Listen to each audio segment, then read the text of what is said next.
กว่าจะเดินทางออกจากป่าได้สมภารวัย 45 ต้องเผชิญกับอุปสรรคมากมายโดยเฉพาะความเหน็ดเหนื่อยและความหิวบ้านแรกที่ท่านมาถึงเป็นบ้านไม้เก่าๆใต้ถุนสูงหลังคามุงแฝกดูจากสภาพบ้านก็พอรู้ว่าผู้เป็นเจ้าของคงอยู่ในฐานะยากจนขัดสนท่านจะช่วยสงเคราะห์เขาไม่ว่าเขาจะสงเคราะห์ท่านหรือไม่ก็ตามหนุ่มน้อยวัย 17เดินลงบันไดจะไปเก็บผักปังข้างรั้วมาต้มจิ้มน้ำพริกเห็นพระภิกษุมายืนอยู่หน้าบ้านก็บังเกิดความยินดีมารดาของเขาป่วยเป็นอัมพาตมานานปีและเรียกร้องอยากจะเห็นพระแต่บ้านของเขาอยู่ไกลจากวัดมากจึงไม่มีพระมาโปรดในตอนเช้าครั้นจะไปนิมนต์ท่านมาฉันเพลเขาก็ยากจนขัดสนเกินกว่าจะทำเช่นนั้นได้แต่สวดมนต์ไหว้พระอธิษฐานจิตทุกคืนค่ำขอให้มีพระมาโปรดมารดาบัดนี้คำอธิษฐานของเขาสำเร็จผลแล้วเด็กหนุ่มรีบเดินเข้าไปหาลงนั่งยองๆประคองอัญชลีถามท่านว่าหลวงพ่อมาจากไหนหรือครับอาตมาเป็นพระธุดงค์เพิ่งออกจากป่าดงพญาเย็นท่านพระครูตอบถ้าเช่นนั้นหลวงพ่อก็ยังไม่ได้ฉันเพลสิครับถามอย่างยินดีอาตมาไม่ได้ฉันเพลมา7 วันแล้วพ่อหนุ่มท่านตอบหลวงพ่อคงจะหิวผมนิมนต์ฉันที่บ้านผมนะครับที่นี่ไกลจากหมู่บ้านมากกว่าจะไปถึงคงเลยเพลไปแล้วหากไม่รังเกียจว่าผมยากจนขัดสนนิมนต์ขึ้นบ้านเลยครับอาตมาเป็นพระภิกษุมีหน้าที่สงเคราะห์ญาติโยมไม่ว่าพวกเขาจะรวยหรือจนเรื่องจะรังเกียจเดียดฉันไม่มีหรอกพ่อหนุ่มท่านตอบแล้วจึงเดินไปขึ้นบันไดหนุ่มน้อยรีบตามขึ้นไปจัดการหาเสื่อเก่าๆซึ่งมีอยู่ผืนเดียวมาปูให้ท่านนั่งตักน้ำฝนจากโอ่งมาถวาย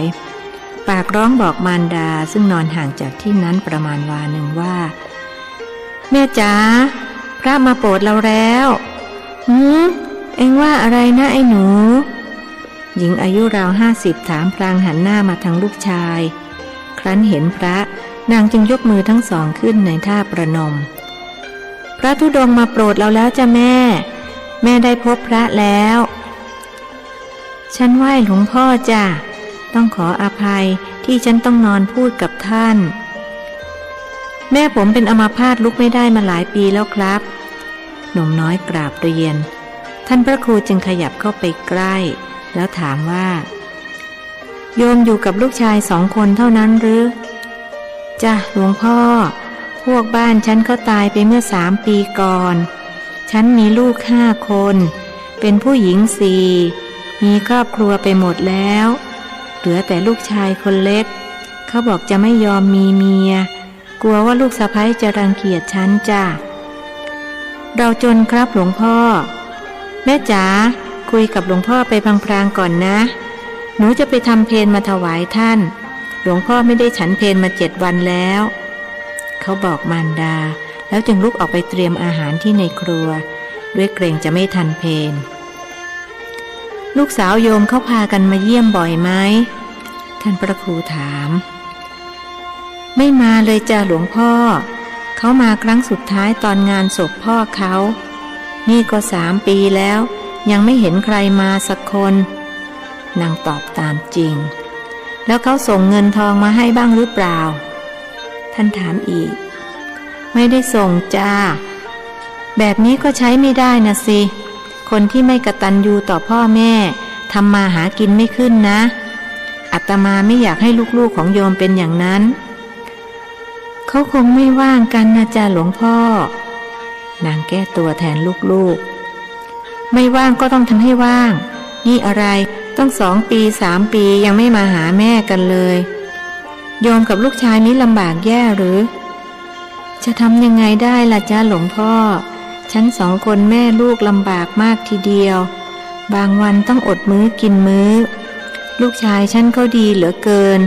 เขาดูแลฉันมาตั้งแต่พ่อเขาตายใหม่ๆตอนนั้นอายุแค่14แต่ต้องรับภาระหนักมากทั้งหุงหาอาหารอาบน้ำป้อนข้าวเช็ดขี้เช็ดเยี่ยว เขาทำได้ทุกอย่างโดยไม่นึกรังเกียจเดียดฉันถ้าไม่มีเขาฉันคงตายไปเสียนานแล้วเป็นบุญของโยมที่มีลูกดีลูกที่กตัญญูต่อพ่อแม่จะประสบความรุ่งเรืองในชีวิตอาตมาไม่ใช่พระหมอดูแต่ก็ขอทำนายว่าลูกชายของโยมจะต้องเป็นเศรษฐีภายใน3 วัน 7 วันจริงหรือจ้าหลวงพ่อถ้าเป็นอย่างที่หลวงพ่อทำนายก็แปลว่าหลวงพ่อนำโชคมาให้ฉันกับลูกฉันต้องขอบคุณหลวงพ่อมากจ้ะแต่ฉันก็ยังมองไม่เห็นทางว่าจะร่ำรวยขึ้นมาได้ยังไงเดี๋ยวโยมก็จะรู้เองพระธุดงค์ตอบด้วยความมั่นใจในธรรมานุภาพหนุ่มน้อยเข้าครัวไปก่อไฟตั้งหม้อข้าวสารเหลืออยู่เป็นทนานสุดท้ายแต่เขาก็เต็มใจที่จะถวายพระธุดงค์ซึ่งท่านอดอาหารมาถึง7 วันพรุ่งนี้เช้าเขาจะนำฟืนไปขายที่ตลาดคงจะมีเงินพอซื้อข้าวสารและของแห้งเช่นพริกหอมกระเทียมมาเก็บไว้สำหรับทำอาหารให้มารดาขณะรอให้ข้าวเดือดเขาลงไปเก็บผักปังข้างรั้วมารกำหนึ่งเดินลอดใต้ถุนมาจะขึ้นบันไดก็พบวัตถุก้อนกลมๆสีเทาดำ2 ก้อนจึงหยิบขึ้นมาดูหากก็ไม่รู้ว่ามันคืออะไรจึงนำไปให้พระธุดงค์ดูนี่เขาเรียกว่าเงินกลมพ่อหนุ่มจะเป็นเศรษฐีแล้วท่านพระครูบอกเขาท่านเห็นว่าใต้ถุนบ้านชายหนุ่มมีไหใส่เงินกลมฝังอยู่เป็นสมบัติที่บรรพบุรุษฝังไว้หลาย10 ปีแล้วผมหรือครับจะเป็นเศรษฐีหลวงพ่อพูดเล่นใช่ไหมครับพูดจริงสิเอาละไปดูหม้อข้าวในครัวก่อนพูดตอนนี้เดี๋ยวข้าวไหม้หนุ่มน้อยจึงลุกออกไปอย่างว่าง่ายข้าวในหม้อกำลังเดือดมีน้ำข้าวล้นออกมาใส่เตาเสียงดังแฉ่แฉ่เขารีบเปิดฝาหม้อแล้วใช้ทัพพีคนให้ทั่วปล่อยให้มันเดือดอีกสักพักกระทั่งเม็ดข้าวสุกดีจึงยกหม้อลงจากเตาปิดฝาใช้ไม้ขัดหม้อสอดตรงหูทั้ง2 ข้างแล้วรินน้ำข้าวใส่ชามไว้ระหว่างรอให้ข้าวเสด็จน้ำก็คั่วถั่วลิสงอันเป็นผลิตผลจากน้ำพักน้ำแรงของเขาเมื่อถั่วใกล้จะสุกจึงเหยาะน้ำปลาลงในกระทะเสียงดังฉ่าฉาใช้ตะหลิวคนกลับไปกลับมาจนน้ำปลาแห้งจับเป็นเกล็ดสีขาวๆรอบๆเม็ดถั่วซึ่งสุกพอดีตักถั่วใส่จานสังกะสียกกระทะลงนำหม้อข้าวขึ้นดงไฟพลิกไปพลิกมาให้ข้าวระอุทั่วทั้งหม้อจากนั้นจึงตำน้ำพริกและต้มผักเสร็จแล้วจึงยกสำรับมาถวายพระธุดงค์ท่านพระครูได้ฉันเพลเป็นมื้อแรกหลังจากที่ไม่ได้ฉันมา7 วันท่านรู้ว่าเด็กหนุ่มจะได้พลานิสงส์อันยิ่งใหญ่เพราะเขาทำบุญด้วยความเต็มใจฉันเพลเสร็จท่านจึงยถาสัพพีหนุ่มน้อยและมารดาประนมมือรับพรอย่างยินดีปรีดาจากนั้นจึงบอกเขาว่าสิ่งที่พ่อหนุ่มนำมาให้อาตมาดูนั้นเขาเรียกว่าเงินกลมเป็นเงินที่คนโบราณเขาใช้กันใต้ถุนบ้านพ่อหนุ่มมีไหบรรจุเงินกลมฝังอยู่ให้นำเงินกลมไปขายในเมืองวันละ80 ก้อนนำเงินไปฝากธนาคารไว้อย่านำไปทีเดียวหมดให้นำไปวันละ80 ก้อนทำตามที่อาตมาบอกนะทำไมต้องนำไปวันละ80 ก้อนครับเขาสงสัยเพราะถ้าเอาไปมากจะเป็นอันตรายกับตัวเองครับผมจะเชื่อหลวงพ่อพรุ่งนี้ผมจะเอาไปขายแต่เช้าแล้วผมจะต้องขุดไหขึ้นมาไว้บนเรือนไหมครับไม่ต้องเอาไว้อย่างนั้นแหละไม่มีใครมาขโมยของเธอไปได้หรอกเพราะเขาไม่มีคุณสมบัติที่จะได้ทรัพย์เหล่านี้แล้วจึงบอกมารดาของเด็กหนุ่มว่าพอลูกโยมกลายเป็นเศรษฐีเขาก็จะพาโยมไปรักษาในเมืองโยมจะหายเป็นปกติในอีก3 เดือนข้างหน้าเพราะมีลูกดีฉันยังมีโอกาสจะหายได้หรือจ้าหลวงพ่อได้สิอาตมาจะช่วยแผ่เมตตาให้ขอให้โยมสวดมนต์ไหว้พระทุกคืนนะฉันลุกขึ้นนั่งไม่ได้แล้วจะสวดมนต์ได้หรือจ้าหลวงพ่อได้สินั่งไม่ได้ก็นอนสวดการสวดมนต์ใช้ปากกับใจ2 อย่างเท่านั้นเอาละ อาตมาเห็นจะต้องลาขอให้โยมกับลูกจงมั่งมีสีสุขนะโยมนะสาธุนางยกมือขึ้นประนมเหนือศีรษะแล้วบอกลูกว่าไอ้หนูลงไปส่งหลวงพ่อท่านหาน้ำให้ท่านไปฉันกลางทางด้วยท่านอุตส่าห์มาโปรดถึงบ้านจ้ะแม่เดี๋ยวหนูจะเอาน้ำฝนใส่กระบอกถวายท่านไปไว้ฉันกลางทางหนุ่มน้อยพูดแล้วลุกออกไปจัดการครู่หนึ่งก็นำกระบอกไม้ไผ่บรรจุน้ำฝนมาถวายท่านพระครูขอบใจมากพ่อหนุ่มอาตมาขออนุโมทนาขอให้พ่อหนุ่มจำเริญนะท่านอวยชัยให้พรหนุ่มน้อยจึงก้มลงกราบ3 ครั้งจากนั้นจึงตามลงมาส่งท่านหลวงพ่อจะธุดงค์ไปที่ไหนครับเขาถามไปภูคาจังหวัดน่านพ่อหนุ่มรู้จักหรือเปล่าไม่รู้จักครับเอาละอาตมาขอลา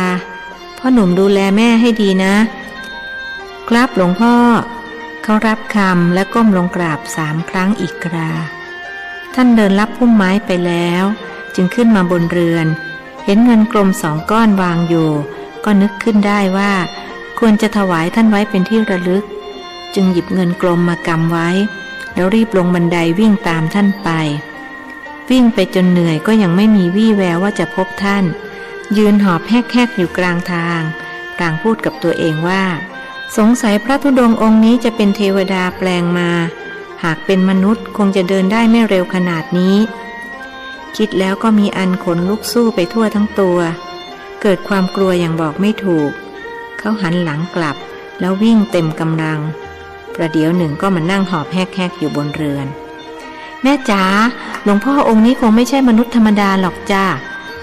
เขาพูดเสียงละล่ำละลักอะไรทำให้เองคิดอย่างนั้นละไอ้หนูก็หนูวิ่งตามท่านไปติดยังไม่เห็นไม่รู้ว่าท่านหายไปได้ยังไงท่านอาจจะเป็นเทวดาอย่างเองว่าก็ได้แสดงว่าเราโชคดีที่มีเทวดามาโปรดงั้นเองลองไปดูซิว่าใต้ถุนบ้านเรามีไหใส่เงินกลมฝังอยู่จริงหรือเปล่าหนุ่มน้อยจึงลุกออกไปสักพักก็ขึ้นมาบอกมารดาว่าแม่จ๋ามีจ้าไหเบ้อเร่อเลยเรารวยแล้วถ้าอย่างนั้นหลวงพ่อท่านต้องเป็นเทวดาแน่นอน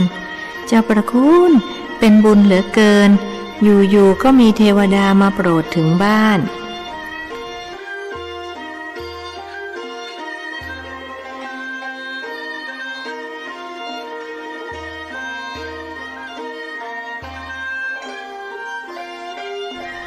ออกจากบ้าน2 แม่ลูกมาแล้วสมภารวัดป่ามะม่วงก็ใช้คาถาย่นระยะทางเพื่อที่จะได้ถึงภูคาโดยเร็วที่ใดไม่มีบ้านคนท่านก็ใช้คาถาแต่ถ้าพบบ้านคนก็จะใช้เห็นหนอตรวจสอบก่อนว่าเขาทุกข์ร้อนและต้องการความช่วยเหลือหรือไม่แล้วท่านก็จะสงเคราะห์เป็นรายๆไปกระทั่งพบค่ำจึงมาถึงภูคาและพบหลวงพ่อดำภิกษุรัตตัญญูนั่งเด่นเป็นสง่าอยู่โคนต้นไทรท่านจึงตรงเข้าไปทำความเคารพหลวงพ่อมาถึงนานแล้วหรือครับท่านถามเพราะความเคยชินเสียมากกว่านานแล้วและเราก็มีงานที่จะให้เธอทำชาวบ้านเขากำลังเดือดร้อนพรุ่งนี้เราต้องไปแพะเมืองผีด้วยกันเพื่อช่วยพวกเขาเกิดอะไรขึ้นกับพวกเขาหรือครับทำไมต้องเป็นที่แพะเมืองผีเพราะชาวบ้านแถวนั้นเขากำลังเดือดร้อนพวกผีดิบออกมารังควานชาวบ้านในตอนกลางคืนเราต้องไปปราบผีดิบปราบผีดิบหรือครับถูกแล้วจะใช้อะไรปราบครับผมเป็นพระธุดงค์ยันกันผีก็ไม่มีมีดหมอก็ไม่ได้เอามาเธอมีสิ่งเหล่านี้ด้วยหรือมีสิครับหลวงพ่อเพราะผมได้รับนิมนต์ให้ไปปราบผีอยู่บ่อยๆก็เลยต้องมีอาวุธเอาไว้ป้องกันตัวแล้วเธอเคยใช้อาวุธเหล่านั้นบ้างไหมไม่เคยครับส่วนใหญ่ผมจะใช้อาวุธของพระพุทธเจ้าแทนแล้วมีไว้ทำไมมีไว้ป้องกันตัวครับถึงไม่เคยเอาออกมาใช้แต่มีไว้มันก็ทำให้อุ่นใจครับต่อไปนี้เธอไม่ต้องมีสิ่งเหล่านั้นก็ได้เพียงระลึกถึงพระรัตนตรัย ขอถึงพระรัตนตรัยว่าเป็นที่พึ่งที่ระลึกเท่านี้ก็พอเพราะบัดนี้เธอถึงแล้วซึ่งความไม่สะดุ้งกลัวภัยใดๆอีกครับหลวงพ่อแต่ถึงผมจะไม่ต้องสะดุ้งกลัวภัยใดๆอีกแม้แต่ภัยในวัฏสงสารแต่ผมก็ยังอยากเก็บผ้ายันและมีดหมอไว้เป็นที่ระลึกครับผมขออนุญาตเก็บต่อไปนะครับเธอนี่พิลึกเอาเถอะอยากจะเก็บก็ไม่ว่าแต่พรุ่งนี้ไม่ต้องใช้อาวุธใดๆทั้งสิ้นใช้จิตอย่างเดียวก็เกินพอ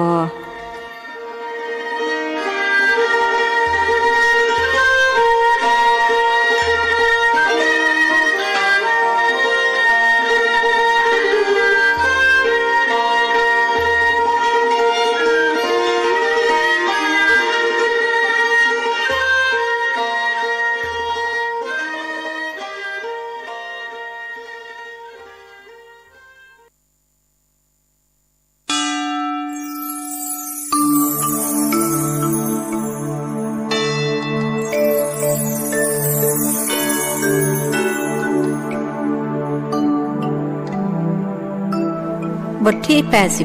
85แพะเมืองผี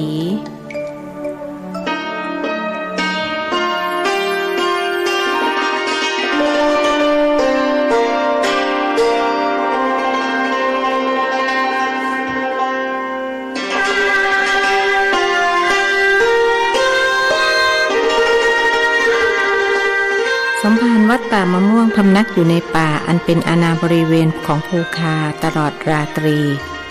ได้ธรรมสากัจฉาคือสนทนาธรรมกับภิกษุรัตตัญญูอยู่จนค่อนรุ่งจากนั้นจึงจำวัดเป็นเวลา2 ชั่วโมงการบรรลุธรรมทำให้จิตใจของท่านผ่องใสไร้ราคีหากกายยังคงลำบากตรากตรำดังเดิมเพราะภาระหน้าที่ในการช่วยเหลือเพื่อนมนุษย์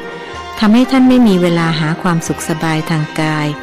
อันเป็นของต่ำสำหรับพระอริยเจ้าแต่เป็นของสูงที่ปุถุชนคนครองเรือนพยายามไขว่คว้าหามาปนเปื้อตัวตนด้วยเข้าใจผิดคิดว่าเป็นสิ่งที่เที่ยงแท้เช้าวันรุ่งขึ้นพระอริยเจ้าทั้ง2 องค์จึงพากันเดินทางไปยังแพะเมืองผีเพื่อสงเคราะห์ชาวบ้านพวกเขาถูกผีดิบรังควานจนได้รับความทุกข์ความเดือดร้อนถึงขั้นขวัญเสียเกิดความสะดุ้งหวาดกลัวกันทั่วหน้าเดินมาถึงกลางนาใกล้จะถึงทางเข้าหมู่บ้านภิกษุรัตตัญญูก็ยึดต้นมะขามป้อมเป็นที่พำนักบอกกับศิษย์ว่า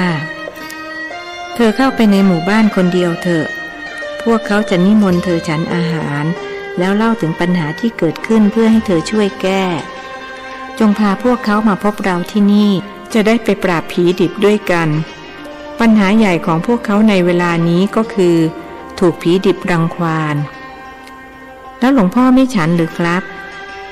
ถามเพราะความเคยชินเราจะฉันที่ใต้ต้นมะขามป้อมนี่อย่าได้ห่วงเรื่องปากเรื่องท้องของเรานักเลยผมถามเพราะความเคยชินนะครับรู้อยู่ว่าหลวงพ่อไม่ใช่คนธรรมดาเหมือนผมไม่เช่นนั้นจะมีชีวิตยืนยาวมาได้ทั้ง 2,000 กว่าปีหรือท่านแน่ใจว่าหลวงพ่อดำคือพระอุตระที่พระเจ้าอโศกมหาราชทรงส่งมาเผยแผ่พระศาสนา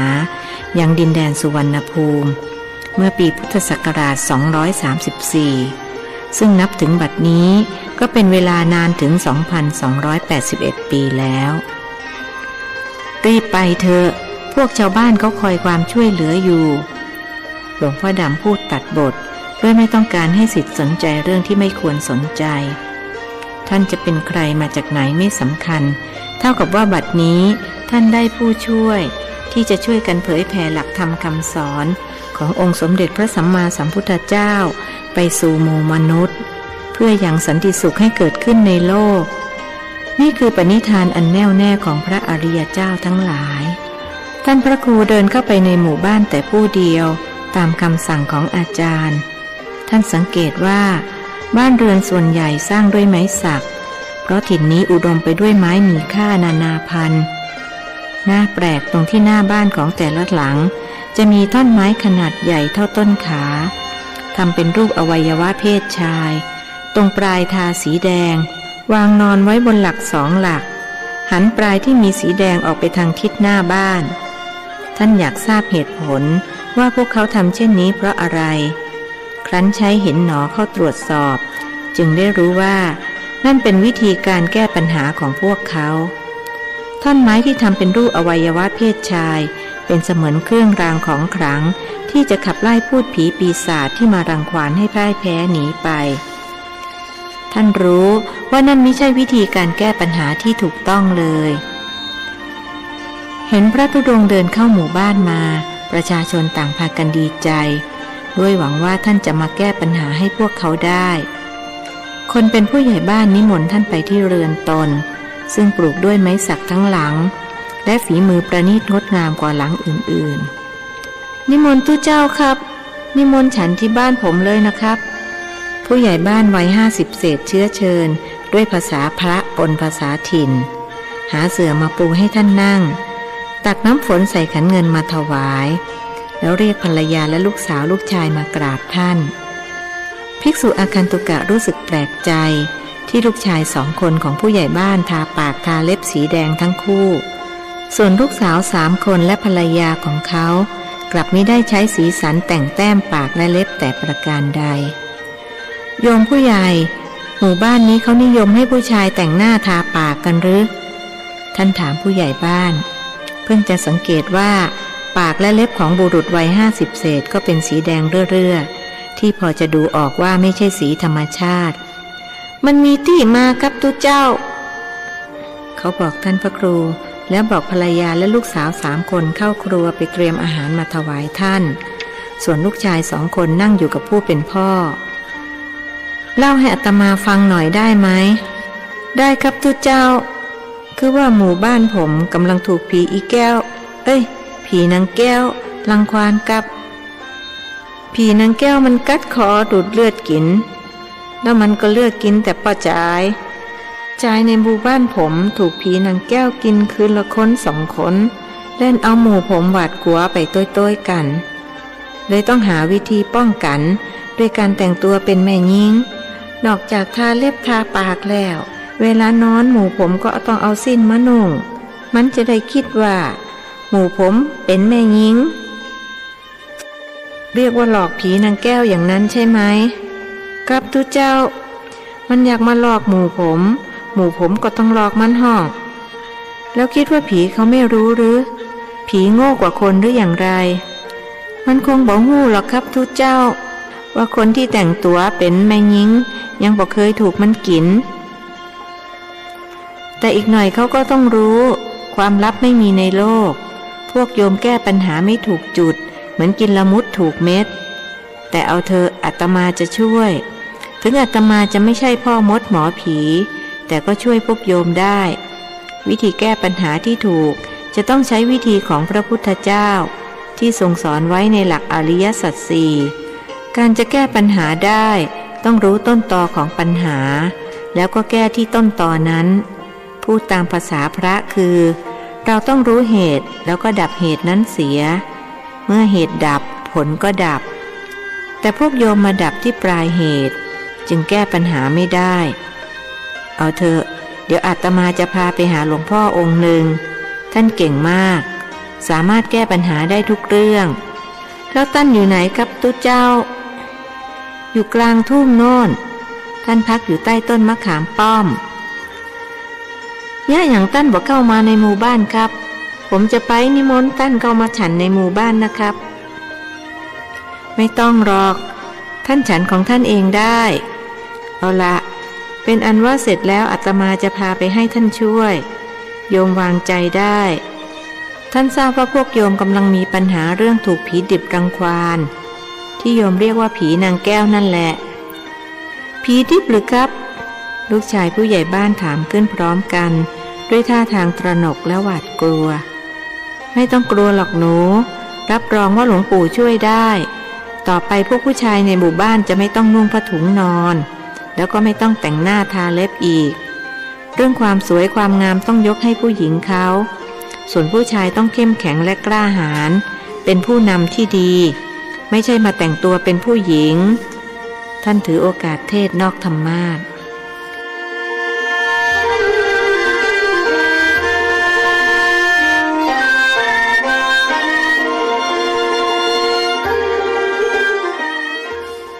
ฉันภัตตาหารเป็นที่เรียบร้อยแล้วภิกษุวัย45จึงพาผู้ใหญ่บ้านและลูกชาย2 คนไปพบหลวงพ่อดำที่ต้นมะขามป้อมใกล้ปากทางเข้าหมู่บ้านเห็นภิกษุรัตตัญญูนั่งขัดสมาธิหลับตาอยู่จึงเข้าไปกราบท่าน3 ครั้งผู้ใหญ่บ้านและลูกชาย2 คนทำตามมากันแล้วหรือหลวงพ่อดำถามทั้งที่ยังหลับตาครับหลวงพ่อผมพาผู้ใหญ่บ้านกับลูกชายมากราบหลวงพ่อครับผมบอกเขาว่าหลวงพ่อจะช่วยพวกชาวบ้านได้ท่านพระครูรายงานเราเพียงแต่ช่วยแนะนำส่วนการแก้ปัญหาพวกเขาต้องช่วยตัวเองอัตตาหิอัตโนนาโถตนและเป็นที่พึ่งของตนไม่มีใครช่วยใครได้หากเขาไม่ช่วยตัวเองเอาละต่อไปนี้เป็นหน้าที่ของเธอที่จะอธิบายให้พวกเขาฟังประโยคหลังท่านพูดกับภิกษุวัย45หมู่ผมพร้อมที่จะช่วยตัวเองแล้วขอตู้เจ้าโปรดแนะนำตัวครับผู้ใหญ่บ้านประนมกรกราบเรียนท่านพระครูจึงพูดขึ้นว่าดีแล้วอาตมาต้องการคำยืนยันอย่างนี้จำไว้นะไม่มีใครช่วยใครได้ถ้าเขาไม่ช่วยตัวเองคนเราต้องช่วยตัวเองตลอดนับตั้งแต่ลืมตาดูโลกกระทั่งตายจากโลกไปบ่แต่ก้าหลวงปู่ตอนลืมตาดูโลกผมยังช่วยตัวเองบ่ได้ต้องเปิ้งพ่อแม่บางคนใหญ่แล้วก็ยังต้องเปิ้งพ่อแม่ลูกชายคนโตของผู้ใหญ่บ้านไม่เห็นด้วยทำไมจะไม่จริงนี่หลวงปู่ไม่ได้พูดเองนะแต่องค์สมเด็จพระสัมมาสัมพุทธเจ้าท่านทรงสอนไว้สิ่งที่พระองค์สอนเป็นสัจธรรมสามารถพิสูจน์ได้ทุกเมื่ออย่างที่พ่อหนุ่มพูดว่าเมื่อเราลืมตาดูโลกเรายังช่วยตัวเองไม่ได้นั้นไม่จริงเพราะความจริงก็คือเราต้องช่วยตัวเองมาตั้งแต่เกิดพอเราเกิดเรายังทำมาหากินไม่ได้แม่ก็เอานมใส่ปากเราถ้าเราไม่ดูดไม่กินเราก็ต้องตายเพราะอย่างนี้แหละหลวงพ่อจึงพูดว่า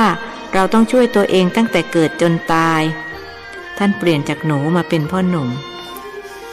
แต่กับหลวงปู่อู้ตูกผมเห็นโตยลูกชายคนที่2ของผู้ใหญ่เข้าใจได้ฉับพลันเพราะจัดอยู่ในประเภทอุคติตันยูแล้วหลวงปู่จะแนะนำหมู่ผมเกี่ยวกับผีนางแก้วจะได้ครับเมื่อตะกี้หลวงปู่บอกว่าผีนางแก้วเป็นผีดิบหมู่ผมยังบอกเข้าใจผู้ใหญ่บ้านยังกังขาเขาพลอยเรียกท่านพระครูว่าหลวงปู่ตามลูกชายไปด้วยความไม่เข้าใจก็คือความไม่รู้และเพราะความไม่รู้นี่เองที่ทำให้พวกโยมแก้ปัญหากันไม่ถูกจุดแต่ไม่เป็นไรขอให้ถือเสียว่าผิดเป็นครูแล้วก็มาเริ่มต้นกันใหม่หมู่ผมแก้ปัญหาบ่ถูกจุดจะได้ครับบุรุษวัย50เศษถามอีกเพราะโยมไม่รู้จักผีนางแก้วที่แท้จริงนะสิที่โยมเรียกว่าผีนางแก้วนั้นแท้จริงคือผีดิบผีดิบแปลง่ายๆก็คือผีที่ไม่สุกเพราะไม่ได้เผาและเพราะไม่เผาผีนี่แหละจึงทำให้เกิดผีดิบขึ้นมาอาละวาดทำให้พวกโยมหวาดกลัวกันอยู่ในเวลานี้หลวงปู่ยิงอู้ผมก็ยิ่งพอเข้าใจครับผู้ใหญ่บ้านรู้สึกเป็นงงมากขึ้นแต่ลูกชายคนที่2ของเขาเข้าใจและพูดว่าแต่ครับหลวงปู่หมู่คนบ้านผมบ่นิยมเผาผีเวลามีคนตายก็จะเอาไปฝังไว้ในป่าซ่าเลิกๆห่างไกลจากหมู่บ้านไปเป็น10กิโลถูกต้องพ่อหนุ่มนี่เก่งมากสามารถเข้าใจอะไรได้ฉับพลันหลวงปู่ขอทำนายว่าในอนาคตพ่อหนุ่มจะได้เป็นด็อกเตอร์โยมเลี้ยงลูกให้ดีๆนะเขาจะเรียนถึงระดับปริญญาเอกท่านทำนายถ่ายทักโดยไม่ต้องใช้เห็นหนอผมจะมีบุญถึงขนาดนั่นเจ้าหรือครับหลวงปู่ผู้ใหญ่บ้านยังสงสัยมีสิถ้าโยมแก้ปัญหาเรื่องผีดิบให้ชาวบ้านได้โยมก็จะมีโชค2 ชั้น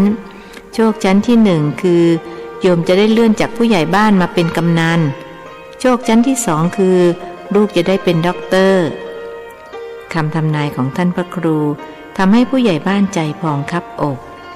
รีบกราบเรียนท่านว่าผมขอปฏิญาณว่าจะแก้ปัญหาให้ได้เพราะผมฝันอยากจะเป็นกำนันมานานแล้วหลวงปู่ต้องช่วยผมนะครับ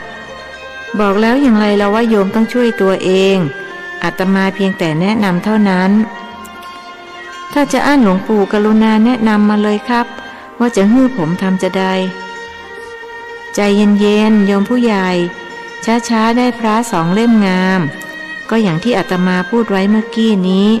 ว่าวิธีแก้ปัญหาที่ถูกจุดต้องใช้หลักอริยสัจสี่ตอนนี้เราก็รู้สาเหตุของปัญหาแล้วว่ามาจากการที่พวกชาวบ้านไม่นิยมเผาผีดิบที่มาอาละวาดอยู่ขณะนี้เป็นผีผู้หญิงก่อนตายพวกเขาผูกพยาบาทพวกผู้ชายบ้างก็อาฆาตสามีที่เจ้าชู้นอกใจเขาบ้างก็อาฆาตที่ถูกผู้ชายหลอกพอตายแรงพยาบาทมันสามารถฝืนแรงกรรมได้ชั่วระยะเวลาหนึ่งเขาจึงไม่ยอมไปเกิดตามกรรมที่ทำแต่ได้มาเข้าร่างแล้วก็ออกทำการแก้แค้นเวลา6 โมงเย็นเขาจะลุกออกมาจากหลุมแล้วเข้าไปในหมู่บ้านเลือกกินแต่ผู้ชายจะสังเกตว่าคนที่ตายจะมีแผลที่ลำคอนั่นเพราะถูกผีดิบดูดเลือดแล้วก็ไม่มีผู้หญิงตายในลักษณะนี้เพราะผีดิบเหล่านี้ต้องการกินแต่เลือดผู้ชายเพื่อล้างแค้นน่ากลัวจังนะครับหลวงปู่ไม่ต้องกลัวเดี๋ยวพ่อของพ่อหนุ่มจะแก้ปัญหาได้ขณะที่ท่านพระครูสนทนาโต้ตอบกับผู้ใหญ่บ้านและลูกชายหลวงพ่อดำยังคงนั่งหลับตานิ่งอยู่หากในความนิ่งนั้นท่านก็ฟังเพื่อทดสอบปัญญาญาณของศิษย์ไปด้วยผมจะแก้ปัญหาจะได้ครับผู้ใหญ่บ้านถามอีกให้โยมกลับไปที่หมู่บ้านพาลูกบ้านผู้ชายสัก4-5 คนไปที่ป่าช้าเอาจอบเสียมและมีดเหน็บไปด้วยผมไปโดยจะได้บอกครับหลวงปู่หนุ่มน้อย2 คนถามขึ้นพร้อมกันพ่อหนุ่มไม่กลัวหรอกหรือบอกกลัวครับผู้ชายต้องกล้าหาญและเป็นผู้นำที่ดีหลวงปู่สอนไว้เมื่อกี้นี่ครับหนุ่มน้อยคนที่อายุน้อยที่สุดตอบดีแล้วถ้าเช่นนั้นก็กลับไปกับพ่อนะ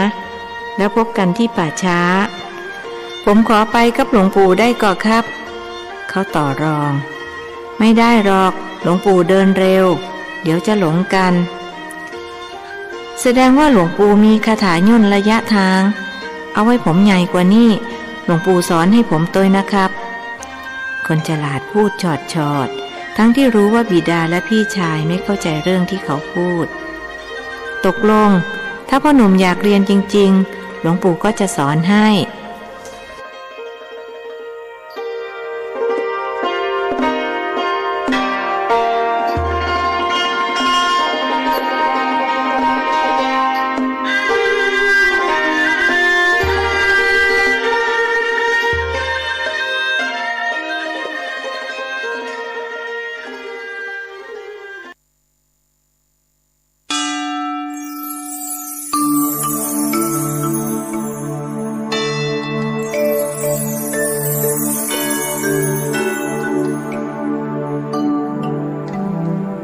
บทที่86นิโรธสมาบัติ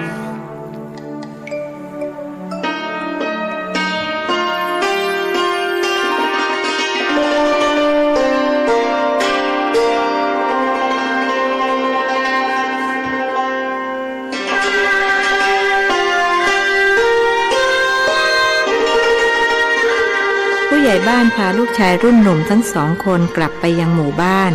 เพื่อเตรียมการตามที่ท่านพระครูแนะนำเขาไม่ต้องการให้พวกชาวบ้านรู้มากนักด้วยกลัวว่าจะพากันแตกตื่นจนเป็นอุปสรรคต่อการปราบผีจึงบอกเฉพาะลูกบ้านที่เป็นคนสนิทเพียง4 คนครั้นแล้วคนทั้ง7ซึ่งมีผู้ใหญ่บ้านเป็นผู้นำก็พากันเดินทางจากหมู่บ้านไปยังป่าช้าผู้ใหญ่บ้านกับลูกชายสะพายกระบอกใส่น้ำฝนไปดื่มส่วนบุรุษทั้ง4แบ่งกันถือของใช้ตามที่ท่านพระครูสั่งซึ่งมีจอบเสียมและมีดเหน็บไม่ลืมที่จะนำดุ้นขี้ใต้กับไม้ขีดไฟไปด้วยเผื่อว่าตอนขากลับเกิดมืดค่ำลงจะได้ใช้เป็นประทีป2 ทางคฤหัสถ์3 คนรับหลังไปแล้ว หลวงพ่อดำก็ลืมตาพูดกับท่านพระครูว่าหลังจากปราบผีเสร็จเรียบร้อยแล้วเราจะพาเธอไปพบพระอรหันต์องค์หนึ่งท่านอยู่ที่จังหวัดน่านนี่หรือครับท่านไม่ได้อยู่ที่จังหวัดนี้หรอกเธอลองทายซิว่าท่านอยู่จังหวัดอะไรห้ามใช้เห็นหนอช่วยนะเป็นจังหวัดใกล้เคียงกับน่านใช่ไหมครับถูกแล้วผมขอทายว่าจังหวัดแพร่ครับไม่ถูกทายใหม่สิพิษณุโลกครับไม่ถูกอีกตอบใหม่อีกทีสิคำตอบสุดท้ายนะจังหวัดลำปางครับถูกต้องใช่หลวงพ่อเกษมเขมโกที่ท่านอยู่สุสานไตรลักษณ์หรือเปล่าครับท่านปฏิบัติเข้มมากได้ยินว่าเข้าฌานสมาบัติครั้งละหลายๆวันท่านพระครูพูดตามที่ได้ยินได้ฟังมาถูกต้องเธอรู้ไหมว่าทำไมท่านจึงนิยมเข้าฌานแม้จะสำเร็จเป็นพระอรหันต์แล้วก็ยังยินดีในฌานสมาบัติผมไม่ทราบครับแต่ถ้าหลวงพ่อต้องการให้ผมทราบผมก็จะขออนุญาตใช้เห็นหนอเข้าช่วยไม่ต้องใช้เก็บไว้ใช้ในคราวจำเป็นจะดีกว่าการใช้พร่ำเพรื่อโดยไม่จำเป็นไม่ใช่อริยวิสัยเราจะบอกใบ้ให้เธอก็ได้ว่าท่านอาพาธมานานท่านอาพาธด้วยโรคอะไรครับมะเร็งในกระดูกท่านพรุนเกือบจะทั้งร่างแล้วถ้าเป็นปุถุชนจะต้องเจ็บปวดจนทนไม่ได้มะเร็งในกระดูกนี่ปวดทรมานมากถ้าเช่นนั้นผมพอจะตอบได้แล้วครับการที่ท่านเข้าฌานสมาบัติก็เพื่อจะดับทุกขเวทนาที่ได้รับแสดงว่าท่านต้องเข้าถึงนิโรธสมาบัติเพราะไม่เช่นนั้นก็ดับเวทนาไม่ได้ถูกแล้วนิโรธสมาบัติซึ่งชื่อเต็มว่าสัญญาเวทยิตะนิโรธสมาบัติเป็นสมาบัติที่ดับสัญญาและเวทนาต้องเข้าถึงนิโรธสมาบัติจึงจะดับเวทนาได้ทั้งหมดไม่ว่าจะเป็นสุขเวทนาทุกขเวทนาหรืออทุกขมสุขเวทนาพระอรหันต์ทุกองค์สามารถเข้านิโรธสมาบัติได้ใช่ไหมครับผู้ที่จะเข้านิโรธสมาบัติได้มีแต่พระอริยบุคคลสองประเภทเท่านั้นคือพระอนาคามีที่ได้สมาบัติ8กับพระอรหันต์ประเภทอุปโตภาควิมุตตินอกนั้นไม่สามารถเข้าได้พระโสดาบันและพระสกทาคามีที่ได้สมาบัติ8ก็ไม่สามารถเข้าได้หรือครับถูกแล้วทำไมจึงเป็นเช่นนั้นครับเพราะสมาธิของท่านยังไม่สนิทพอต้องก้าวขึ้นไปอีกขั้นหนึ่งคือให้เป็นพระอนาคามีเสียก่อนพูดมาถึงตรงนี้ผมสามารถสรุปได้หรือไม่ครับว่าหลวงพ่อเกษมท่านเป็นพระอรหันต์ประเภทอุปโตภาควิมุตติเธอสรุปเช่นนั้นได้แต่ก็เป็นเพียงแง่หนึ่งเท่านั้นเพราะในความเป็นจริงท่านเป็นมากกว่าที่เธอสรุปหมายความว่าอย่างไรครับศิษย์ไม่เข้าใจไว้เธอพบกับท่านแล้วจะรู้เอาละเราจะให้การบ้านเธอไปทำการบ้านอะไรครับยากหรือเปล่าเธอบรรลุธรรมมาถึงขั้นนี้แล้วคำว่ายากไม่มีอีกต่อไปการบ้านที่เราจะให้เธอไปทำก็คือหลังจากที่เธอได้พบกับหลวงพ่อเกษมและสนทนาธรรมแลกเปลี่ยนประสบการณ์ในการบรรลุธรรมซึ่งกันและกันแล้วให้เธอตอบเราว่าหลวงพ่อองค์นี้เป็นพระอรหันต์ประเภทใดอีกที่นอกเหนือจากอุปโตภาควิมุตติเราต้องการทดสอบความรู้ด้านปริยัติของเธอแล้วหลวงพ่อไม่สนทนากับท่านหรือครับเราไม่มีความจำเป็นที่จะต้องทำเช่นนั้นรู้ไว้เถิดว่าคนที่จะเห็นหรือได้พบปะสนทนากับเรามีไม่มากนักอย่างหลวงพ่อองค์นี้ท่านสามารถบรรลุธรรมขั้นสูงสุดด้วยความเพียรพยายามของท่านเองท่านไม่ได้เป็นลูกศิษย์เราและเราก็ไม่มีอะไรที่จะแนะนำท่านพูดง่ายๆก็คือท่านไม่ต้องพึ่งเราในเรื่องของการปฏิบัติเพราะท่านดำเนินตามมรรคมัณฑาที่ถูกต้องดีแล้วท่านรู้จักหลวงพ่อไหมครับไม่รู้จักเพราะเรากับท่านไม่เคยเห็นกันและกันหมายความว่าพระอรหันต์บางองค์ก็ไม่รู้จักหลวงพ่อใช่ไหมครับถูกแล้วแต่ยังถูกไม่หมดถ้าจะให้ถูกทั้งหมดก็ต้องพูดว่า เรารู้จักพระอรหันต์ทุกองค์ในโลกแต่มีพระอรหันต์เพียงบางองค์ที่รู้จักเราแล้วพระที่ยังไม่ได้เป็นพระอรหันต์หลวงพ่อรู้จักทุกรูปไหมครับถ้าเราต้องการรู้จักหลวงพ่อดำบอกเงื่อนไขหลวงพ่อครับเมื่อกี้ที่หลวงพ่อพูดถึงหลวงพ่อเกษมว่าท่านเข้านิโรธสมาบัติเพื่อดับทุกขเวทนานั้นทำให้ผมนึกเห็นภาพเหตุการณ์ในวันที่พระพุทธองค์เสด็จดับขันธปรินิพพานตามที่กล่าวไว้ในคัมภีร์พระไตรปิฎกนะครับท่านพระครูวกกลับมาพูดเรื่องเดิมหมายความว่าอย่างไรคือผมคิดว่า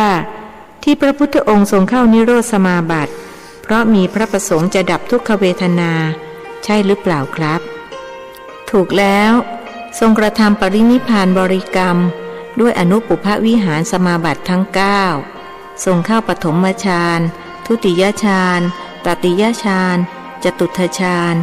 ครบรูปาภจรสมาบัติทั้ง4ตามลำดับออกจากจตุตฌานแล้วเข้าอรูปสมาบัติทั้ง4คืออากาสานัญจายตนะวิญญาณัญจายตนะอากิญจัญญายตนะ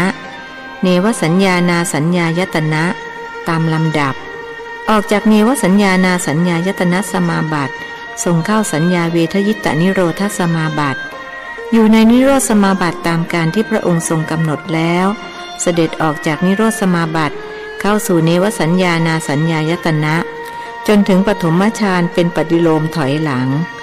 ครั้นเสด็จออกจากปฐมฌานก็ทรงเข้าทุติยฌานตามลำดับจนถึงจตุตถฌานออกจากจตุตถฌานพระองค์ปรินิพพานแล้วณปัจฉิมยามแห่งราตรีวิสาขปูรณมีมหามงคลสมัยหลวงพ่อดำสาธยายพระองค์ทรงข่มทุกขเวทนาด้วยการเข้าสมาบัติเพราะแม้จะทรงบรรลุพระนิพพานแล้วแต่ทุกกายยังมีอยู่ผมเข้าใจครับว่าคนที่กำลังจะตายนั้นมันทรมานอย่างไรผมเองเคยผ่านความเป็นความตายมาหลายครั้งถ้าไม่ได้ปฏิบัติมากๆคงตายไปนานแล้วผมถึงอยากให้ญาติโยมเข้ามาปฏิบัติกันเพื่อจะได้เตรียมตัวตายอย่างมีสติคนที่ไม่เคยปฏิบัติขณะกำลังจะตายมักครองสติไม่ได้เพราะมีเวทนากล้าด้วยเหตุนี้คนส่วนใหญ่จึงพากันหลงตายแทบทั้งสิ้นที่จะตายอย่างมีสตินั้นน้อยมากหลวงพ่อมีความเห็นว่าอย่างไรครับ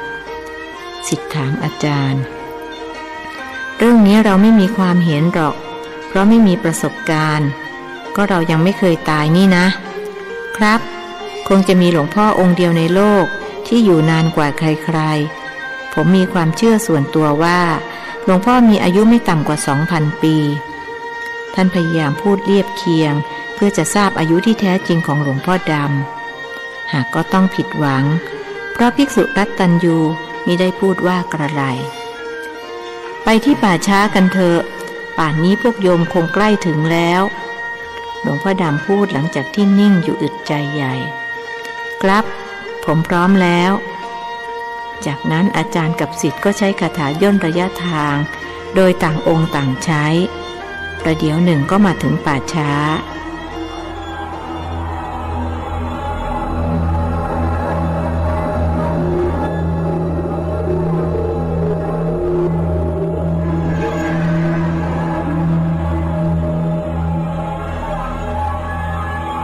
หลวงพ่อดำนั่งลงตรงโคนต้นฉำฉาส่วนท่านพระครูนั่งต่ำลงมาครูใหญ่ๆพวกโยมทั้ง7 คนก็มาถึงหลังจากใช้เวลาเดินทางถึง2 ชั่วโมงหลวงปู่อิฐก็ครับหนุ่มน้อยลูกชายผู้ใหญ่บ้านถามท่านพระครูเมื่อเห็นหลวงพ่อดำนั่งหลับตาอยู่ไม่เหนื่อยหรอกพ่อหนุ่มล่ะเหนื่อยไหมอิฐครับพวกคนใหญ่เขาเดินบลอเด็กเลยผมกับพี่ชายต้องหีบเพราะกลัวจะบ่ทันพวกเขาพ่อหนุ่มตอบผมกลัวผีอีแก้วจะมาจับไปดูดเลือดตัวครับพี่ชายเด็กหนุ่มบอกเหตุผลไม่จับหรอกกลางวันแสกๆอย่างนี้เขาไม่ออกมาหรอกไม่ต้องกลัวนะท่านพระครูพูดปลอบใจลูกชายหัวหน้าหมู่บ้านนั่งพักกันพอหายเหนื่อยแล้วผู้ใหญ่บ้านก็ถามท่านพระครูว่าหมู่เฮาจะปราบผีกันได้หรือยังครับหลวงพ่อ ลวงพ่อครับโยมก็ถามว่าพวกเขาจะลงมือปราบผีกันได้หรือยังท่านพระครูถามหลวงพ่อดำได้เลยเธอบอกเขาสิว่าให้ขุดซากผีขึ้นมาก่อนต่อจากนั้นเป็นหน้าที่ของเราที่จะบอกว่าจะทำอย่างไรหลวงพ่อดำพูดทั้งที่ยังหลับตาผู้ใหญ่บ้านและพรรคพวกอีก4 คนต่างคิดตรงกันว่าหลวงปู่องค์นี้มีอะหยังแปลกๆยะหยังต้องรับตาอู้โต้ยสมภารวัดป่ามะม่วงเข้าใจในสิ่งที่ภิกษุรัตตัญญูพูดจึงใช้เห็นหนอสำรวจดูว่าซากของผีดิบถูกฝังไว้ตรงไหนครั้นเห็นแล้วจึงรายงานอาจารย์ว่าหลวงพ่อครับมีตั้ง5 ศพฝังอยู่ลึกมากขุดขึ้นมา3 ศพก็พออีก2 ศพยังไม่เป็นหลวงพ่อดำหลับตาพูดเช่นเคยดูเหมือนว่าท่านไม่ต้องการพูดกับใครนอกจากท่านพระครูไม่เป็นอะไรครับศิษย์ไม่เข้าใจไม่เป็นผีดิบนะสิรออีก20 ปีจึงจะเป็นถึงเวลานั้นค่อยให้พวกเขามาจัดการกันเองวันนี้เราจะจัดการให้3 ศพก่อนท่านบอกกล่าวแล้ว3 ศพที่ว่าเป็นนั้นศพไหนบ้างครับเพราะผมเห็นเหมือนกันทุกศพลองดูใหม่แล้วสั่งให้เขาขุดขึ้นมาภิกษุรัตตัญญูสั่งแล้วก็ไม่ได้พูดอะไรอีกท่านพระครูจึงต้องดูอย่างละเอียดถี่ถ้วนอีกครั้งแล้วจึงชี้ให้ผู้ใหญ่บ้านดูเนินเตี้ยๆที่มีหญ้าคาขึ้นอยู่เต็มขุดลงไปตรงนั้นแหละขุดลึกๆเลยท่านสั่งจากนั้นบุรุษ4 คนก็ช่วยกันขุดโดยมีผู้ใหญ่บ้านยืนบงการอยู่ใกล้ๆส่วนเด็กหนุ่ม2 นายนั่งเฝ้าหลวงปู่เพราะคิดตรงกันว่าถ้าผีดิบเกิดลุกขึ้นมาอาละวาดก็จะยึดหลวงปู่ไว้เป็นสรณะขุดลึกลงไปได้ประมาณวาหนึ่งบุรุษ4 คนก็ถึงกับเหงื่อตกทั้งที่ยังไม่มีทีท่าว่าจะพบซากผีจึงอุทธรว่าสงสัยจะบ่ใส่ตรงนี้มั้งหลวงปู่หมู่ผมขุดตั้งเหมือนยังบ่เจออะหยังเลยเจอสิขุดต่อไปเรื่อยๆต้องเจอแน่ถ้าไม่เจออาตมาจะให้ปรับหลวงปู่มีอะหยังจะฮื้อผมปั๊บครับบ่หันมีอะหยังเลยมีแต่บาดกับย่ามบุรุษนายหนึ่งถามซื่อๆก็ให้ริบบาดกับย่ามไงล่ะหรือจะเอาจีวรไปด้วยก็ได้แต่ขอสบงไว้นะไม่งั้นจะดูอุจาดเกินไปท่านพูดยิ้มเมื่อหลวงปู่บอกให้ขุดต่อพวกเขาจึงจำต้องขุดปลอบใจตัวเองว่าท่านคงไม่โกหกครั้นขุดลึกลงไปอีก2 วาก็พบฟากผุคลุมสิ่งหนึ่งไว้จึงช่วยกันเขี่ยฟากออกสิ่งที่พวกเขาเห็นทำให้หัวใจแทบจะหยุดเต้นอุทานขึ้นพร้อมกันราวกับนัดว่าผีดิบ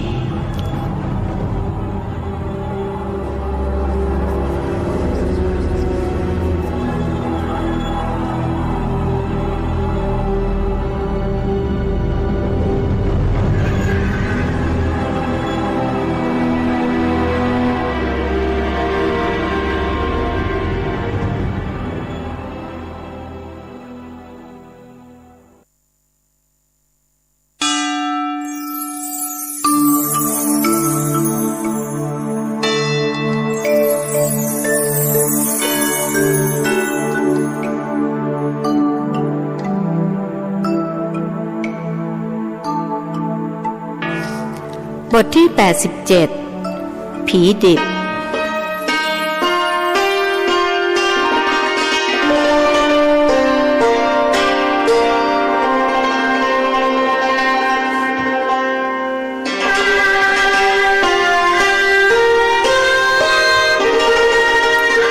บแล้วหรือท่านพระครูถามพร้อมกับลุกเดินมาดูหลวงพ่อดำยังคงนั่งหลับตา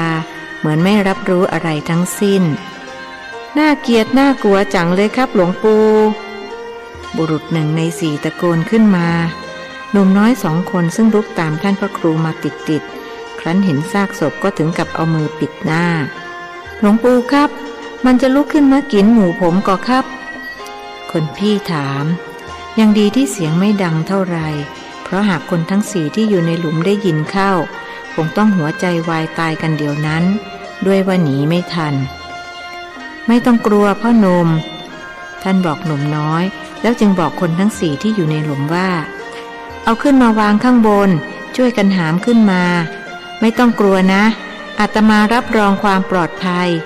ถึงอาตมาจะไม่เก่งแต่องค์ที่นั่งหลับตาอยู่ท่านเก่งมากสามารถปกป้องพวกเราได้ที่ท่านนั่งหลับตาน่ะท่านกำลังช่วยพวกเราภิกษุวัย45บอกกล่าวด้วยรู้ว่าคนเหล่านั้นคิดอย่างไรกับภิกษุรัตตัญญูผู้เป็นอาจารย์ของท่านก็ครับแม้หมู่ผมก็นึกว่าท่านบ่เต็มใจที่จะช่วยถึงได้นั่งลับตา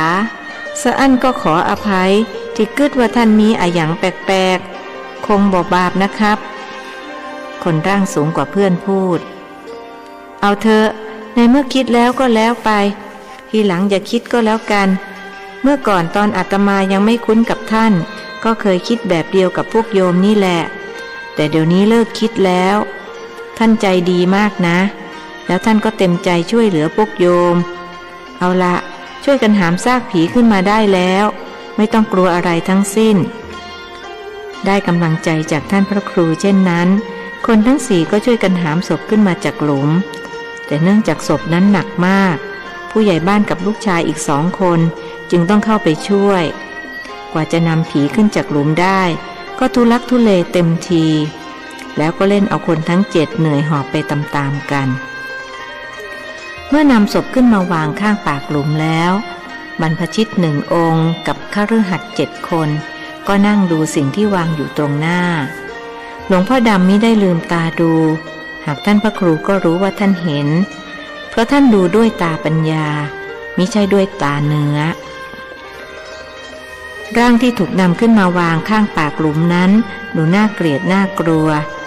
ด้วยว่าเหมือนปีศาจที่กำลังนอนหลับเนื้อหนังมังสาอวบอิ่มเพราะได้เลือดสดๆไปหล่อเลี้ยงทว่ามีขนขึ้นรกรุงรังทั่วทั้งตัวผมเผ้ายาวและยุ่งเหยิงอกเปลือยเปล่าปทุมถันเต่งตึงและมีขนาดใหญ่หากก็ดูน่าเกลียดน่ากลัวมากกว่าจะทำให้เกิดอารมณ์พิศวาสอย่างดีที่ท่อนล่างมีผ้าสิ้นเก่าๆปกปิดเอาไว้ไม่เช่นนั้นคงดูอุจจาดในตามากกว่านี้น่าเกลียดจังเลยนะครับหลวงปู่ยะหยังมันถึงดูสดๆยะหยังถึงบ่เน่าผู้ใหญ่บ้านถามขึ้นเพราะเขาได้กินเลือดสดๆนะสิเขาจะขึ้นจากหลุมเวลา6 โมงเย็นแล้วเดินเข้าไปหากินในหมู่บ้านเขากินเลือดผู้ชายเป็นอาหารแล้วก็จะกลับมาลงหลุมก่อนพระอาทิตย์ขึ้นอย่างช้าไม่เกิน6 โมงเช้ายะหยังเขาพอกินเลือดแม่ยิงล่ะครับหลวงปู่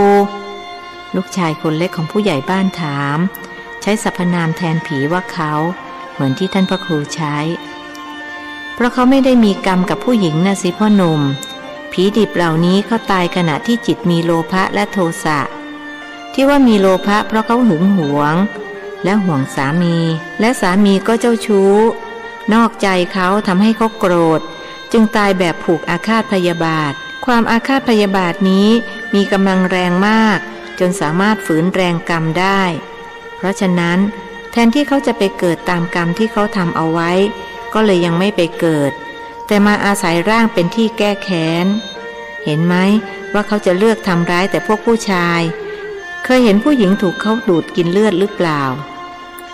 บอกเคยกับพวกที่ตายมีแต่ปอใจเท่าอันผู้ใหญ่บ้านตอบนั่นแหละเพราะเขาอาฆาตสามีเลยทำร้ายแต่ผู้ชายเมื่ออาฆาตสามีก็น่าจะฆ่าสามีคนเดียวแต่นี่มันฆ่าไขต่อไขวุ่นวายไปหมดท่านอย่างอี้บ่ถูกนะครับหลวงปู่ลูกชายคนโตของผู้ใหญ่พูดแต่ถ้าบ่มีห้างเขาก็ยะอย่างอี้บ่ได้แม่นก็ครับหลวงปู่ผมว่าหมู่ผมผิดเองที่ฝังเขาแทนที่จะเผาลูกชายคนเล็กออกความเห็นซึ่งท่านพระครูก็รับรองว่าถูกต้องพ่อหนุ่มฉลาดหลักแหลมมากหลวงปู่กำลังจะบอกอยู่เหมือนกันว่าความผิดอยู่ที่พวกเรานี่แหละถ้าเราเผาเขาก็จะไม่มีโอกาสมาก่อความเดือดร้อนให้กับเราแบบนี้เพราะฉะนั้นต่อไปนี้เวลามีคนตายโดยเฉพาะคนที่เป็นผู้หญิงจงอย่าเอาศพไปฝังแต่ให้เผาแทนถ้าขืนฝัง วันดีคืนดีเขาจะลุกขึ้นมาอาละวาดเกิดลุกขึ้นมาทุกศพรับรองว่าพวกผู้ชายถูกกินหมดหมู่บ้านแน่โอ้ยกลัวแล้วกลัวแล้วพี่ชายของหนุ่มน้อยร้องขึ้นทุกคนรวมทั้งท่านพระครูจ้องมองมาที่เขาพ่อหนุ่มเป็นอะไรไปหรือท่านถามบุรุษหนึ่งในสี่คาดเดาผมกลัวครับเขาบอกท่าทางหวาดกลัวดังวาจาไม่ต้องกลัวอยู่กับหลวงปู่ไม่ต้องกลัวเอาละยังมีอีก2 ศพช่วยกันขุดขึ้นมาเถอะประเดี๋ยวจะมืดค่ำเสียก่อนท่านบอกบุรุษทั้ง4ผมว่าวันผูกค่อยมาขุดบ่ดีกว่าหรือครับหลวงปู่นี่ก็บ่ายแล้วกว่าจะขุดเสร็จก็ดึกเพราะอยู่ลึกตั้ง2-3 วาคนหนึ่งพูดขึ้นอย่างนึกท้อเขาเห็นว่าผู้ใหญ่บ้านใช้เขาทำงานเกินกำลังอย่าผัดวันประกันพรุ่งพระพุทธองค์ตรัสสอนไว้ในมงคลสูตรว่าอนากุลาจะกัมมันตาเอตัมมังคลมุตตมังการงานไม่ข้างค้างนี้เป็นมงคลอันสูงสุดเพราะฉะนั้นต้องช่วยกันขุดขึ้นมาให้ได้ขืนรอถึงพรุ่งนี้รับรองมีปัญหาแน่ท่านพระครูไม่ยอมรับมติของเขาหลวงปู่บ่ได้เป็นคนขุดก็อู้ได้กะลองมาขุดดูจะหู้ว่ามันอิดขนาดไหนแทบขาดใจเลยแหละเขาเริ่มผ่านเอากับท่านพระครูภิกษุวัย45จึงว่าถ้าอาตมาเป็นคฤหัสถ์ก็จะขุดให้โยมดูสมัยที่ยังไม่ได้บวชอาตมาทำงานหนักมากแล้วก็ไม่เคยเกี่ยงงานลูกผู้ชายต้องสู้งานจะกลัวไปใหญ่กับความยากลำบากผู้ใหญ่บ้านรีบรับรองว่าแต่กะหลวงปู่รีบขุดเข้าถ้าคิงอิดหาขุดเองก็ได้ท่านพระครูไม่เข้าใจคำศัพท์ที่เขาใช้จึงถามขึ้นว่าคิงฮาที่โยมผู้ใหญ่พูดน่ะแปลว่าอะไรอ๋อเป็นภาษาเหนือกับหลวงปู่แล้วก็เป็นภาษาเจ้าบ้านที่บอกค่อยสุภาพนักเขาใจเฉพาะกับคนที่คุ้นเคยกันครับอาตมาอยากรู้ความหมายหากไม่เป็นการรบกวนแล้วก็ช่วยบอกอาตมาไว้ประดับความรู้ด้วยเถอะคิงแปลว่ามึงฮาแปลว่ากูครับหลวงปู่ลูกชายคนเล็กของผู้ใหญ่บ้านตอบแทนบิดามันบอกก้อยสุภาพครับหลวงปู่บิดาเด็กหนุ่มพูดออกตัวแต่มันก็เป็นวัฒนธรรมนะเมื่อเราเคยชินกับมันเราก็ไม่รู้สึกว่ามันไม่สุภาพอย่างอาตมาก็เหมือนกันตอนเป็นเด็กๆก็พูดมึงพูดกูเพราะชาวบ้านก็พูดกันอย่างนั้นอย่าว่าแต่ชาวบ้านเลยพระในวัดท่านก็พูดอย่างวัดแถวบ้านอาตมาสมภารพูดกับเนนยังใช้มึงกูแถมยังเรียกเนนว่าไอ้เนนเมื่อก่อนชาวบ้านเขาก็พูดกันอย่างนี้เพิ่งจะมาเปลี่ยนก็ตอนสมัยจอมพลป.เป็นนายกรัฐมนตรีท่านบอกว่าพูดไม่เพราะไม่ทัดเทียมอารยประเทศเขาจึงห้ามพูดมึงกูแล้วก็ห้ามคนแก่คนเฒ่ากินหมากด้วยครับผมได้ยินพ่อเล่าเหมือนกันพ่อเล่าว่าจอมพลป.ท่านสั่งให้เลิกกินหมากแล้วหันมาใส่หมวกเล่นเอาคนเฒ่าคนแก่ต้องกินกันแบบลบๆซ่อนๆเพราะเลิกบ่ได้สมัยก่อนคนกินหมากนะครับหลวงปู่เอาละอาตมาถามเรื่องคิงกับฮาเลยลามไปถึงเรื่องหมากสรุปว่าฮาคือกูคิงคือมึงใช่ไหมท่านถามหนุ่มน้อยถูกแล้วครับหลวงปู่คนทางใต้ที่มาแอวบ้านเฮาเขาพยายามอู้เรียนแบบภาษาถิ่นแต่บางทีเขาก็ใส่ผิดเช่นพูดว่าฮาคอยคิงโตยพวกเฮาขำกันไง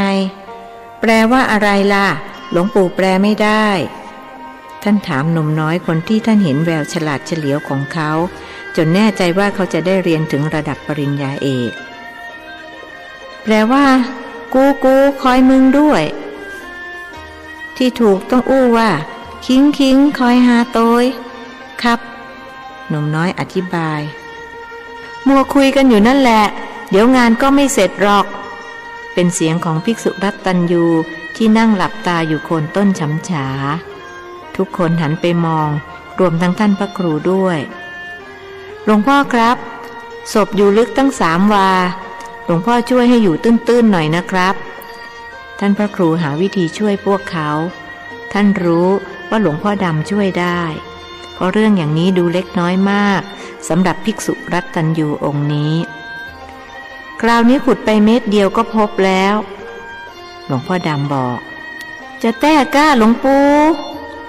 บุรุษคนเดิมพูดด้วยน้ำเสียงที่ฟังดูเหมือนไม่เชื่อถือท่านพระครูอดรนทนไม่ไหวจึงว่าตรงๆโยมปากเสียอีกแล้วนะโยมรู้ไหมหลวงปู่องค์นั้นท่านไม่ใช่พระธรรมดานะไปพูดไม่ดีกับท่านระวังกรรมจะตามทันตาเห็นแทนที่จะสำนึกถึงความผิดของตนบุรุษนั้นกลับแสดงอาการโกรธขึ้นจึงเถียงว่าจะวิเศษมาแต่ไหนผมก็บ่สนหรอกอิดจะตายอยู่แล้วจะตายแล้วได้ยินกอพูดเสียงเกือบจะเป็นตะโกน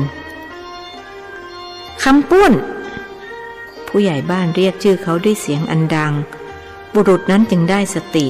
เขามองหน้าผู้ใหญ่บ้านอย่างหวาดหวาดคิงจะมากไปแล้วหาสักจะทนบ่ไหวแล้วตู้เจ้าท่านมาสวยหมู่เฮาคิงยังไปอู้บ่ดีกับท่านหาบ่ได้อู้บ่ดีแต่หาอู้ความจริงต่างหากเขาเถียงแม้จะเกรงกลัวคนเป็นผู้ใหญ่บ้านแต่ก็ต้องเถียงเพื่อจะอวดพระสงฆ์องค์นี้ว่าเขาก็แน่เหมือนกันท่านพระครูมองหน้าบุรุษนั้นแล้วก็ให้ตกใจเพราะมองเท่าไหร่ก็ไม่เห็นศีรษะตายจริงโยมคนนี้หัวขาดท่านอุทานอยู่ในใจแล้วจึงต่อหัวให้เขาสัมปติชฌามิสัมปติชฌามิท่านว่าคาถาในใจแต่แล้วศีรษะของบุรุษนั้นก็ยังไม่มาต่อกับคอท่านรู้ว่าเขาจะต้องตายในอีกไม่กี่ชั่วโมงข้างหน้าเพราะกรรมที่คิดไม่ดีกับพระอรหันต์จึงบอกเขาด้วยเสียงที่เปี่ยมด้วยเมตตาปราณีว่าไม่เป็นไรหรอกโยมผู้ใหญ่เขาเหนื่อยก็ให้เขาพักให้โยม3 คนช่วยกันขุดไปก่อนอาตมาเห็นว่าโยมเขาป่วยหนักให้เขาพักเถอะโยมไปนั่งพักเถอะอาตมาอนุญาตบุรุษนั้นจึงลุกขึ้นเดินไปยังต้นไม้อีกต้นหนึ่งอย่างงอนผู้ใหญ่บ้านจึงบอกลูกชายคนโตให้ทำหน้าที่แทนเขาแต่เด็กหนุ่มเกี่ยงน้องชายลูกชายคนเล็กของผู้ใหญ่บ้านจึงช่วยบุรุษอีก3 คนขุดเพราะไม่อยากให้มีปัญหา2 ชั่วโมงผ่านไปคนทั้ง4ซึ่งมีผู้ใหญ่3 เด็ก1ก็สามารถนำศพที่เหลือขึ้นมาวางเรียงกับศพแรกพวกเขาเกิดความศรัทธาในหลวงปู่องค์ที่นั่งหลับตาอยู่ใต้ต้นฉำฉาเพราะพอขุดไปเม็ดเดียวก็พบดังที่ท่านพูด2 ศพที่ขุดได้ทีหลังก็น่าเกลียดน่ากลัวไม่แพ้ศพแรกเมื่อนำมาวางเรียงดูเผินๆเหมือนปีศาจกำลังนอนหลับพักผ่อนและพร้อมที่จะตื่นขึ้นมาอาละวาดให้พวกชาวบ้านเดือดร้อนโดยเฉพาะชาวบ้านที่เป็นผู้ชาย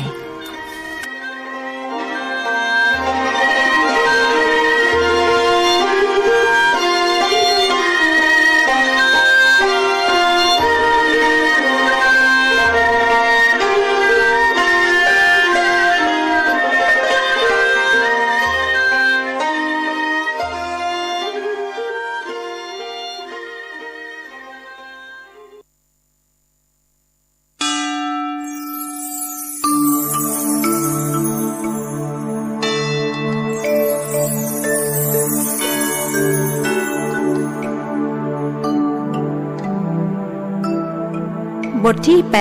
88เตโชกสินน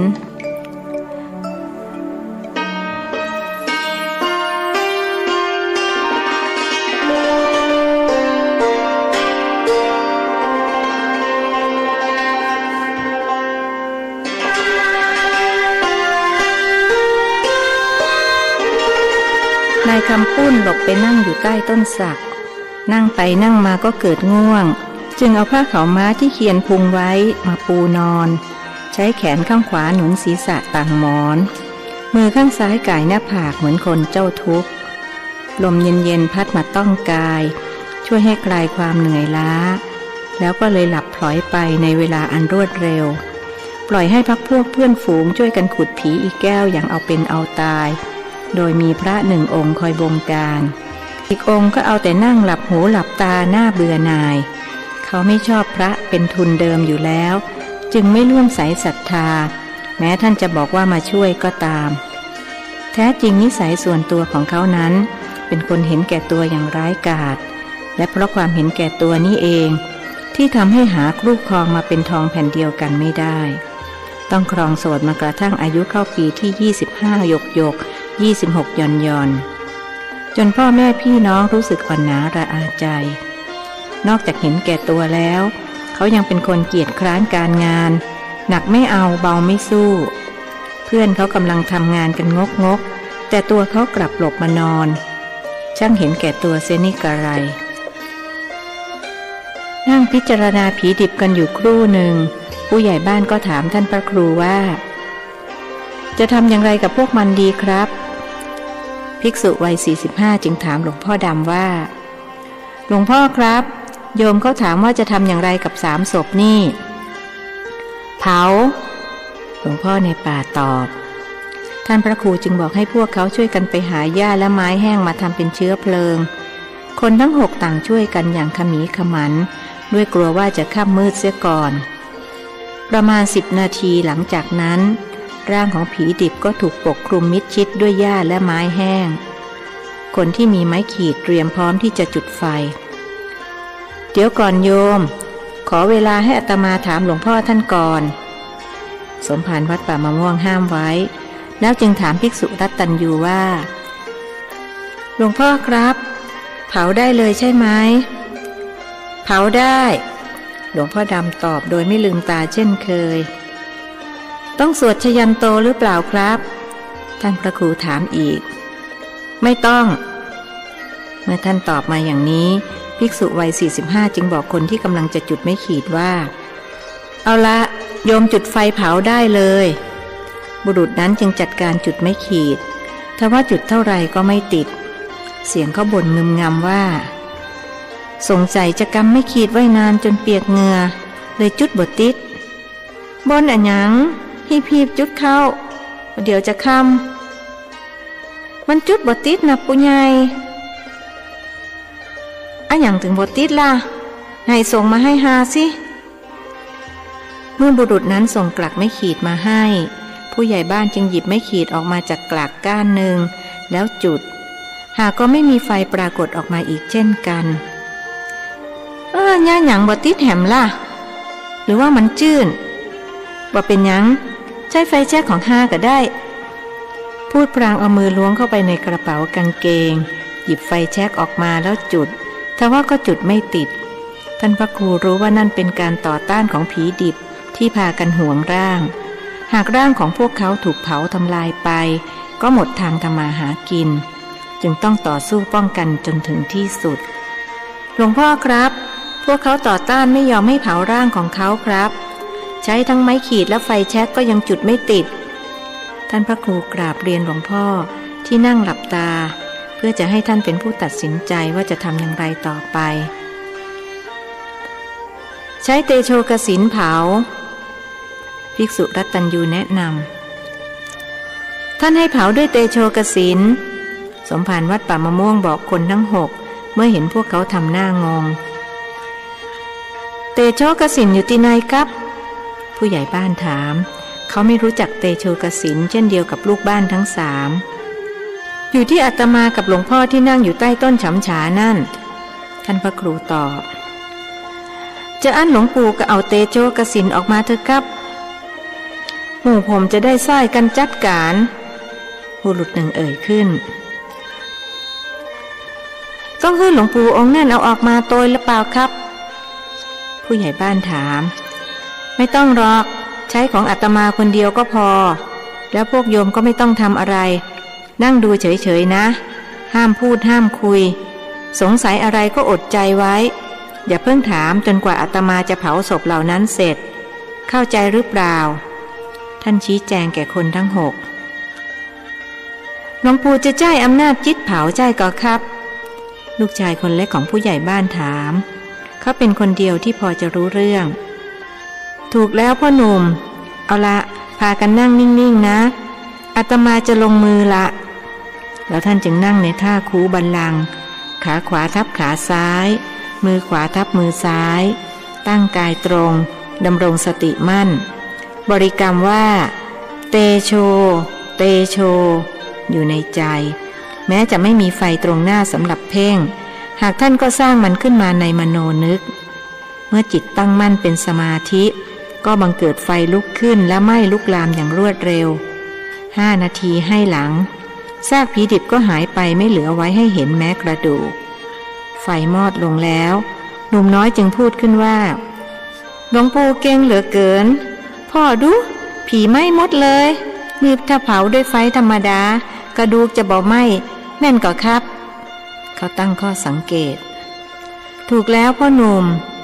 นอกจากกระดูกจะไม่ไหม้แล้วยังใช้เวลานานกว่าจะเผาเสร็จแล้วก็จะมีกลิ่นเหม็นไหม้ด้วยกลิ่นเนื้อสดๆถูกเผาน่ะท่านพระครูตอบบุรุษอีก5 คนรู้สึกตื่นเต้นและอัศจรรย์ใจจนพูดไม่ออกเกิดมาจากท้องพ่อท้องแม่ก็เพิ่งจะพบจะเห็นนี่แหละพระอะไรก็ไม่รู้ช่างเก่งเหลือเกินครั้นหายตื่นเต้นแล้วจึงพร้อมใจกันกราบท่าน3 ครั้งด้วยความสำนึกในบุญคุณคนเป็นผู้ใหญ่บ้านพูดขึ้นว่านิมนต์หลวงปู่พักอยู่ในหมู่บ้านอีกสัก2-3 วันได้ก็ครับหมู่ผมจะทำบุญฉลองที่หลวงปู่ปราบผีดิบได้สำเร็จไม่ได้หรอกโยม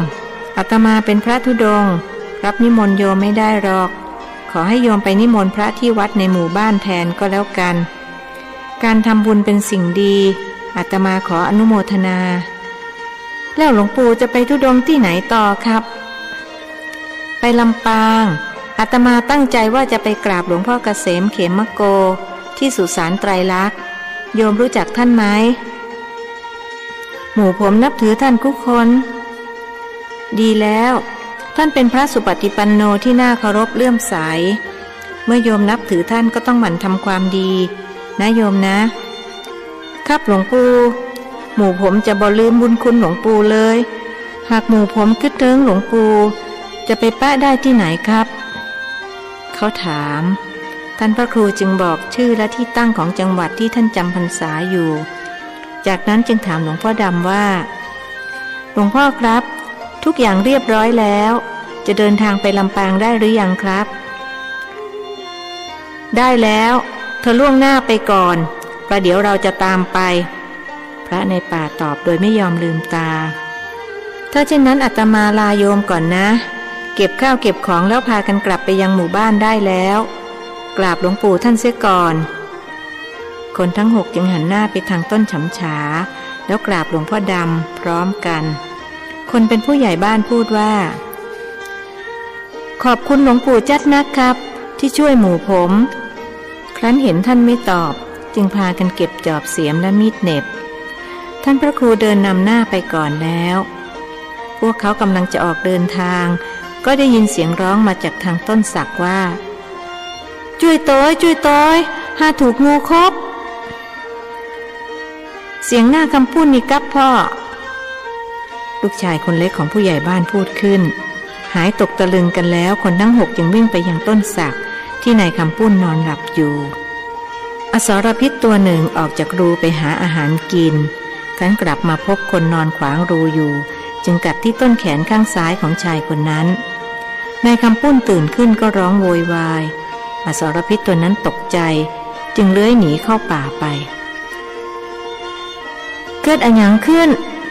ผู้ใหญ่บ้านถามนายคำปุ้นผมถูกงูคบสงสัยจะเป็นงูเห่าเขาตอบไหนกะมันอยู่ไหนจะได้เอาไปแกงกินคนถือจอบถามหางูนึกอยากกินแกงงูเห่าจนน้ำลายไหลบ่หันคงเลื่อยเข้าป่าไปแล้วช่วยหาตีกับคนอายุไล่เลี่ยกันเขาแทนตัวเองว่าหาส่วนผู้ใหญ่บ้านอายุมากกว่าเขาจึงใช้ผมจะญาติจะได้ดีต้องหาเชือกมาลัดแขนไว้บ่ฮื้อพิษแล่นเข้าหัวใจเชือกก็บ่มีบุญคุ้มคิงไปตัดเถาวัลย์มาผู้ใหญ่บ้านบอกบุรุษคนที่ถือมีดเหน็บพ่อครับผมว่าไปโตยหลวงปู่2 องค์มาช่วยดีกว่าผมจะไปโตยเองลูกชายคนเล็กของผู้ใหญ่บ้านบอกบิดาสอันคิงฮีบวิ่งไปโตยเตอะ เขาบอกลูกชายหนุ่มน้อยจึงออกวิ่งเต็มฝีเท้าประเดี๋ยวหนึ่งก็วิ่งกลับมาบอกว่าบ่หันทั้งสององค์เลยครับป้อยะหยังเปิ้นเดินเร็วนักเพิ่งแยกกันสักกำนายบุญคุ้มสงสัยเปิ้นใส่คาถาย่นระยะทางหนุ่มน้อยตอบทว่าไม่มีใครเข้าใจเรื่องที่เขาพูดกว่านายบุญคุ้มจะหาเถาวัลย์มาได้พิษงูก็วิ่งเข้าไปถึงหัวใจแล้วนายคำปุ้นก็ขาดใจตายด้วยความเจ็บปวดเขาสิ้นใจแล้วลูกชายคนโตของผู้ใหญ่บ้านจึงพูดขึ้นว่าหมูเฮาตกใจกันจนขาดสติที่แต่เอาผ้าเขาวม่าของหน้าคำปุ้นมามัดแขนแทนเถาวัลย์ก็ได้ยะหยังบ่มีใครคิดจะอี้แต่ของคิงหมูเฮาลืมกึดไปหรือจะเป็นเพราะคำปุ้นมันถึงที่ตายก็บ่ฮู้จึงยะฮื้อหมูเฮานึกบ่ถึงนายบุญคุ้มออกความเห็นคนทั้งหกไม่รู้เลยว่าการตายของนายคำปุ้นนั้นเนื่องมาแต่กรรมที่พูดไม่ดีคิดไม่ดีกับพระอรหันต์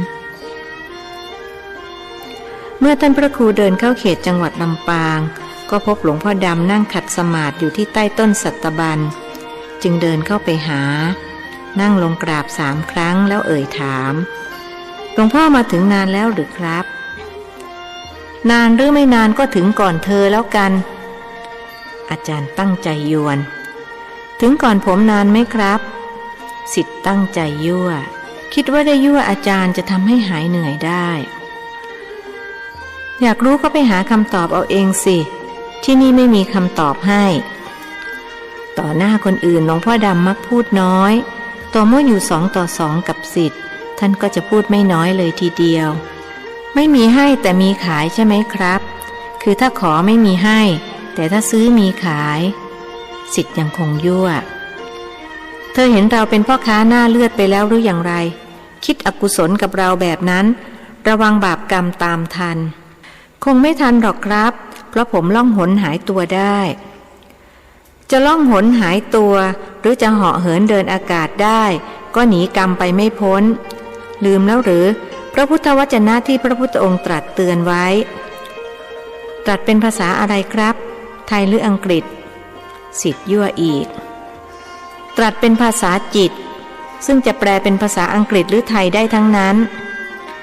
ถ้าเช่นนั้นผมอยากฟังที่แปลเป็นภาษาอังกฤษหลวงพ่อกรุณาแปลให้ผมฟังด้วยเถิดครับหลวงพ่อดำพูดเป็นภาษาอังกฤษว่า If you are afraid of and dislike suffering do no evil either openly or in private if you do or intend evil there is no escape from suffering even if you run away or through miraculous powers อาจารย์พูดจบศิษย์จึงสารภาพเสียงอ่อยๆว่าหลวงพ่อครับผมตกภาษาอังกฤษนิมนต์ภาคไทยได้ไหมครับผมถนัดภาษาไทยมากกว่านึกว่าจะแน่ที่แท้ก็ไม่รู้เรื่องใช่ไหมล่ะอาจารย์พูดด้วยน้ำเสียงเยาะเย้ยก็พอจะรู้ครับแต่ผมอยากฟังหลวงพ่อภาคไทยมากกว่าเธอภาคเองก็ได้นี่ลองนึกทบทวนดูสิว่าพระพุทธองค์ตรัสเตือนไว้อย่างไรที่จะไม่ให้คนทำชั่วนึกออกแล้วครับผมสอนตัวเองบ่อยๆด้วยพระพุทธวจนะบทนี้พระพุทธองค์ตรัสเตือนไว้ว่าถ้าท่านกลัวทุกข์ก็อย่าทำกรรมชั่วทั้งในที่ลับที่แจ้งถ้าท่านจักทำหรือทำอยู่ซึ่งความชั่วถึงแม้จะเหาะหนีไปก็ย่อมไม่พ้นจากความทุกข์ได้เลยตรัสเตือนไว้อย่างนี้ครับเก่งนี่เอาละนี่ก็เข้าเขตจังหวัดลำปางแล้วให้เธอไปกราบหลวงพ่อเกษมและทำการบ้านตามที่เราเคยสั่งไว้แล้วหลวงพ่อไม่ไปกับผมหรือครับเราไม่มีความจำเป็นที่จะต้องไปจะรอเธออยู่ตรงนี้แหละอย่าลืมการบ้านที่เราสั่งล่ะไม่ลืมหรอกครับผมยังไม่แก่ก็หลวงพ่ออายุตั้ง 2,000 กว่าปียังไม่ลืมนี่ครับ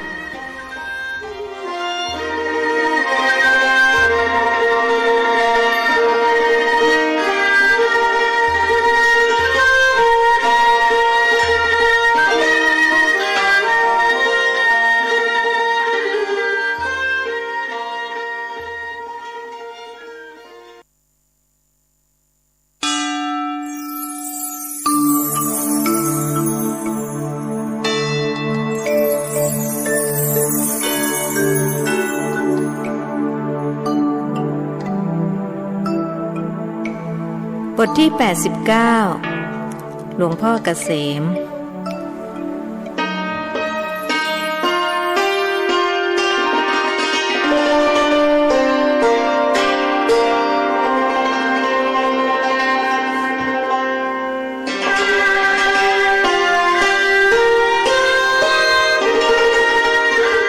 รู้สึกเธอจะยั่วเราจนวินาทีสุดท้ายเลยนะ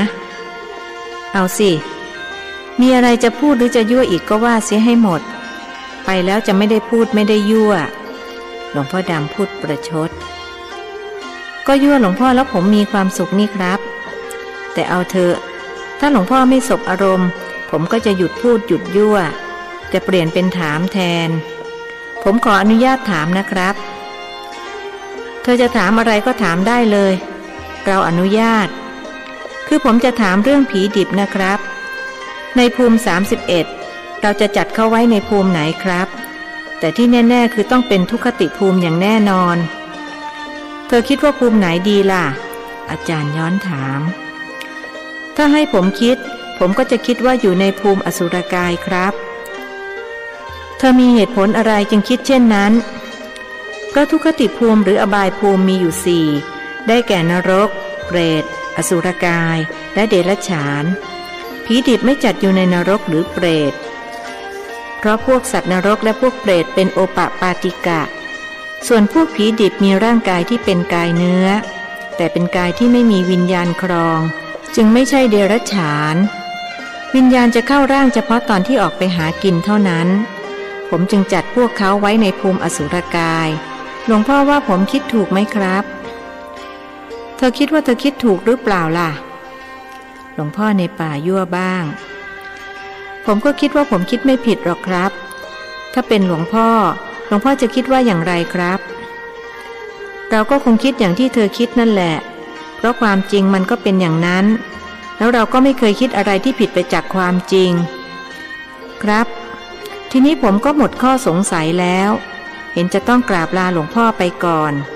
แล้วผมจะทำการบ้านมาส่งนะครับท่านกราบอาจารย์3 ครั้งแล้วจึงเดินหายเข้าไปในป่า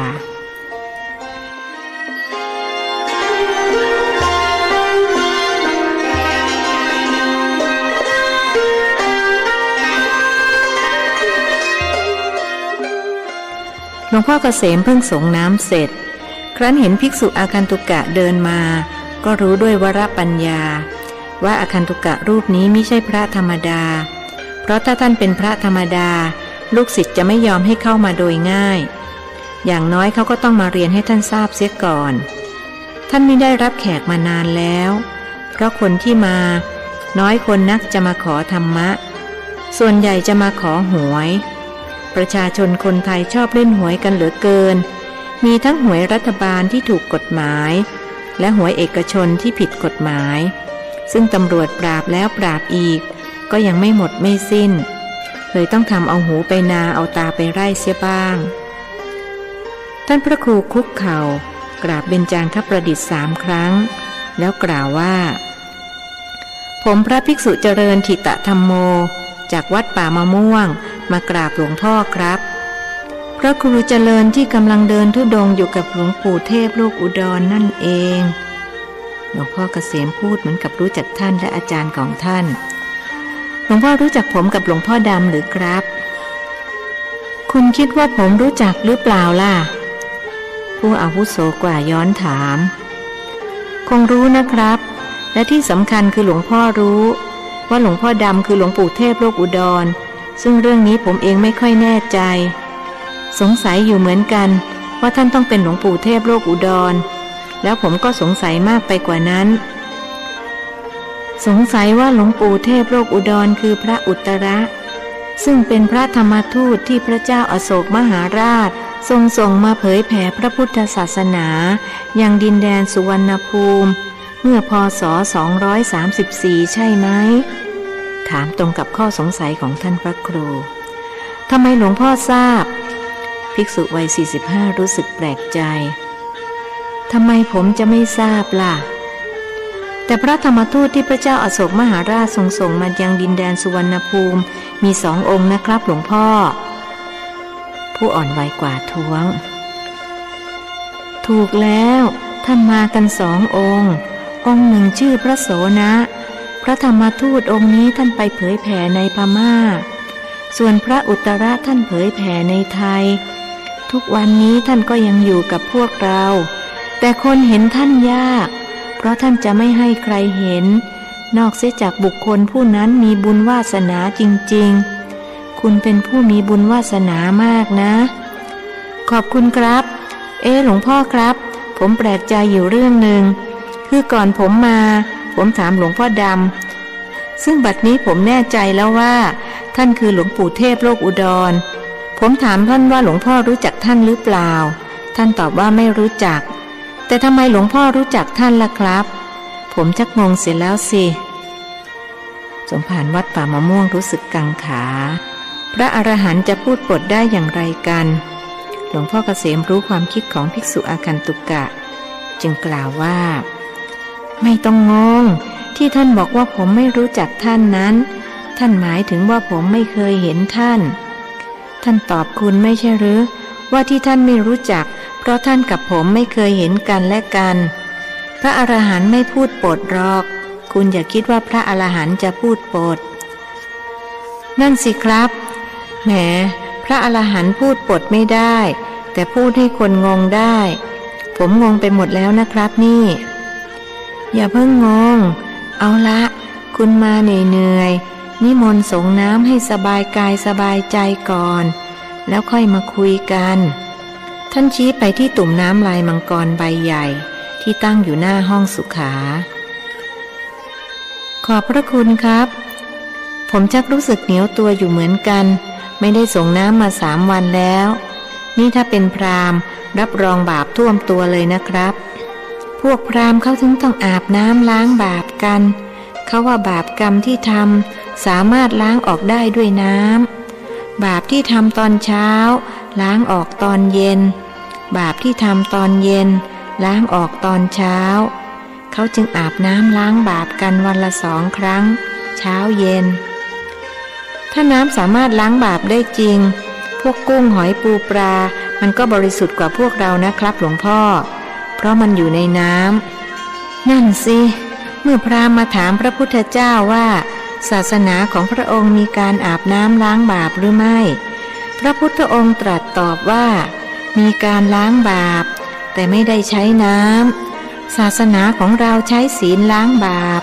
คือมีศีลเป็นน้ำมีศรัทธาเป็นท่าลงไปอาบพระองค์ไม่เคยขัดคอใครเขาว่าอย่างไรก็ไม่ทรงขัดเขาแต่ขณะเดียวกันก็ไม่ทิ้งหลักการของพระองค์คุณก็เหมือนกันเวลาไปสอนชาวบ้านก็อย่าไปขัดใจเขาจะว่าอย่างไรก็อย่าไปขัดขณะเดียวกันก็ต้องยึดหลักการของเราไว้ถึงคุณจะบริสุทธิ์หลุดพ้นแต่คนที่อิจฉาริษยาก็ยังมีคุณจะต้องผจญกับคนพวกนี้จนกว่าจะตายจากกันไปข้างหนึ่งพวกมิจฉาทิฏฐิมีทุกยุคทุกสมัยอย่าเพิ่งหมดกำลังใจเสียก่อนล่ะครับหลวงพ่อผมจะอดทนจนกว่าจะตายจะใช้กรรมให้หมดเพราะชาตินี้เป็นชาติสุดท้ายของผมแล้วกรรมของคุณหนักมากนะแล้วคุณก็ต้องใช้เพราะไม่มีใครเข้ามาทำให้คุณเป็นคนทำก็ต้องชดใช้ด้วยตัวคุณเองผมดูแล้วเห็นว่าคุณต้องเผชิญปัญหาทุกด้านเลยแต่ในที่สุดก็สามารถเอาชนะอุปสรรคทั้งปวงได้คุณเป็นนักสู้ที่เยี่ยมยอดมากผมขอชมเชยหลวงพ่อก็เป็นนักสู้ที่ยิ่งยวดนะครับสู้กับโรคภัยไข้เจ็บผมได้ยินมาว่าหลวงพ่ออาพาธเป็นมะเร็งในกระดูกแต่หลวงพ่อสามารถข่มเวทนาได้นั่งคุยกับผมเหมือนกับว่าไม่ได้เจ็บป่วยอะไรผมชื่นชมในความอดทนของหลวงพ่อครับคนเราก็มีกรรมต่างกันนะคุณเอาละคุณไปสงน้ำเถอะเดี๋ยวผมจะเตรียมน้ำปานะถวายหลวงพ่ออย่าลำบากเลยครับผมเกรงใจไม่ต้องเกรงอกเกรงใจอะไรหรอกธรรมเนียมไทยเราต้องต้อนรับขับสู้ผู้มาเยือนเหมือนที่ท่านสอนไว้ว่าเป็นธรรมเนียมไทยแท้แต่โบราณ ใครมาถึงเรือนชานต้องต้อนรับทั้งน้ำท่าตามมีและตามเกิดให้เพลินเพลิดกายากว่าจะกลับคุณไม่เคยได้ยินหรือเคยครับเมื่อเคยก็ไม่ต้องเกรงใจไปเถอะตามสบายนะท่านพระครูจึงกราบท่าน3 ครั้งแล้วลุกออกมาเพื่อส่งน้ำ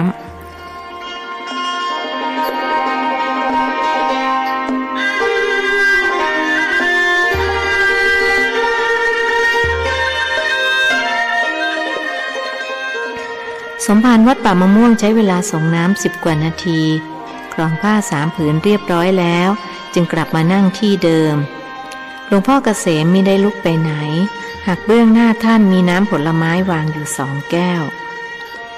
นิมนต์ฉันน้ำปานะ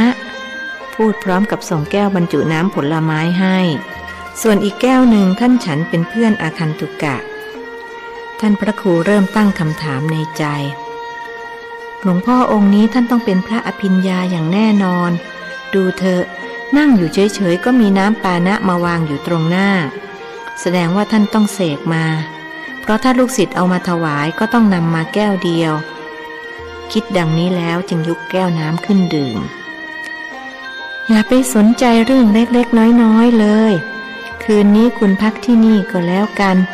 มีเรื่องจะคุยกับผมไม่ใช่หรือแล้วไหนจะต้องทำการบ้านส่งหลวงปู่เทพโลกอุดรอีกกว่าจะเสร็จก็ค่อนรุ่งกระมังหลวงพ่อเกษมพูดเพราะรู้จุดประสงค์ในการมาของท่านพระครูสมภารวัดป่ามะม่วงจึงพูดออกตัวว่าหลวงพ่อล่วงรู้ความคิดของผมทุกอย่างแบบนี้ผมก็เขินแย่สิครับจะเขินไปทำไมผมไม่มีเจตนาจะพูดให้คุณเขินเพียงแต่จะพูดให้คุณสบายใจเท่านั้นเอาละทีนี้คุณมีอะไรก็ว่าไปหลวงพ่อครับทำไมหลวงปู่เทพโลกอุดรท่านจึงไม่มาพบหลวงพ่อทำไมท่านรู้จักหลวงพ่อทั้งที่ไม่เคยพบกันก็คุณเรียกท่านว่าหลวงพ่อในป่าไม่ใช่หรือในเมื่อท่านเป็นพระในป่าก็แสดงว่าท่านชอบอยู่ป่าจะให้มาอยู่ในวัดท่านไม่มาหรอกเหตุนี้ท่านจึงไม่มากับคุณส่วนที่คุณสงสัยว่าทำไมท่านจึงรู้จักผมก็ขอตอบว่าท่านรู้จักพระสงฆ์ทุกรูปในโลกรู้ว่ารูปไหนดีรูปไหนไม่ดีท่านรู้ได้ทุกเรื่องหากต้องการจะรู้เอาอย่างนี้นะท่านให้คุณทำการบ้านเรื่องผมไปส่งท่านผมก็จะทำการบ้านเรื่องท่านฝากคุณไปส่งด้วยคุณมีกระดาษดินสออยู่ในย่ามเอาออกมาจดการบ้านของผมด้วยท่านพระครูจึงหยิบกระดาษและดินสอออกมาจากย่ามแสงตะเกียงค่อนข้างริบหรี่หากท่านก็ใช้แสงแห่งปัญญาซึ่งสว่างไสวกว่าเข้าช่วยพร้อมแล้วครับนิมนต์หลวงพ่อบอกการบ้านครับการบ้านของผมมีชื่อว่าคาถาบูชาหลวงปู่เทพโลกอุดรพอผมนึกถึงท่านคาถานี้ก็ผุดขึ้นในใจผมไม่ได้เป็นผู้รจนาหรอกนะ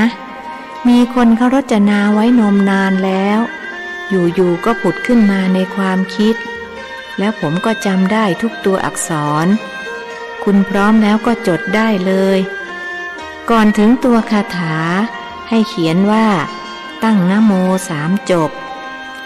เรื่องตั้งนะโม3 จบก็มีที่มานะ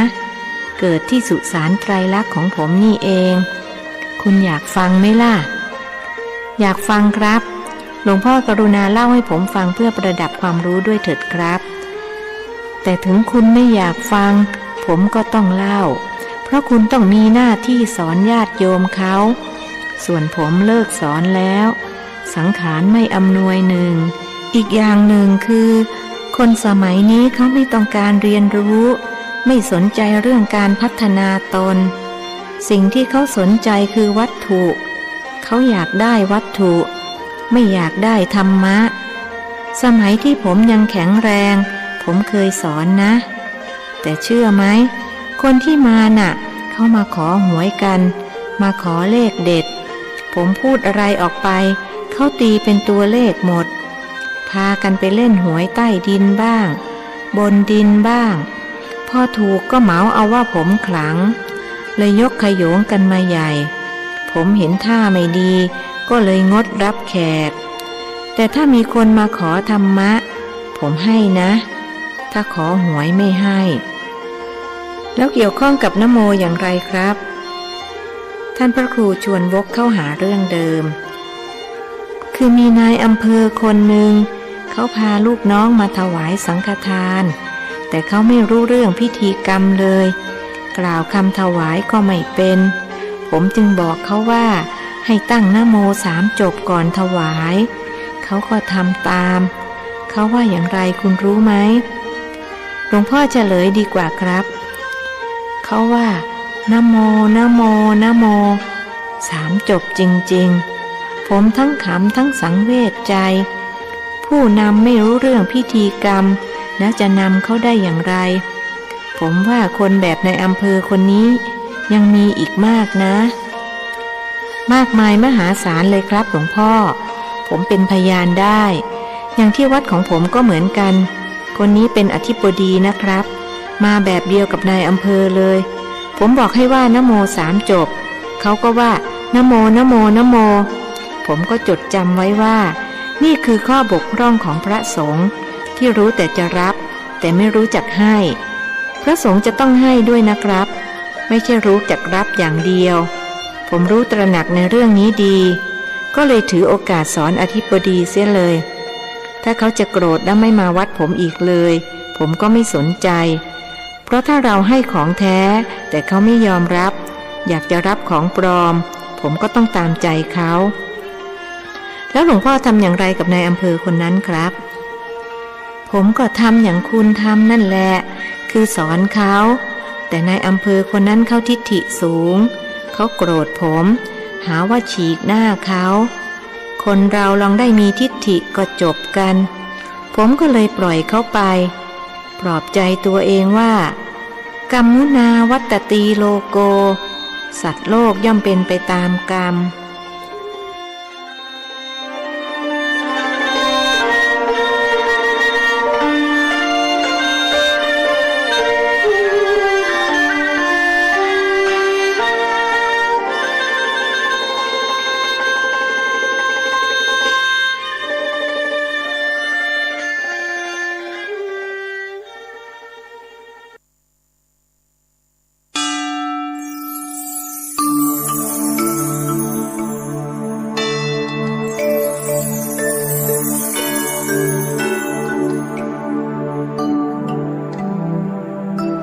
บทที่90พระอุตระ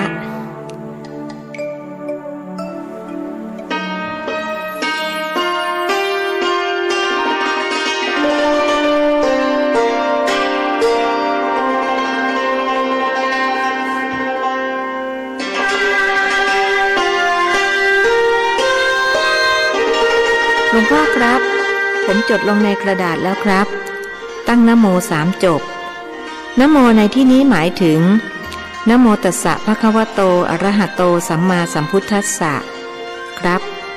ท่านพระครูทวงคาถาบูชาหลวงปู่เทพโลกอุดรจากหลวงพ่อเกษมเอาละเมื่อตั้งนะโม3 จบแล้วก็จดตัวคาถาซึ่งมีอยู่7 คาถาด้วยกันผมจะบอกช้าๆคุณจะได้จดทัน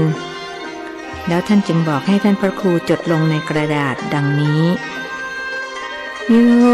อาริโยมหาเทโรอะระหังอาภิญญาทโรปฏิสัมภิทัปปัตโตวังเตวิชโชพุทธสาวโกพหุเมตตาทิวาสโนมหาเถรานุสาสโกอะมตัญเยวาสุชีวติงอภินันทิคุหาวนังโสโลกุต ตโรนะโมอัมเหหิอภิปูจิโตอิทาทานุปามาคัมมังกุสเล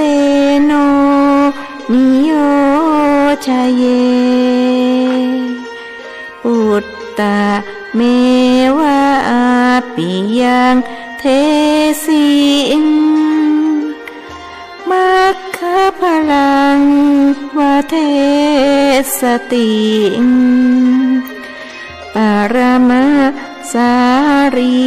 ริกาธาตุงวชิรัญจาปิวานิตังโสโลเก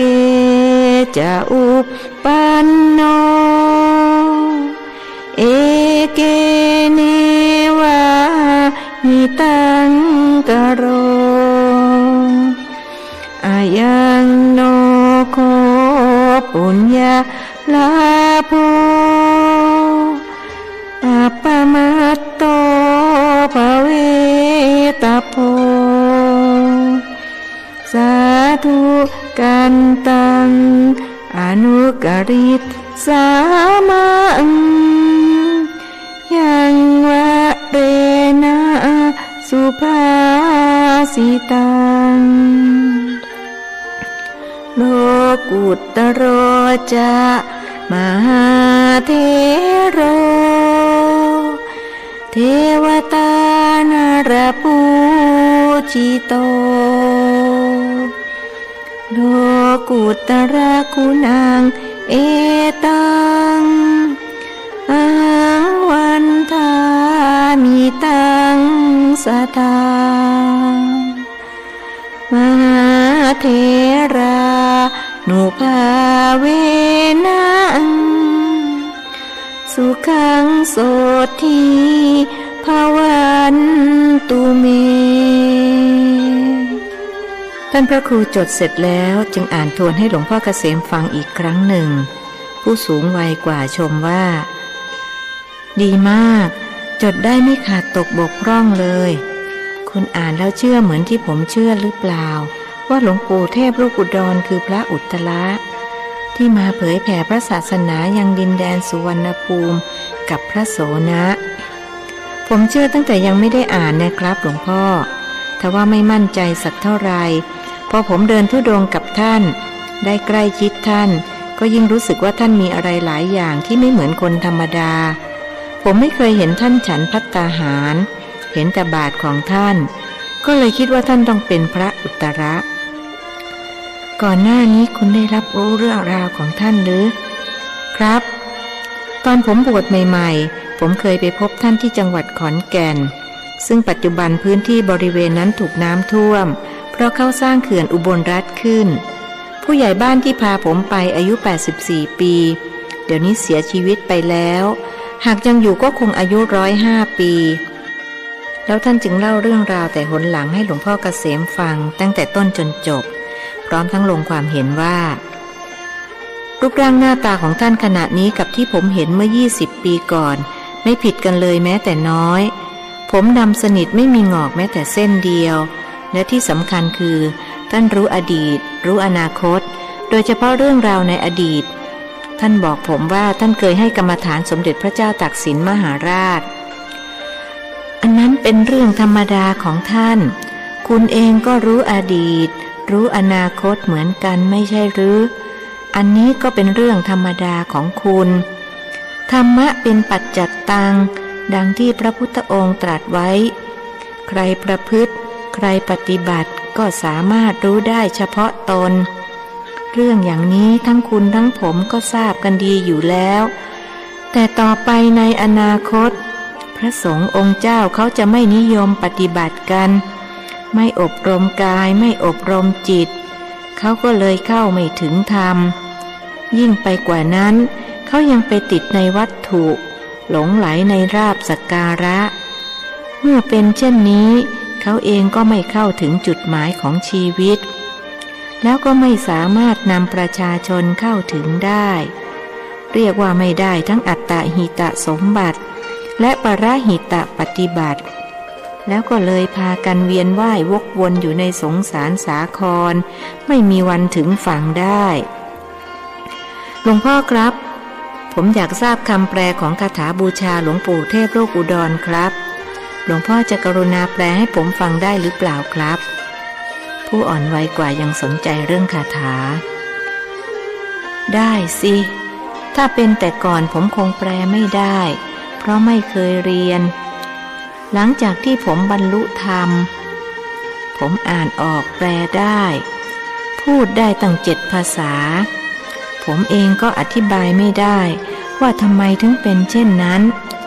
มันเป็นประสบการณ์เฉพาะตัวอย่างนี้นี่เองพระพุทธองค์จึงตรัสสอนว่าธรรมะเป็นปัจจัตตังเวทิตโพวินยูหิสิ่งที่ผู้รู้ก็รู้ได้เฉพาะตนผมได้ประจักษ์ในความอัศจรรย์ของธรรมะด้วยตัวเองแล้วคุณก็คงได้ประจักษ์ด้วยตนเองแล้วเช่นกันมิฉะนั้นคงเข้ามานั่งตรงนี้ไม่ได้จริงไหมจริงครับผมต้องขออภัยที่เข้ามาโดยที่ลูกศิษย์หลวงพ่อไม่เห็นผมต้องการสนทนาธรรมกับหลวงพ่อโดยไม่มีบุคคลที่3เข้ามาเกี่ยวข้องเพราะถ้าเขาไม่มีประสบการณ์แบบเดียวกันก็จะคิดไปว่าผมกับหลวงพ่อเพี้ยนคนสมัยนี้เขาตัดสินกันง่ายๆนะอะไรที่เขาทำไม่ได้อย่างเราเขาก็จะลงความเห็นว่าเราเพี้ยนจริงของคุณถ้าเขามานั่งฟังอยู่ด้วยต้องคิดว่าเรา2 คนเพี้ยนอย่างแน่นอนเอาละคุณอยากรู้คำแปลของคาถาบูชาหลวงปู่เทพโลกอุดรผมก็จะแปลให้ฟังแปลโดยอัดนะถ้าโดยพยัญชนะผมคงไม่ถนัดก็อย่างที่บอกแล้วว่าผมไม่ได้เรียนมาเท่าที่สามารถแปลโดยอัดได้ก็นับว่าอัศจรรย์แล้วผมจะแปลทีละ2 วรรคนะแล้วท่านจึงแปลโดยความและท่านพระครูก็จดบันทึกไว้ทุกถ้อยคำขอนอบน้อมแด่พระผู้มีพระภาคเจ้าพระองค์นั้นซึ่งเป็นผู้เกรงว่า3 ครั้งพระมหาเถระผู้เป็นอริยเจ้าองค์ใดเป็นพระอรหันต์ผู้ทรงอภิญญาผู้บรรลุปฏิสัมภิทาพุทธสาวกผู้ได้วิชชา3มีเมตตาต่อคนทั้งหลายเป็นวิหารธรรมพระมหาเถระผู้ชำนาญในการสั่งสอนดำรงชีวิตอมตะยินดีในการอยู่ถ้ำคือป่าพระมหาเถระองค์นั้นมีนามว่าอุตระอันพวกเราบูชาอย่างยิ่งเพราะอาศัยคุณธรรมในองค์ท่านชักชวนพวกเราประกอบกุศลทั้งหลายท่านให้ความรักพวกเราเหมือนบุตรแสดงมรรคและผลเท่านั้นพระธาตุของท่านส่องประกายดังเพชรพระมหาเถระอุบัติขึ้นในโลกและทำประโยชน์โดยส่วนเดียวด้วยนับเป็นบุญญาลาภของพวกเราอันหาประมาณมิได้พวกเราจะกระทำตามคำสั่งสอนของท่านอันเป็นยอดสุภาษิตอันหนึ่งพระมหาเถระนามอุตระเป็นที่เคารพบูชาของเทวดาและมนุษย์ทั้งหลายข้าพเจ้าจะกราบไหว้บูชาคุณของพระอุตระตลอดกาลทุกเมื่อด้วยอานุภาพแห่งพระมหาเถระขอความสุขสวัสดีจงมีแด่ข้าพเจ้าทุกเมื่อเทินเป็นอย่างไรบ้างผมแปลพอใช้ได้หรือเปล่าดีทีเดียวครับทำให้ผมรู้จักหลวงปู่เทพโลกอุดรมากขึ้นผมจะไปรายงานท่านตามที่ได้ทราบจากหลวงพ่อนะครับแต่ว่าท่านก็ให้ผมทำการบ้านเกี่ยวกับหลวงพ่อไปส่งท่านด้วยเช่นกันข้อนั้นผมรู้แล้วก็อย่างที่ผมพูดไปเมื่อตะกี้นั่นแหละว่าคุณจะต้องทำการบ้านเกี่ยวกับผมไปส่งท่านส่วนการบ้านที่เกี่ยวกับท่านผมสมัครใจทำเองโดยที่ท่านไม่ได้สั่ง คุณก็ช่วยเอาไปส่งด้วยก็แล้วกันผมอยากรู้ว่าท่านจะว่าอย่างไรผมเองก็อยากรู้เช่นกันครับว่าท่านจะว่าอย่างไรนั่นสิเราสองคนเกิดอยากรู้เรื่องเดียวกันก็แปลกดีนะเขาเรียกว่าแปลกแต่จริงนะครับหลวงพ่อเอาเถอะจะแปลกหรือจะจริงอะไรก็แล้วแต่ผมว่าคุณน่าจะลงมือทำการบ้านได้แล้วประเดี๋ยวจะดึกจนเกินไปหลวงพ่อเกษมเตือนครับถ้าเช่นนั้นผมก็ขอกราบเรียนถามประสบการณ์การบรรลุธรรมของหลวงพ่อครับผมอยากทราบว่าจะเหมือนกับประสบการณ์ของผมหรือไม่ท่านพระครูลงมือทำการบ้านคงไม่เหมือนกระมังผมว่าสิ่งที่เกิดกับผมคงไม่เหมือนกับใครในโลกเรื่องของประสบการณ์ทางจิตนั้นผมว่าคนหนึ่งก็แบบหนึ่ง10 คนก็10 แบบไม่เช่นนั้นจะมีพระสาวกที่เป็นเอตทัคคะเกิดขึ้นในโลกหรือจริงดังที่หลวงพ่อพูดโบราณท่านจึงว่าไม้ไผ่ต่างปล้องพี่น้องต่างใจไม้ไผ่ลำเดียวกันแต่ละปล้องยังสั้นยาวไม่เท่ากันพี่น้องคลานตามกันมายังต่างจิตต่างใจกันผมลืมนึกถึงข้อนี้นิมนต์หลวงพ่อเล่าต่อเถิดครับหลวงพ่อเกษมจึงตั้งต้นเล่าว่าการบรรลุธรรมต้องเอาชีวิตเข้าแลกเลยนะท่านพระครูเราต้องยอมตายจึงจะได้ธรรมะผมจึงเห็นด้วยกับคำกล่าวที่ว่ามรรคผลนิพพานอยู่เลยความตายไปนิดเดียวครับหลวงพ่อข้อนี้ผมเห็นด้วยอย่างยิ่งตอนผมปฏิบัติอยู่ในป่าดงพญาเย็นผมก็ตั้งจิตอธิษฐานว่าผมยอมตายแล้วก็เกือบตายจริงๆแต่พอผ่านความตายไปได้มันโล่งไปหมดสุขจนพรรณนาไม่ถูกทำให้ผมระลึกนึกถึงพระพุทธวจนะนัตถิสันติปรังสุขขังสุขอื่นเสมอด้วยความสงบไม่มีหลังจากผ่านความเป็นความตายมาได้ก็พบกับความสุขที่เป็นอมตะผมว่าคุ้มนะครับนั่นสิแต่เชื่อไหมว่าที่คุณกับผมประสบก็ยังไม่หนักหนาสาหัสเท่ากับพระฉันนะเถระกับพระโคทิกะเถระเพราะพระเถระ2 องค์นี้ท่านถึงกับใช้มีดโกนเชือดคอของท่านเองเพื่อแลกกับการบรรลุอรหัตผลหรือครับเรื่องราวเป็นอย่างไรหรือครับหลวงพ่อกรุณาเล่าให้ผมฟังเพื่อประดับความรู้ด้วยเถิดครับผมยังอ่อนเรื่องปริยัติผมเองก็ไม่เก่งกาจเรื่องปริยัติหรอกท่านพระครูแต่ไม่รู้เป็นอย่างไรหลังจากที่ผมบรรลุธรรมผมก็เก่งปริยัติจนตัวเองก็ยังแปลกใจนี่เป็นการบ้านที่คุณต้องทำส่งหลวงปู่เทพโลกอุดรช่วยสืบหาสาเหตุหน่อยเถอะว่าทำไมผมจึงเป็นเช่นนี้ครับผมจะพยายามทำการบ้านข้อนี้ให้เสร็จขอความกรุณาหลวงพ่อเล่าเรื่องพระชนะเถระกับพระโคทิกะเถระเถิดครับเห็นท่านพระครูอยากฟังหลวงพ่อเกษมจึงเล่าเรื่องมีอยู่ว่าพระโคทิกะเถระท่านเพียรพยายามในการปฏิบัติวิปัสสนาเพื่อให้บรรลุอรหัตผลขณะที่นั่งปฏิบัติอยู่เมื่อวิปัสสนาญาณเกิดขึ้นจวนจะบรรลุแต่แล้วก็กลับลดลงขึ้นแล้วก็ลดลงเป็นอย่างนี้ถึง6 ครั้งท่านจึงคิดหาวิธีที่จะทำให้ญาณไม่ลดจึงถือมีดโกนไว้ในมือพอครั้งที่7ขณะญาณขึ้นสูงสุดท่านก็ใช้มีดโกนเชือดคอท่านเองซึ่งก็ปรากฏว่าท่านได้บรรลุอรหัตตมรรคอรหัตผลตอนลมหายใจเฮือกสุดท้ายหลังจากที่ท่านกระทำอัตตวินิบาตกรรมพระพุทธองค์เสด็จมาและทรงพยากรณ์ว่าพระโคทิกะเถระบรรลุอมตธรรมขณะสิ้นใจพอดีกรณีของพระชนะเถระก็คล้ายๆกันในอรรถกถาพรรณนาไว้ว่าขณะที่ท่านกำลังจะสิ้นลมก็เกิดความสังเวชใจว่าท่านยังไม่ได้เป็นพระอริยะเป็นเพียงพระปุถุชนเท่านั้นเองแล้วท่านก็ใช้ความสังเวชใจมาเป็นอารมณ์กรรมฐานเจริญวิปัสสนาญาณ และบรรลุอรหัตตมรรคอรหัตตผลตอนขาดใจพอดีถ้าพระเถระสององค์ไม่บรรลุเป็นพระอรหันต์คงต้องไปตกนรกนะครับเพราะเท่ากับเจตนาฆ่าตัวตายท่านพระครูลงความเห็นนั่นสิ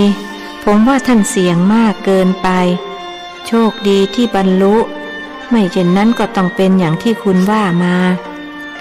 พระฉันนะเถระเป็นองค์เดียวกับพระฉันนะที่เคยเป็นคนสนิทของเจ้าชายสิทธัตถะหรือเปล่าครับ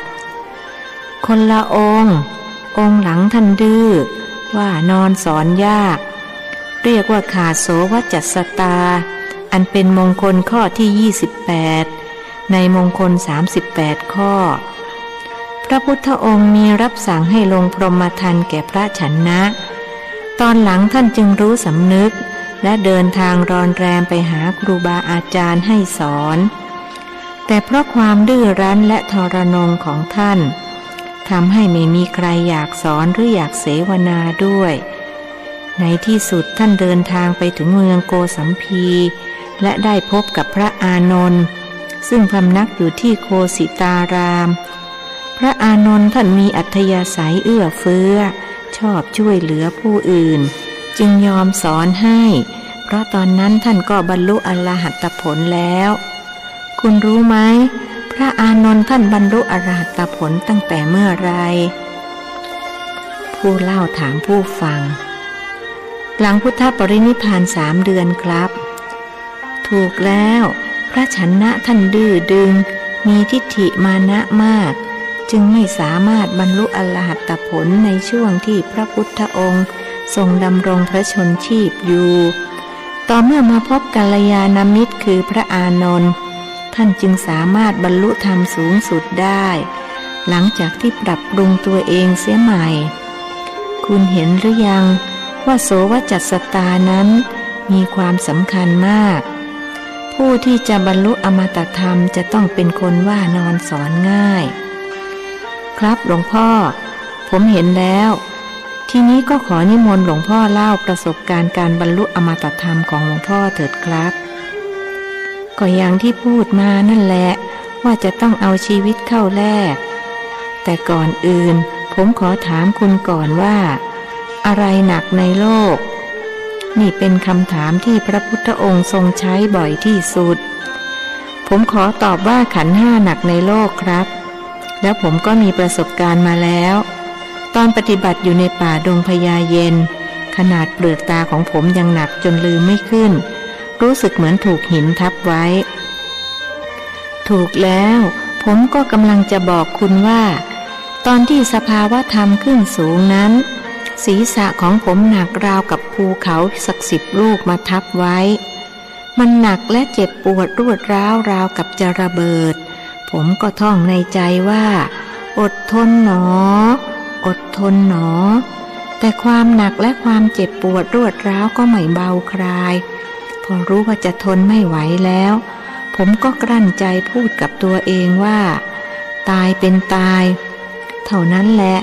ศีรษะผมระเบิดดังสนั่นหวั่นไหวดังในความรู้สึกของผมนะมันดังสนั่นราวกับภูเขาไฟระเบิดนั่นเทียวผมเจ็บปวดสุดขีดแล้วก็เห็นลำแสงสีรุ้งพุ่งออกมาจากศีรษะผมเห็นในนิมิตนะครับไม่ได้เห็นด้วยตาพอสายรุ้งพุ่งออกมาผมก็เย็นซาบซ่านทั่วสรรพางจิตบอกว่าผมบรรลุอมตะธรรมแล้วจิตบอกอย่างนี้แต่ปัญญาบอกผมว่าผมได้บรรลุปฏิสัมภิทา4ได้แก่อัฏฐปฏิสัมภิทาปัญญาแตกฉานในอัตถ์ธรรมปฏิสัมภิทาปัญญาแตกฉานในธรรมนิรุตติปฏิสัมภิทาปัญญาแตกฉานในนิรุตติปรีชาแจ้งในภาษารู้ศัพท์ถ้อยคำบัญญัติและภาษาต่างๆปฏิภาณปฏิสัมภิทาปัญญาแตกฉานในปฏิภาณปัญญาบอกผมอย่างนี้แล้วหลังจากนั้นผมก็ทดสอบตัวเองโดยให้ทหารเรือที่เขาพูดได้หลายภาษามาพูดกับผมคุณเชื่อไหม เขาพูดภาษาอังกฤษมาผมก็เข้าใจและพูดกับเขาได้ภาษาฝรั่งเศสภาษาเยอรมันภาษาอิตาเลียนภาษาจีนภาษาโปรตุเกสและภาษาฮินดีรวมทั้งสิ้น7 ภาษาไม่รวมภาษาไทยที่ผมพูดได้อยู่แล้วมันก็น่าแปลกนะครับท่านพระครูแปลกมากเลยครับเป็นอันว่าผมทำการบ้านเสร็จแล้วทีนี้คุณก็เล่าประสบการณ์ของคุณให้ผมฟังบ้างนึกว่าเรามาแลกเปลี่ยนประสบการณ์กันนิมนต์สมภารวัดป่ามะม่วงจึงเล่าประสบการณ์การบรรลุธรรมของท่านให้หลวงพ่อเกษมฟังค่ำคืนนั้นพระอริยเจ้าทั้ง2 องค์นั่งสนทนาธรรมกันอยู่ตลอดราตรีธรรมที่ท่านนำมาสนทนากันนั้นมิใช่โลกิยธรรมหากเป็นโลกุตตรธรรม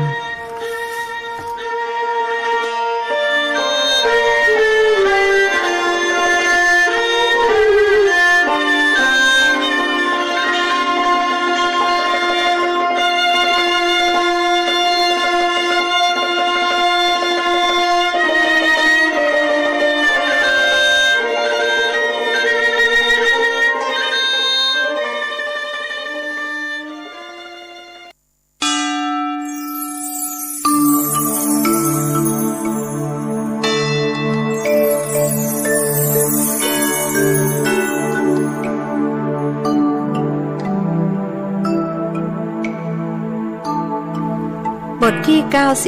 91ผู้ข้ามพ้นโอคะ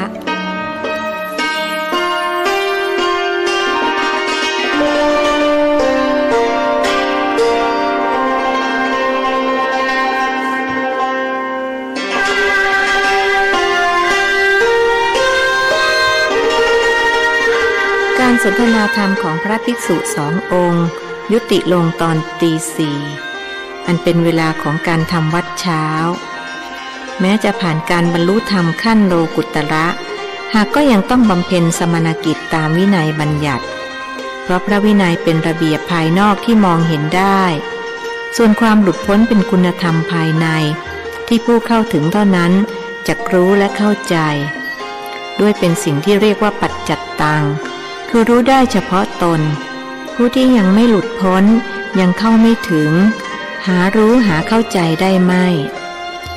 ทำวัดเช้าเสร็จบรรพชิตทั้ง2 องค์เจริญจิตภาวนาเป็นเวลา1 ชั่วโมงแล้วแผ่เมตตาและอุทิศส่วนกุศลไปยังสรรพสัตว์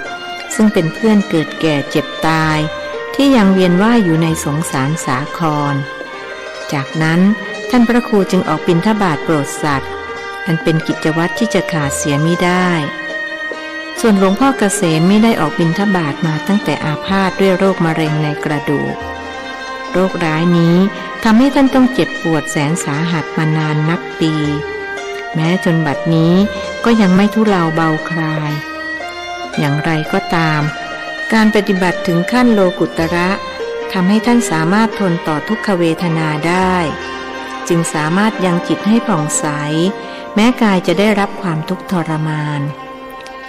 พระอริยบุคคลระดับสูงสุดเป็นผู้ข้ามพ้นห้วงน้ำคือโอคะ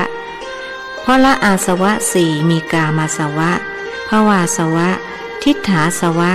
และอวิชชาสวะเสียได้จึงมิต้องเวียนว่ายวกวนอยู่ในสงสารสาครอีกต่อไปดำรงชีวิตอยู่เหนือโลกมีจิตอิสระปลอดโปร่งไม่หมกมุ่นพัวพันหรือติดข้องอยู่ในกามคุณทั้งหลายบริสุทธิ์หลุดพ้นเพราะรู้ถึงประโยชน์ตนแล้ว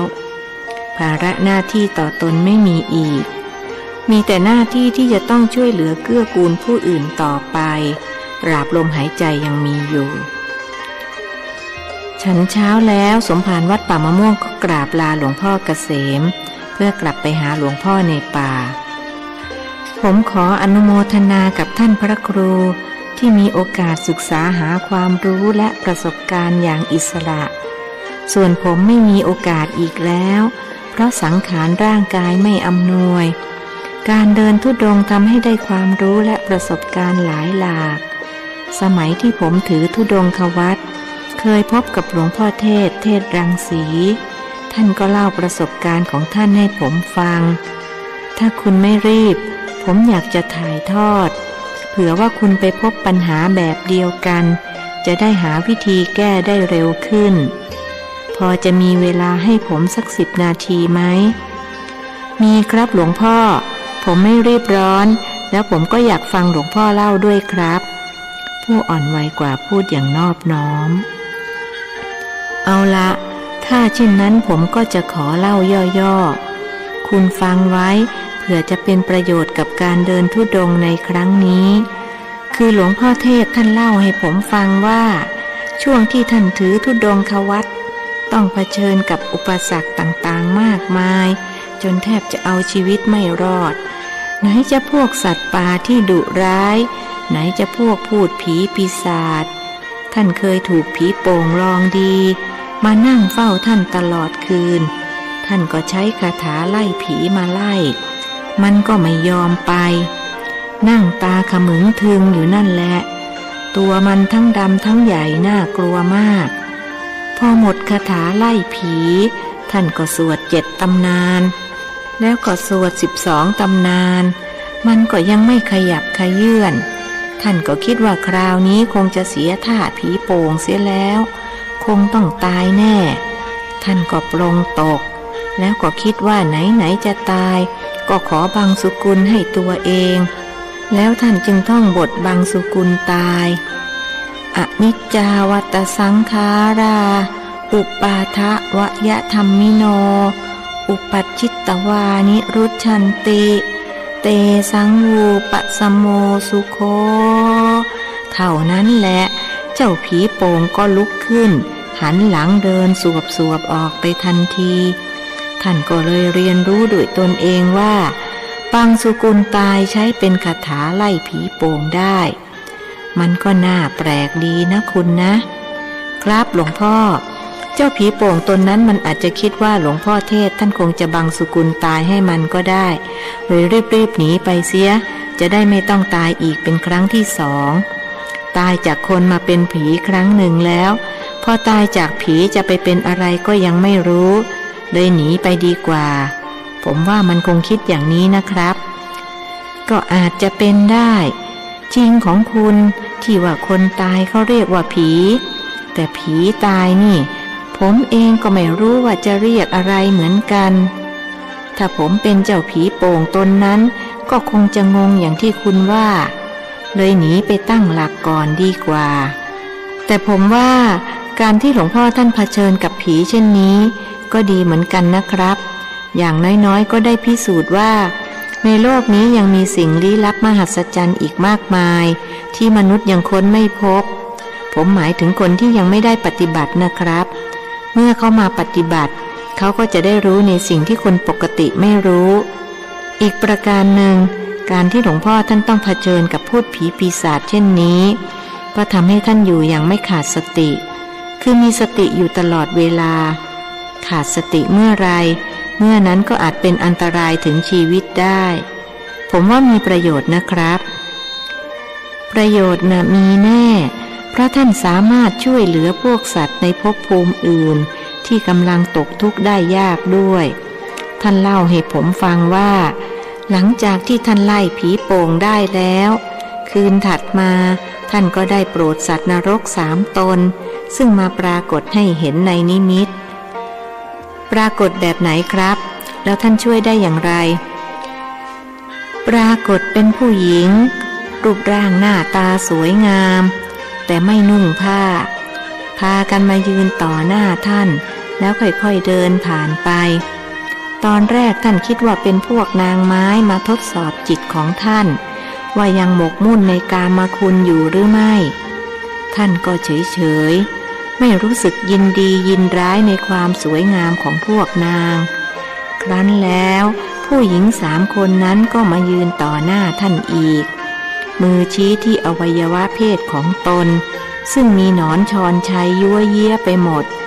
ท่านจึงรู้ว่าพวกนางเป็นสัตว์นรกมาขอส่วนบุญจึงบอกให้นั่งลงและถามว่าเหตุใดจึงเป็นเช่นนั้นเคยทำกรรมอันใดไว้ สัตว์นรก3 ตนตอบว่าพวกตนมีชู้จึงต้องมาเป็นเช่นนี้และขอร้องให้ท่านช่วยท่านจึงบอกให้พวกนางสมาทานศีล5แล้วท่านจึงให้ศีลสัตว์นรกรับศีลแล้วท่านก็ยังกำชับให้ตั้งอยู่ในศีลธรรมหากประพฤติชั่วอีกท่านจะไม่ช่วยนางทั้ง3รับคำแล้วพากันกราบลาท่านไปหลังจากนั้นอีก3 คืนก็มาปรากฏให้ท่านเห็นอีกคราวนี้แต่งตัวสวยงามนุ่งห่มเรียบร้อยมาขอบคุณท่านและบอกว่าจะไปเกิดแล้วเขาบอกหรือเปล่าครับว่าจะไปเกิดที่ไหนท่านพระครูถามไม่ได้บอกแต่ผมคิดว่าคงไปเกิดเป็นมนุษย์หรือไม่ก็เป็นเทพก็เวียนว่ายอยู่ระหว่างมนุษย์กับเทพนี่แหละผมว่าการที่หลวงพ่อท่านมีประสบการณ์อย่างนี้ก็ดีนะอย่างน้อยท่านก็ได้พิสูจน์ว่านรกสวรรค์นั้นมีอยู่จริงในอนาคตคนเขาจะไม่เชื่อเรื่องนรกสวรรค์กันแล้วยิ่งเรื่องนิพพานละไม่ต้องพูดถึงแม้พระสงฆ์องค์เจ้าท่านก็ไม่หวังพระนิพพานอีกต่อไปเพราะท่านมาบวชเพื่อหวังลาภสักการะไม่ได้หวังความหลุดพ้นแล้วพระอย่างผมกับหลวงพ่อก็คงจะหายากนะครับเผลอๆก็จะถูกคนเข้าหาว่าเพี้ยนแต่ผมก็ยอมเพี้ยนนะครับถ้าปฏิบัติตามคำสอนขององค์สมเด็จพระสัมมาสัมพุทธเจ้าแล้วเขาว่าเพี้ยนผมก็ยอมให้เขาว่าผมก็เหมือนกันเอาละผมคงไม่รบกวนเวลาท่านพระครูแล้วขออวยชัยให้พรให้ปลอดภัยนะครับขอบพระคุณครับผมถือโอกาสกราบลาหลวงพ่อขอให้หลวงพ่อจงหายจากอาพาธโดยเร็วนะครับขอบคุณคงยากที่ผมจะหายจากโรคร้ายให้หายจากโรคดูจะง่ายกว่าแต่ถึงอย่างไรผมก็จะทนไปจนกว่าจะตายนั่นแหละโชคดีนะภิกษุวัย45กราบเบญจางคประดิษฐ์3 ครั้งแล้วลุกออกมารู้สึกอิ่มเอิบใจที่มีการบ้านมาส่งนอกจากนี้ยังมีการบ้านจากหลวงพ่อเกษมมาให้อาจารย์ตรวจอีกด้วย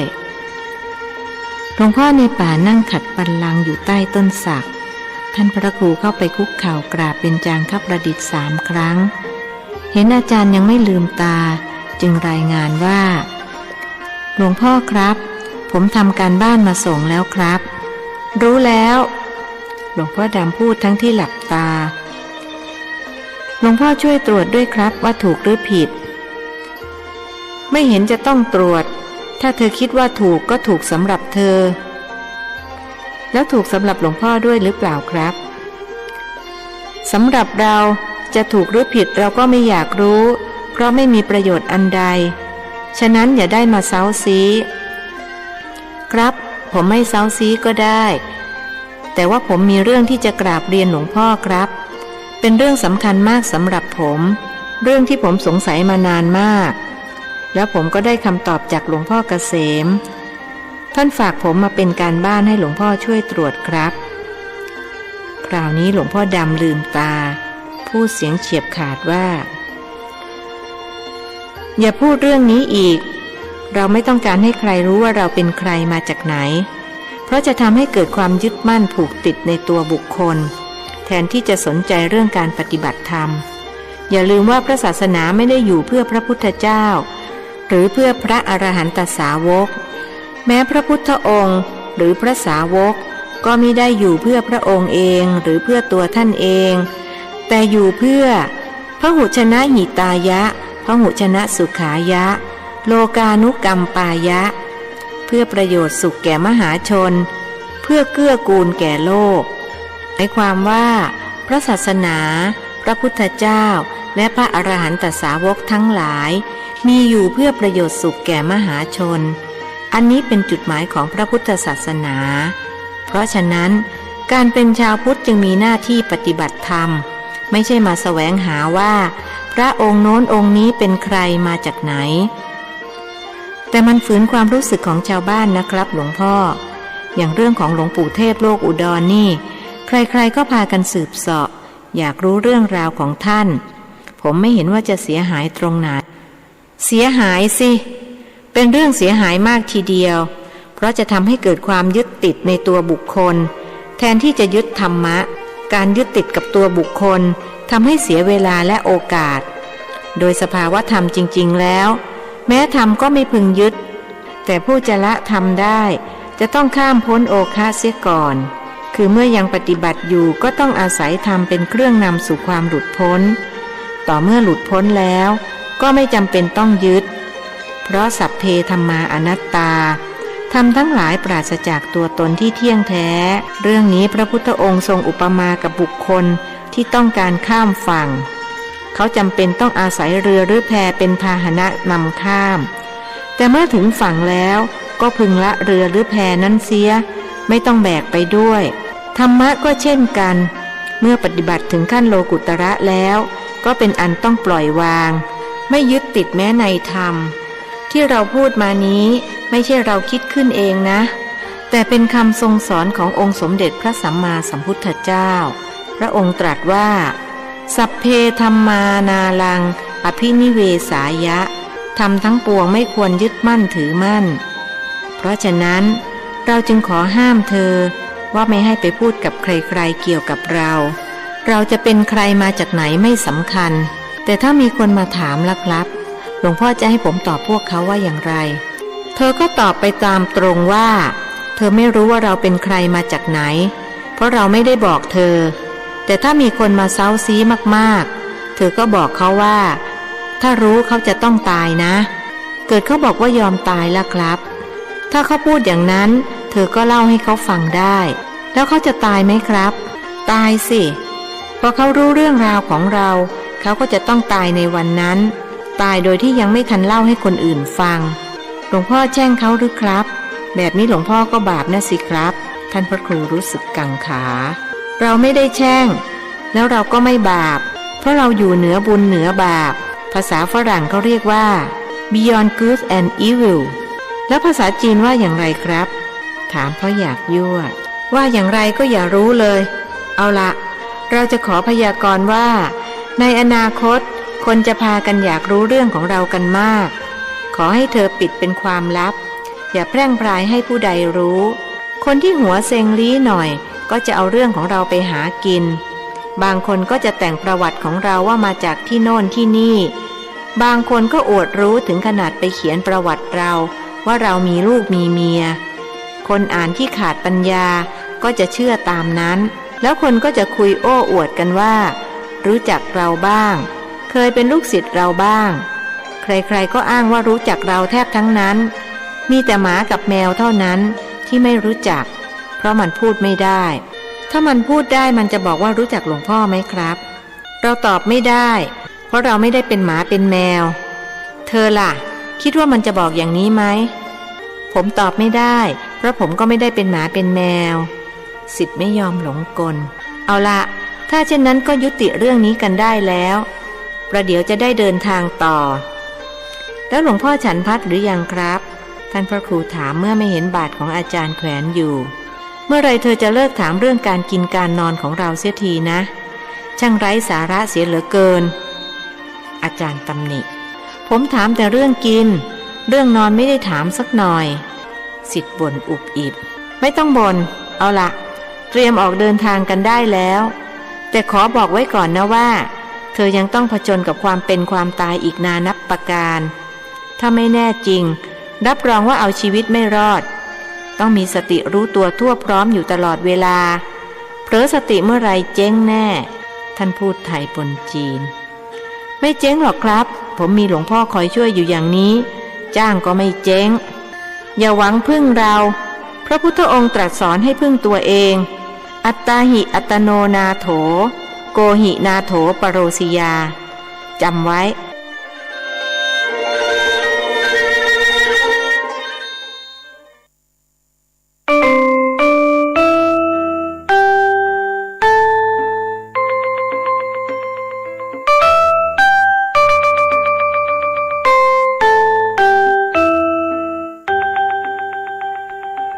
บทที่92ผีตองเหลืองหลวงพ่อครับ หลวงพ่อกับผมจะเดินทางไปไหนต่อครับท่านพระครูถามหลวงพ่อดำไม่กล้าใช้คำว่าเราได้เกรงพิสุรัตตัญญูจะคิดว่าท่านตีเสมอเรากับเธอจะพากันเดินทางข้ามภูเขาไปยังประเทศพม่าเธอจะได้ไปนมัสการพระเจดีย์ชเวดากองล่ะครับดีใจหนอดีใจหนอผมอยากจะไปนมัสการเจดีย์องค์นี้มานานแล้วแต่ยังหาโอกาสไม่ได้อีกประการหนึ่งความที่ผมเคยรบกับพม่าในชาติที่แล้วทำให้ผมไม่ชอบพม่าไม่อยากไปเมืองที่เคยเป็นศัตรูกับคนไทยสมัยที่ผมเป็นแม่ทัพผมเคยถูกพม่าจับไปเป็นตัวประกันอยู่พม่าตั้งหลายเดือนกระทั่งแม่ทัพอีกคนหนึ่งเขาไปรับตัวกลับมายังกรุงศรีอยุธยารู้แล้ว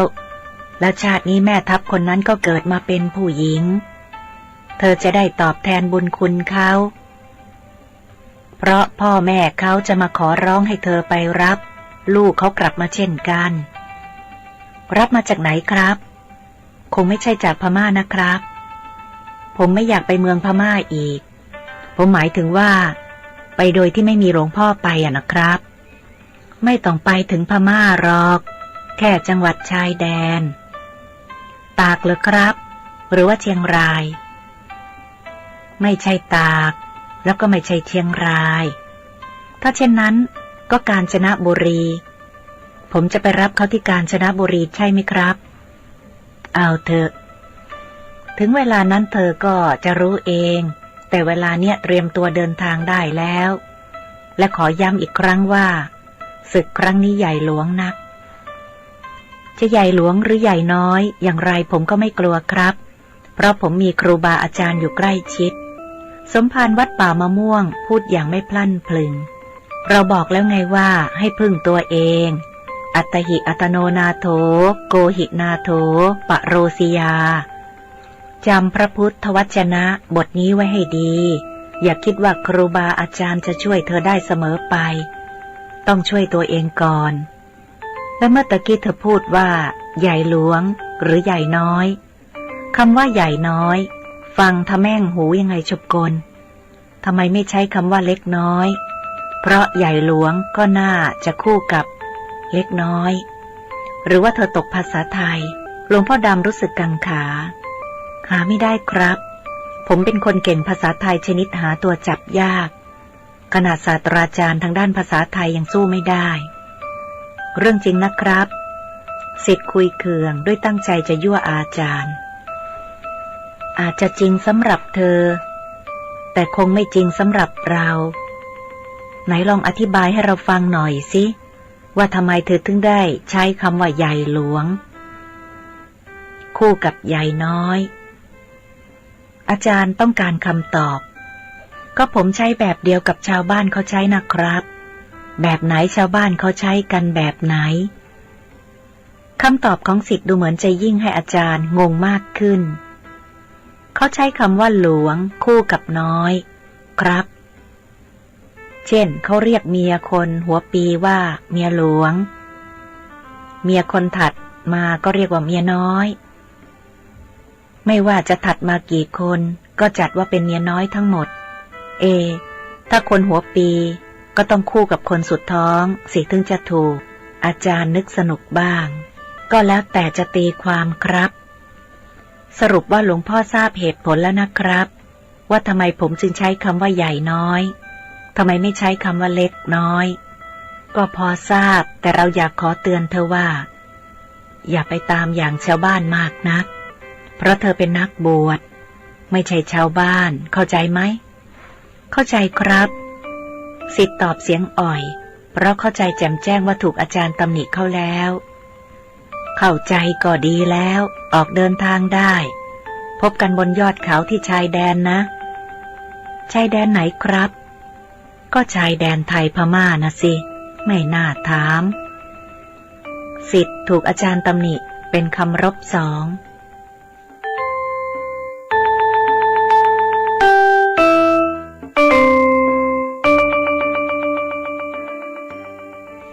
แต่ ชายแดนไทยพม่ามีตั้งหลายแห่งนะครับหลวงพ่อและหลวงพ่อจะให้ผมไปพบชายแดนแห่งไหนครับแห่งไหนที่มียอดเขาสูงก็พบกันที่นั่นไปคิดเอาเองก็แล้วกันหลวงพ่ออย่าให้ผมคิดเองเลยครับผมเกรงว่าจะไปไม่ถึงเพราะคิดไม่เก่งเหมือนหลวงพ่อเอาละเธอจะไปถึงอย่างแน่นอนแต่ว่าจะถึงก็ต้องผจญกับอุปสรรคนานับประการหนักหนาสาหัสกว่าตอนไปดงพญาเย็นมากนักทำไมหลวงพ่อชอบทรมานผมเราน่ะหรือทรมานเธอเราไม่ทำอย่างนั้นแน่นอนแต่ขอบอกเธอว่าเมื่อเธอฟันฝ่าอุปสรรคได้ก็จะทำให้เธอแกร่งแล้วก็กล้าขึ้น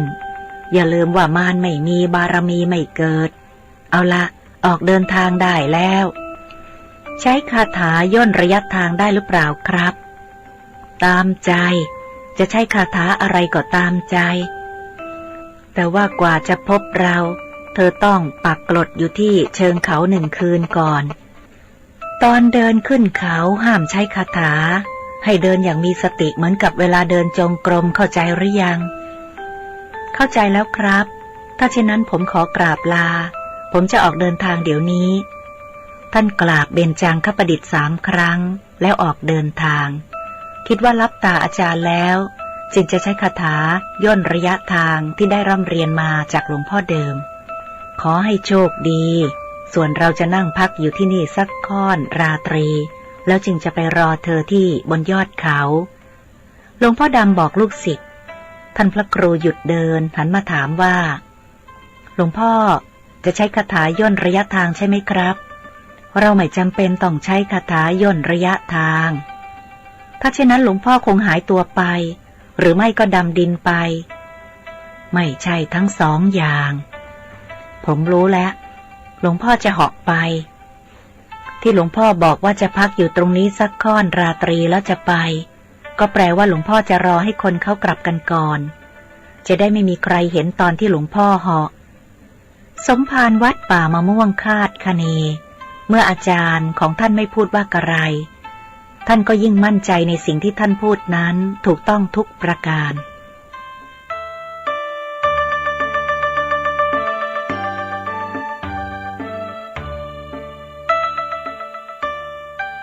เดินไปได้สักพักภิกษุวัย45จึงใช้คาถาย่นระยะทาง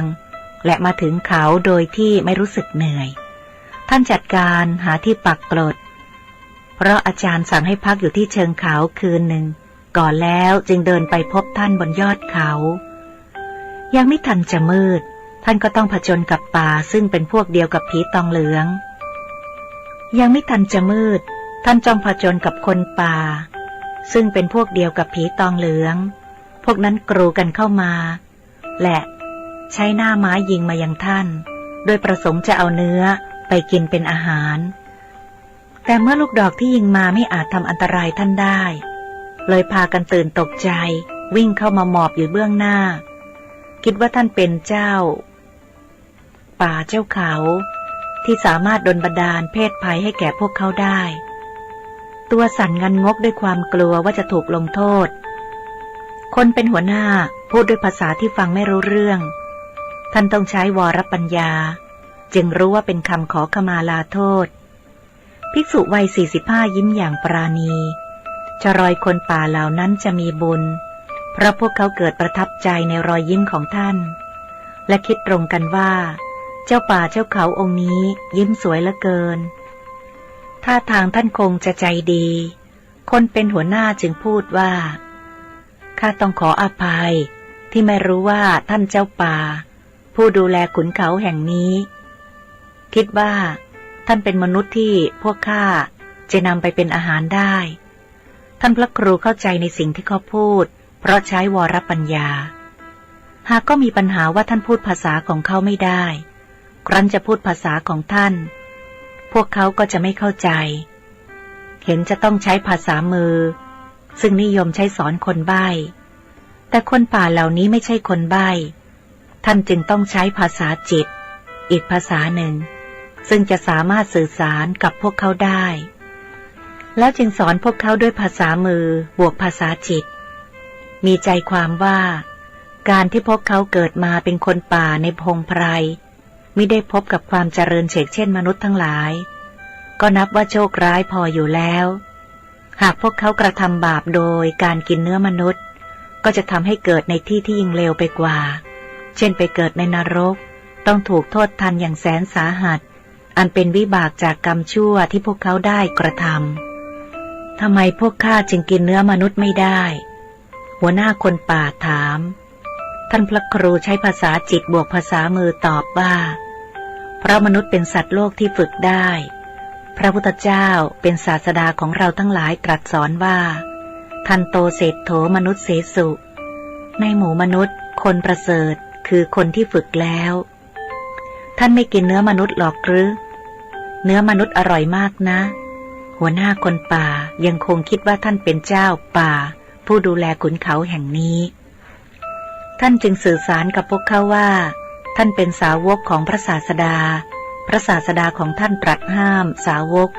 มิให้ฉันเนื้อสัตว์10 อย่างได้แก่เนื้อมนุษย์เนื้อช้างเนื้อม้าเนื้อสุนัขเนื้องูเนื้อราชสีห์เนื้อหมีเนื้อเสือโคร่งเนื้อเสือดาวและเนื้อเสือเหลืองนอกจากเนื้อสัตว์10 อย่างที่กล่าวมาแล้วที่เหลือนอกนั้นท่านกินได้ใช่ไหมและท่านล่าสัตว์เองหรือเปล่าสมภารวัดป่ามะม่วงอธิบายให้เขารับรู้ด้วยภาษาที่ท่านคิดขึ้นเองคือภาษาจิตบวกภาษามือความว่าท่านเป็นพระภิกษุมีหน้าที่สั่งสอนประชาชนให้ดำรงอยู่ในศีลธรรมเลี้ยงชีวิตด้วยอาหารที่ประชาชนนำมาให้จึงไม่ต้องหาอาหารเองการเป็นพระภิกษุมีข้อปฏิบัติที่เรียกว่าพระวินัยแบ่งเป็นข้อเรียกว่าสิกขาบทมีทั้งหมด227ข้อภิกษุปฏิบัติตามพระวินัยการล่าสัตว์เป็นการผิดพระวินัยท่านจึงไม่ล่าสัตว์ถ้าเช่นนั้นข้าจะนำอาหารมาให้ท่านกินหัวหน้าคนป่าเกิดเมตตาอยากอนุเคราะห์ท่า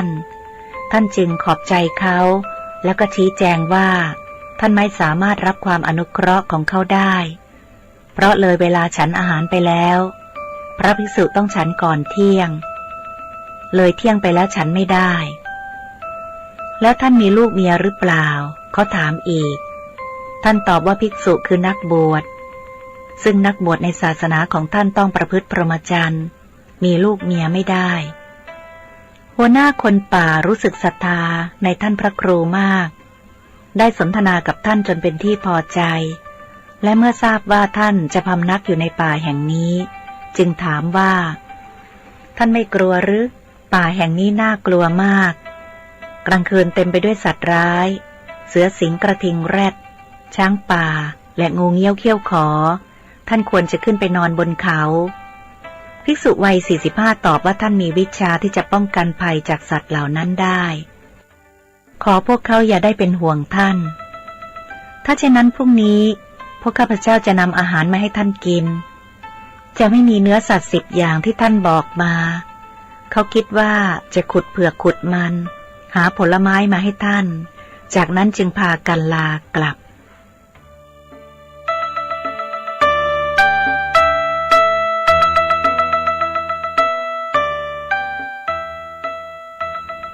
ท่านพระครูมองตามคนเหล่านั้นรู้สึกสมเพชเวทนาในความเป็นอยู่ของพวกเขาดูเอาเถอะแม้แต่เสื้อผ้าก็ไม่มีจะนุ่งห่มต้องใช้ใบไม้ปกปิดอวัยวะส่วนล่างเอาไว้เพื่อไม่ให้ดูอุจจาระในตาวันพรุ่งนี้เมื่อพวกเขามาหาท่านก็จะอนุเคราะห์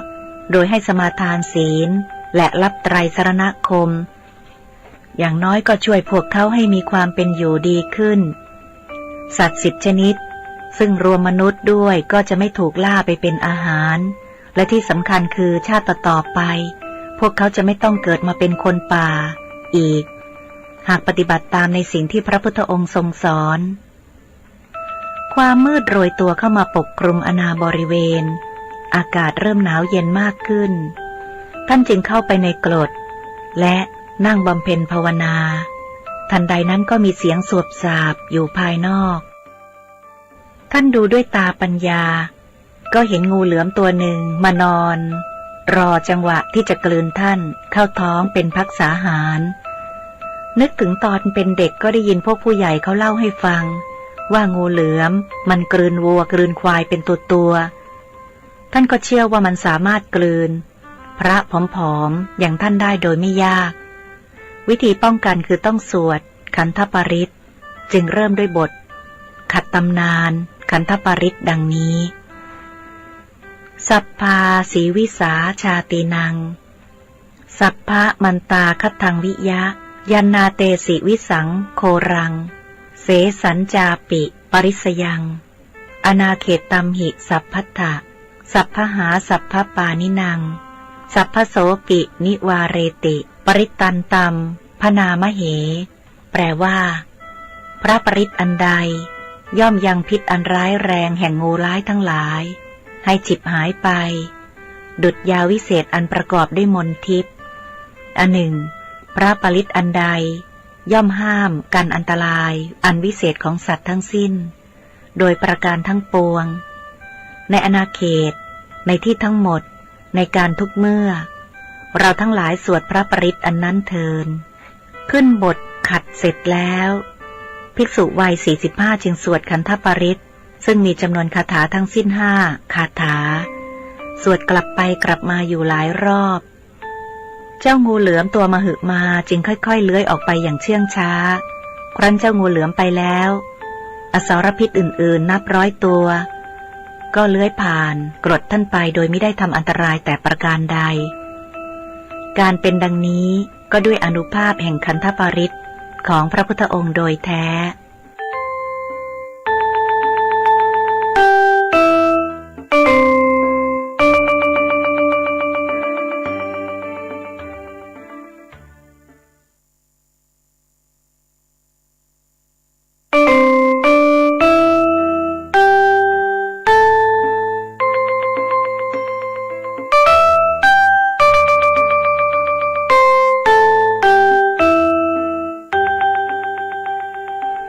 บทที่93เมตตาสมบัติเสียงสัตว์ป่าร้องระงมไปทั่วบริเวณเป็นเสียงร้องด้วยความหวาดกลัว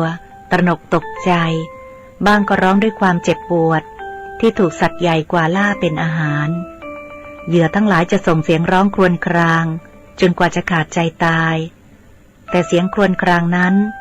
ก็ไม่ได้ทำให้ผู้ล่าใจอ่อนยอมคืนชีวิตให้กับมัน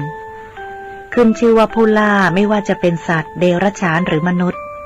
ย่อมไม่มีเมตตาธรรมประจำใจไม่คิดว่าผู้อื่นจะเป็นเพื่อนร่วมเกิดแก่เจ็บตายคิดแต่ว่าพวกมันจะเป็นเหยื่ออันโอชะของตนเท่านั้นท่านพระครูสำรวมจิตแผ่เมตตาไปยังสัตว์เหล่านั้นบัดดลเสียงร้องระงมก็ระงับไปแต่กลับมีเสียงแปรแปรนดังแว่วมาแต่ไกลพระธุดงค์ดูด้วยตาปัญญาก็เห็นช้างป่าโขลงใหญ่กำลังมุ่งหน้ามายังท่านเป็นช้างหนุ่มที่กำลังตกมันจึงดุดันโหดร้ายยิ่งนักช้างอีกแล้วหรือจะดุร้ายเหมือนพบในป่าดงพญาเย็นหรือไม่หนอท่านรำพึงพลันก็ได้ยินเสียงตอบดังอยู่ข้างหูว่าดุร้ายกว่าหลายเท่านักเพราะมันเป็นช้างพม่าทั้งดุทั้งน่ากลัวเธอตกที่นั่งลำบากเสียแล้วพระธุดงค์รู้สึกอุ่นใจเพราะจำได้แม่นว่าเป็นเสียงของหลวงพ่อดำอาจารย์ของท่านคอยช่วยอยู่แล้วจะกลัวไปใหญ่ในเมื่อหลวงพ่อคอยช่วยอยู่นอกจากนี้ผมยังมีวิชาโคชศาสตร์ที่เรียนมาจากหลวงพ่อเดิมประเดี๋ยวผมจะแผ่เมตตาให้พวกหัวหน้าช้างเสียใจงานนี้หัวหน้าช้างยังมาไม่ถึงช้างโขลงนี้มันดื้อและดุจนหัวหน้าตามไม่ทันกว่าหัวหน้าจะมารับเมตตาเธอแผ่ให้พวกลูกน้องก็เหยียบเธอแบนแต๊ะแต่แล้วหลวงพ่อพูดน่ากลัวจังแล้วผมจะทำยังไงล่ะพวกมันใกล้เข้ามาแล้วผมคงแย่แน่ถ้าพวกมันรู้ว่าในอดีตผมเคยรบรากับพม่าและเกลียดพม่าเข้ากระดูกพวกมันจะต้องเหยียบผมแบนแต๊ะแต่อย่างที่หลวงพ่อว่าผมเห็นจะต้องมอดม้วยมรณาชีวาวายแวบเป็นปลาแปบปิ้งอย่างแน่นอน มัวพูดเล่นอยู่นั่นแหละเอาละเธอต้องหลบขึ้นไปอยู่บนยอดไม้ก่อนเรามาบอกแค่นี้แหละพรุ่งนี้พบกันบนยอดเขารู้ว่าอาจารย์ไปแล้วภิกษุวัย45จึงลำลึกถึงพระพุทธวจนะอัตตหิอัตโนนาโถท่านรีบสำรวมจิต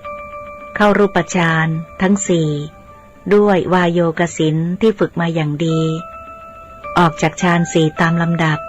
แล้วก็น้อมจิตไปให้ได้อภิญญาแล้วอิทธิวิทาก็บังเกิดท่านลอยขึ้นไปนั่งอยู่บนคบไม้ต้นสูงกว่าต้นอื่นๆเป็นเวลาเดียวกับที่โขลงช้างวิ่งผ่านมาและเหยียบกรดของท่านพังเครื่องอัฐบริขารกระจัดกระจายบาดแตกฝาบาทบุบบูบี้พวกมันไปกันแล้วท่านจึงลงมาเก็บข้าวของโดยอาศัย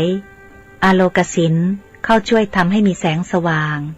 มองเห็นข้าวของที่กระจัดกระจาย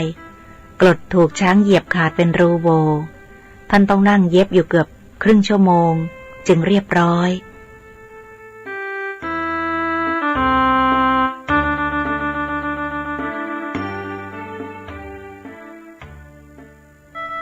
ดูเอาเถิดมาเหยียบข้าวของเราเสียหายหมดดีนะที่เข็มไม่หักไม่เช่นนั้นเราก็ต้องนอนในกรดขาดแล้วฝูงยุงก็จะมาหามเราไปทิ้งที่เมืองหงสาวดีท่านยังมีแก่ใจอ้างอารมณ์ขันแต่เอาเถอะเสียของก็ยังดีกว่าเสียชีวิตจำไม่ได้หรือพระสัมมาสัมพุทธเจ้าทรงสอนไว้ว่าชะเซทนังอัคคะวรัสสะเหตุอังคังชะเรชีวิตตังรัคมาโนอังคังทนังชีวิตัญจาปิสัพพังจะเชนโรธรรมะมะนุสสะรันโตพึงสละทัพเพื่อเห็นแก่อวัยวะพึงสละอวัยวะในเมื่อจะสละชีวิตพึงสละให้หมดทั้งอวัยวะทรัพย์และชีวิตในเมื่อคำนึงถึงธรรมคิดได้อย่างนี้ก็สบายใจข้าไม่ว่าพวกเองหรอกพอช้างหนุ่มทั้งหลายเอ๋ยแต่ข้าจะต้องรู้ให้ได้ว่าทำไมพวกเองถึงมาแกล้งข้าไปก่อกรรมทำเข็นไว้กับพวกเองตั้งแต่เมื่อไรครั้นจัดข้าวของได้แล้วท่านจึงนั่งภาวนาเพื่อจะหาคำตอบให้ได้ว่าเหตุใดช้างหนุ่มโขลงนั้นจึงได้กระทำย่ำยีท่านหนักหนาสาหัสถึงปานนี้นี่หากอาจารย์ไม่มาช่วยคงม้วยมอนเป็นแน่แท้ภาพที่ท่านถูกพวกมันเหยียบจนแบนแต๊ะคงไม่น่าดูนักวันรุ่งขึ้นถ้าพวกคนป่ามาพบเห็นท่านในสภาพนั้นคงเสียหายหลายแสนเพราะพวกเขาพากันคิดว่าขนาดท่านเป็นเจ้าป่ายังต้องมาแพ้ช้างเลยพากันหมดศรัทธาไม่ปฏิบัติตามในสิ่งที่ท่านสอนและเมื่อเป็นเช่นนี้พวกเขาก็จะเสื่อมจากคุณอันควรได้ควรถึงหมดโอกาสจะพัฒนาชีวิตให้ดีงามตามหลักธรรมคำสอนขององค์พระสัมมาสัมพุทธเจ้าและวัฏจักรชีวิตของเขาก็จะไม่มีวันพ้นจากอบายภูมิไปได้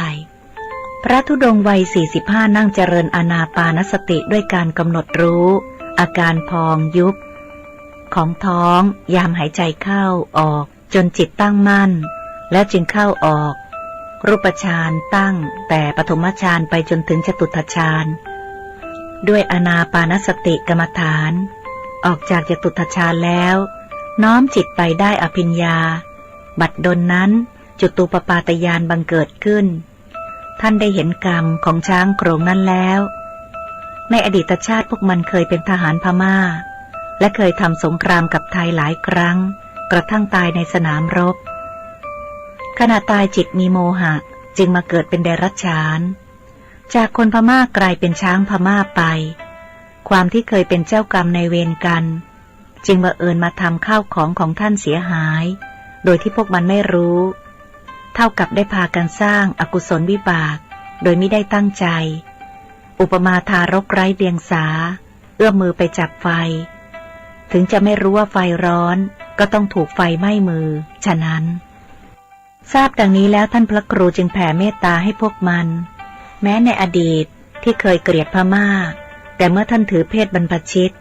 และประพฤติปฏิบัติตามพระธรรมวินัยจนกระทั่งเป็นผู้บริสุทธิ์หลุดพ้นจิตของท่านจึงเป็นอุเบกขาปราศจากความรักความชังใดๆมีแต่เมตตาปรารถนาให้สรรพสัตว์อย่ามีเวรซึ่งกันและกันอย่าพยาบาทเบียดเบียนกันอย่ามีความทุกข์กายทุกข์ใจมีความสุขกายสุขใจรักษาตนให้พ้นจากทุกภัยทั้งหลายทั้งปวงสมภารวัดป่ามะม่วงนั่งเจริญเมตตาภาวนาอยู่ในกรดตลอดราตรีอานุภาพแห่งเมตตาสมาบัติช่วยปกป้องคุ้มครองท่านมิให้สัตว์ป่าหรืออสรพิษร้ายมากล้ำกลายแม้ปลายเล็บนอกจากนี้ก็ยังให้สรรพสัตว์น้อยใหญ่ระงับการเข็นฆ่าเบียดเบียนชีวิตกันไปได้อีก7 ทิวาราตรีแต่จะให้หยุดการเบียดเบียนกันตลอดไปนั้นเป็นไปไม่ได้เพราะกรรมุนาวัตติโลโกสัตว์โลกย่อมเป็นไปตามกรรมทำให้ไม่สามารถฝืนกรรมได้ไม่ว่าจะเป็นกรรมของสรรพสัตว์หรือกรรมของท่านเองแม้พระโมคคัลลานะซึ่งเป็นพระอรหันต์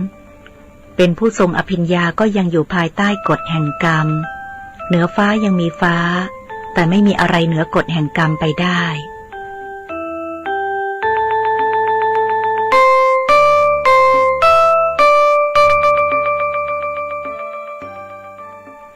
ไก่ป่าส่งเสียงขันเอกอีเอกเอก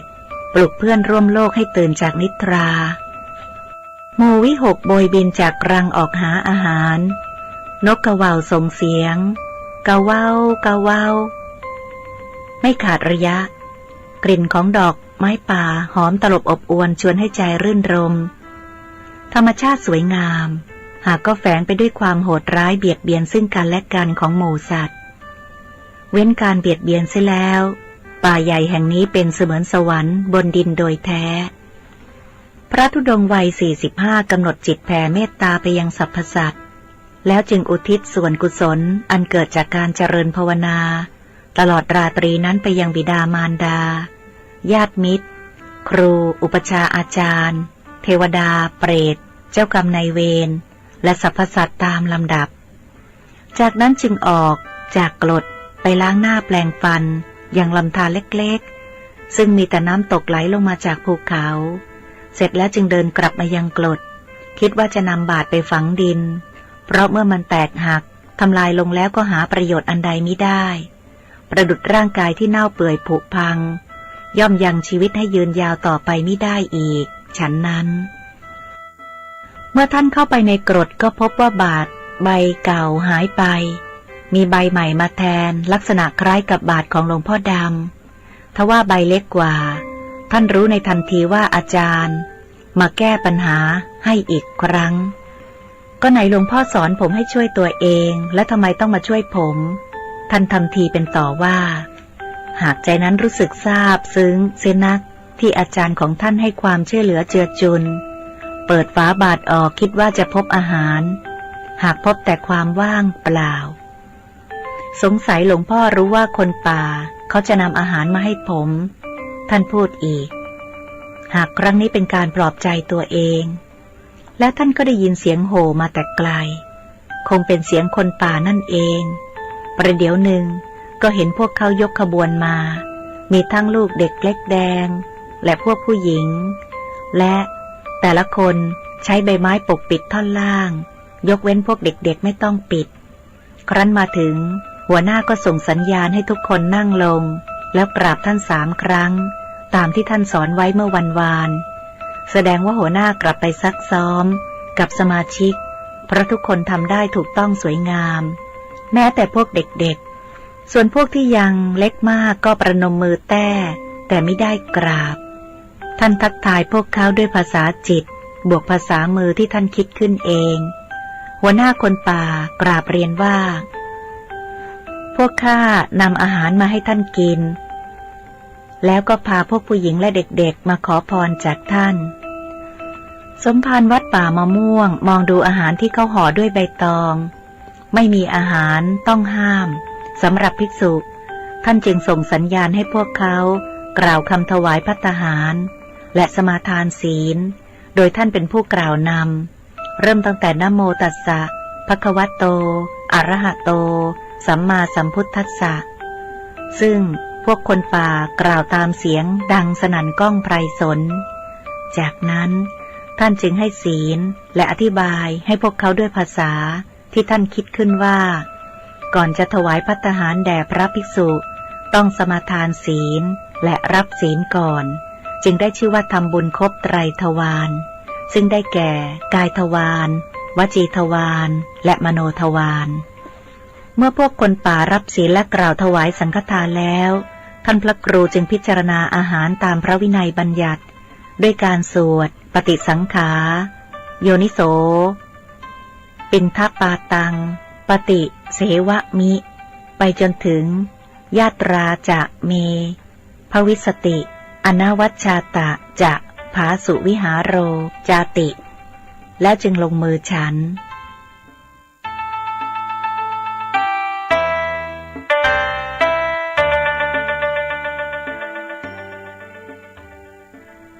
หัวหน้าคนป่าออกเสียงสงสัย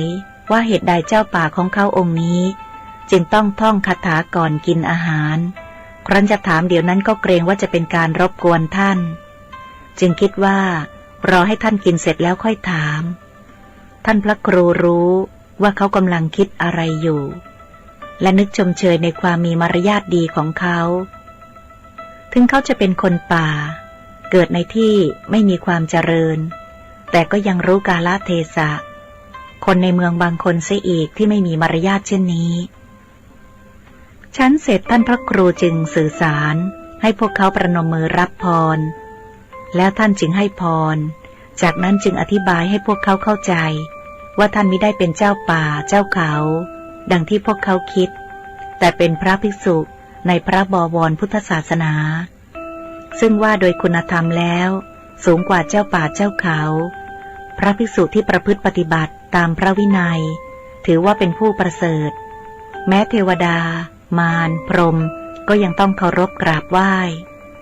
และที่หัวหน้าคนป่าสงสัยว่าเหตุใดท่านจึงต้องสวดก่อนกินอาหารซึ่งภาษาพระใช้คำว่าฉันแทนคำว่ากินเพราะพระภิกษุจะต้องสำรวมอินทรีย์จะฉันอาหารก็ต้องพิจารณาเสียก่อนคำที่ท่านใช้สวดนั้นเป็นคำภาษาบาลีซึ่งเป็นภาษาที่ใช้ในพุทธศาสนาเถรวาทบางครั้งก็เรียกภาษามคธมีความหมายว่าท่านจะไม่ฉันอาหารเพื่อความเพลิดเพลินสนุกสนานไม่ฉันเพื่อความเมามันเกิดพลังกำลังทางกายไม่ให้เป็นไปเพื่อประดับตกแต่งแต่ให้เป็นไปเพียงเพื่อความตั้งอยู่ได้แห่งกายนี้เพื่อความเป็นไปได้ของอัตภาพ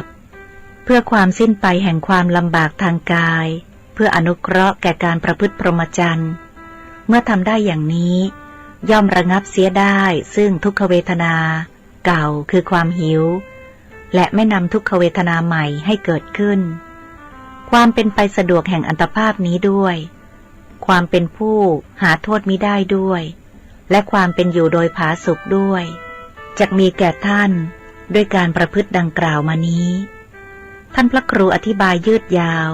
โดยใช้ภาษาจิตบวกภาษามือทั้งที่รู้ว่าผู้ฟังทั้งหมดนี้ที่จะเข้าใจอย่างแจ่มแจ้งมีเพียงคนเดียวคือคนที่เป็นหัวหน้าเท่านี้ท่านก็คิดว่าคุ้มค่าแล้วคนที่เป็นหัวหน้านั้นย่อมต้องมีสติปัญญาและไหวพริบดีกว่าคนอื่นจึงจะสามารถนำหมู่คณะไปสู่จุดหมายได้สมภารวัดป่ามะม่วงคำนึงถึงประโยชน์ที่พวกคนป่าจะได้รับในการที่พวกเขามีโอกาสได้พบท่านดังพุทธวจนะที่ปรากฏในมงคลสูตรว่าสัมมนานันจะทัศนังกาเลนะธรรมะสากัจฉาเอตมังคละมุตตมังการพบเห็นสมณะหนึ่งการสนทนาธรรมตามการหนึ่งนี้เป็นมงคลอันสูงสุดท่านจึงสอนพวกเขารักษาศีลและสวดมนต์บทสวดที่สั้นที่สุดอยู่ในคาถาที่8ของกรณียเมตตาสูตรซึ่งท่านให้สวดเพียงกึ่งคาถาคือเมตตัญจะสัพพโลกัสสมิงมานะสัมภวะเยอปริมานังซึ่งแปลว่าบุคคลพึงเจริญเมตตา ให้มีในใจ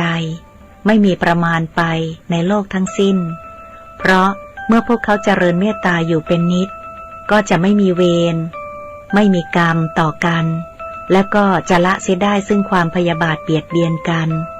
และจะมีพลานิสงส์แผ่ขยายไปยังสัตว์อื่นที่อยู่ในป่าแห่งนี้ด้วย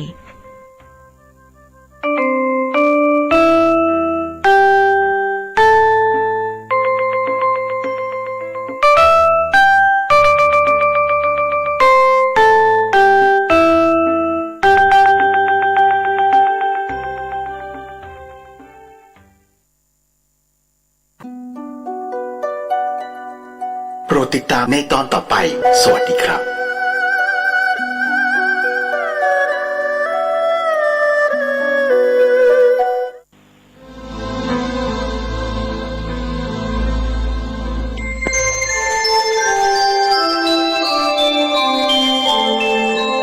ขณะนี้ท่านกำลังฟังสถานีวิทยุกระจายเสียงพระพุทธศาสนา FM 104.5 เมกะเฮิรตซ์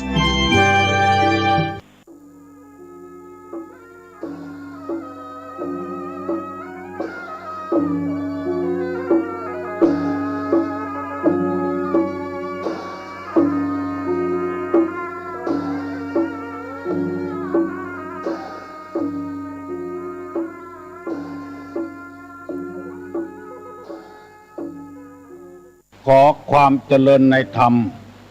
และความผาสุกทางใจจงได้บังเกิดมีกับท่านสาธุชนผู้เจริญในศีลในธรรมทุกท่านพร้อมกันนี้ขอยกมือ10 นิ้วกราบอาราธนาเอาคุณพระแก้วเจ้าทั้ง3บุญศีลบุญทานที่ได้กระทำบำเพ็ญมาในอดีตและกำลังจะทำเวลานี้คุณพ่อคุณแม่คุณครูบาอาจารย์ผู้ประสิทธิ์ประสาทวิชาความรู้เสื้อวัดเสื้อวาเสื้อบ้านเสื้อเมืองพระสยามเทวาธิราชสิ่งศักดิ์สิทธิ์ทั้งหลายอันมีพระบรมธาตุเจ้าโดยสุเทพ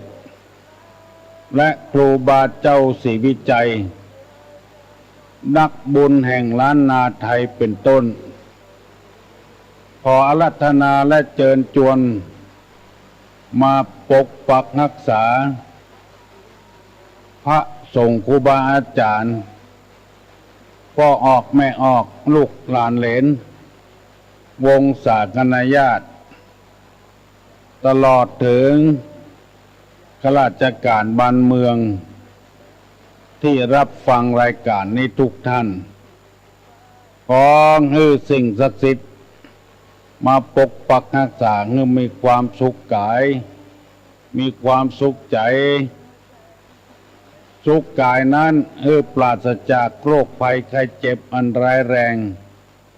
สุขทางใจนั้นปราศจากซึ่งความโลภ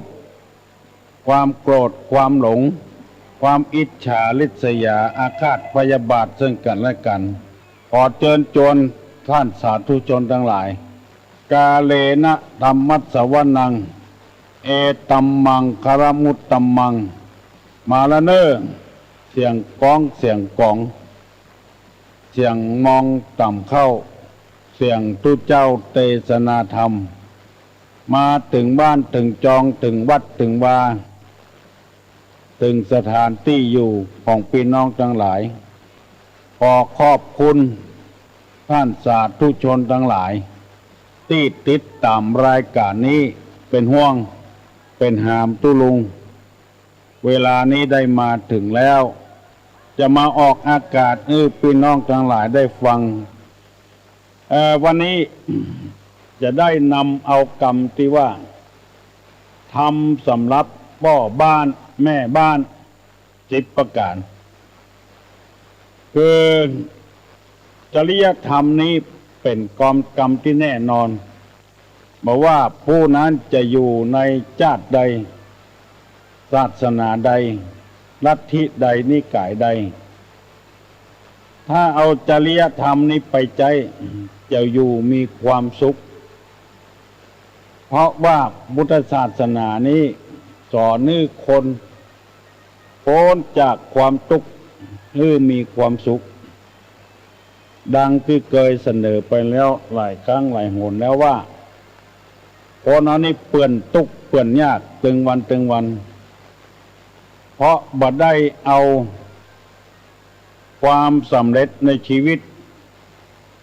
เข้ามาประกอบจึงเกิดความทุกข์เต้าใดบ่พอซึ่งเอาก็ได้เคยได้รับประวัติของพระสัมมาสัมพุทธเจ้าแล้วว่าก่อนที่พระองค์จะได้ตรัสรู้นั้นมีพญามารมาผจญคือความคิดสงสัยความคิดลังเลต่างๆมาผจญเกือบจะบ่ฮื้อพระพุทธเจ้าได้หูธรรมแล้วพระองค์ก็เลยมานึกถึงบารมีที่ได้สร้างมาในอดีตปรากฏว่าบารมีนั้นได้กำจัดพญามารคือความทุกข์ใจได้ออกไปเสียหมดคือหมายความว่าคนเอาผู้คนตึงวันนี้มีความ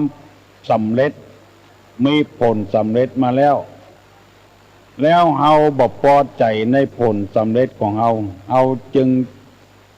ได้ทุกข์ได้ยากลำบากลำบนบางคนได้อยู่ดีแล้วได้กินดีแล้วมีบ้านมีจองมีเครื่องใช้ไม้สอยในบ้านในจองก็ได้อันใดก็สมใจแล้วเพราะความบ่พอใจจึงเกิดความทุกข์ขึ้นมามีวิธีใดที่จะกำจัดความทุกข์ใจตึงวันนี้ก็อาศัยน้ำธรรมคำสอนจริยธรรมคำสอนในทางพระพุทธศาสนาเพื่อจะมากำจัดความทุกข์ของเฮาให้เฮาได้มีความสบายใจพ้องเพราะคนที่บ่สบายใจทุกวันนี้ก็เพราะความบ่พอใจ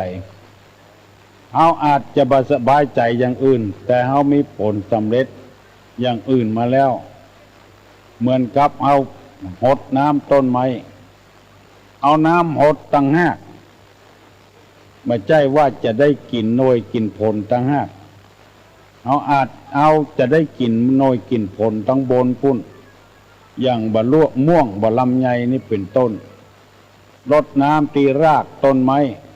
แต่ก็ได้กินหน่วยกินผลทั้งบนหมู่นี้เป็นต้นบุญที่เอาทำมามีมากเอาก็ได้สำเร็จบุญแล้วแต่เฮายังทุกข์ใจอยู่ผลสำเร็จในชีวิตจึงบ่เกิดขึ้นง่ายๆเมื่อพระพุทธเจ้าได้ถูกมารผจญพระองค์นึกถึงบารมีที่ได้ทำมาแต่อดีตชาติบารมีนั้นมาท่วมท้นพญามารต่างๆก็เลยอนทลายกลับหายไปในที่สุดพระพุทธเจ้าก็ได้ตรัสรู้เป็นพระอนุตตรสัมมาสัมโพธิญาณเพราะฉะนั้นจึงใคร่ขอเชิญชวนท่านทั้งหลายสร้างบารมีไว้แถมอย่าไปใจอ่อนใจตายจะไปใจเสาะใจซอดสร้างไว้อยู่เรื่อยๆจริยธรรมพ่อบ้านแม่บ้าน10อย่างที่ตุลุงนำเสนอไปนั้นมี1ภายในอย่าไปนำออก2ภายนอกจะไปนำเข้า3รู้จักตอบแทนแก่ผู้ที่เคยให้ข้อที่4อย่าไปฮื้อแก่คนที่บ่ควรฮื้อเช่นคนขี้ค้าน5รู้จักช่วยเหลือทั้งฝ่ายพ่อเมียแม่เมียฝ่ายพ่อผัวแม่ผัว6บ่นั่งเฉยในเมื่อพ่อเมียแม่เมียพ่อผัวแม่ผัวทำงานอยู่ช่วยเพิ่น7บ่กินก่อนพ่อผัวแม่ผัวพ่อเมียแม่เมียได้อธิบายไปแล้วและข้อที่8ตื่นก่อนนอนทีหลังปฏิบัติครอบครัวนี่ตามความเหมาะสม บ่ฮื้อมันหย่อนเกินไปบ่ฮื้อมันเบ้อเกินไปวันนี้จะเอาข้อที่9กับข้อที่10มาเสนอให้ท่านทั้งหลายฟังแถมข้อที่9ว่าฮื้อมีความเคารพยำเกรงพ่อผัวแม่ผัวพ่อเมียแม่เมียหรือผัวเหลี่ยมเมียเหมือนกองไฟหรืองูพิษทำไมท่านจึงว่าฮื้อเคารพยำเกรงพ่อผัวแม่ผัวพ่อเมียแม่เมียเหมือนกองไฟหรือมีงูมีพิษเพราะว่า สิ่งเหล่านี้เฮาลาสาบ่ได้อาจจะเป็นพิษเป็นภัยอาจจะไม่เฮาวันใดวันหนึ่งก็ได้จะไปไว้วางใจเมื่อใดเฮาบ่เคารพยำเก่งเฮาบ่สัมมาคารวะอาจจะเป็นพิษเป็นภัยกับเฮาก็ได้ถือว่าทุกอย่างเหมือนกับเฮานั่งหลังเสือลงเมื่อใดอาจจะคบเฮาเมื่ออันเวลาที่เฮานั่งนี่อาจจะบ่มีอันตรายเวลาเฮาลงนั้นจะมีอันตรายเพราะฉะนั้นพิจารณาเสียก่อนอาจจะวันใดวันหนึ่งอาจจะเป็นพิษกับเฮาอาจจะไม่กับเฮาข้อนี้เพิ่นเสนอมาว่าเฮาทำตลอดรอดฟังทำสืบเนื่องทำต่อไปถ้าเฮาบ่ทำต่อไปบ่สืบเนื่องมันอาจจะเป็นพิษเป็นภัยกับเฮาเหมือนกับบางคนที่โทรศัพท์มาหาตุลุงฟังถึงวันละขาดตอนไป4 เจ้า 5 เจ้าก็เลยเป็นพิษเป็นภัยละคือว่าหงุดหงิดเครียดมาได้ฟังหมดนี้เป็นต้นขอเมื่อได้ระวังตลอดเวลาเพราะสิ่งเหล่านี้มันเกิดขึ้นได้มันอาจจะคุกคักได้มันจะดับได้เราต้องฟังต่อเนื่องต่อไปการงานอันอย่างทุกอย่างถ้าเราทำต่อเนื่องไปเรื่อยๆมันจะดีขึ้นจะเหมาะสมขึ้นฮัลโหลมาตรการครับตุลุงครับอะไรเหรอตุลุงอ่ะอันท่านที่มันมาต้อนรับการตอนตุลุงเพิ่นมาบอกว่าตุลุงไปไหนครับเพิ่นไปซ่อมเครื่องเปิดวันนั้นกับท่านตนนั้นที่เพิ่นออกตัววันอ่ะแล้วผมก็เลยหนูฟังว่าอย่างว่าวันนี้ได้ยินก่อนได้ยินใช่ครับได้ยินก็ดีละฟังต่อเนื่องไปเรื่อยๆอันเนี้ยที่เขาทำมาอย่างบัดต่อเนื่องเพราะว่าอาจจะคุกคักไปพ้องอาจจะมีอุปสรรคพ้องมันเป็นธรรมดาตุลุงบ่ได้ไปไหนขาดไปเมื่อวันที่3วันที่1ถึงวันที่5วันบ่ได้มันฝนตกน้ำนองตั้งแม่ริมน้ำนองเลยไหลไปตามน้ำไปค้างอยู่ปุ้นตึกส่งปุ้นชั้น405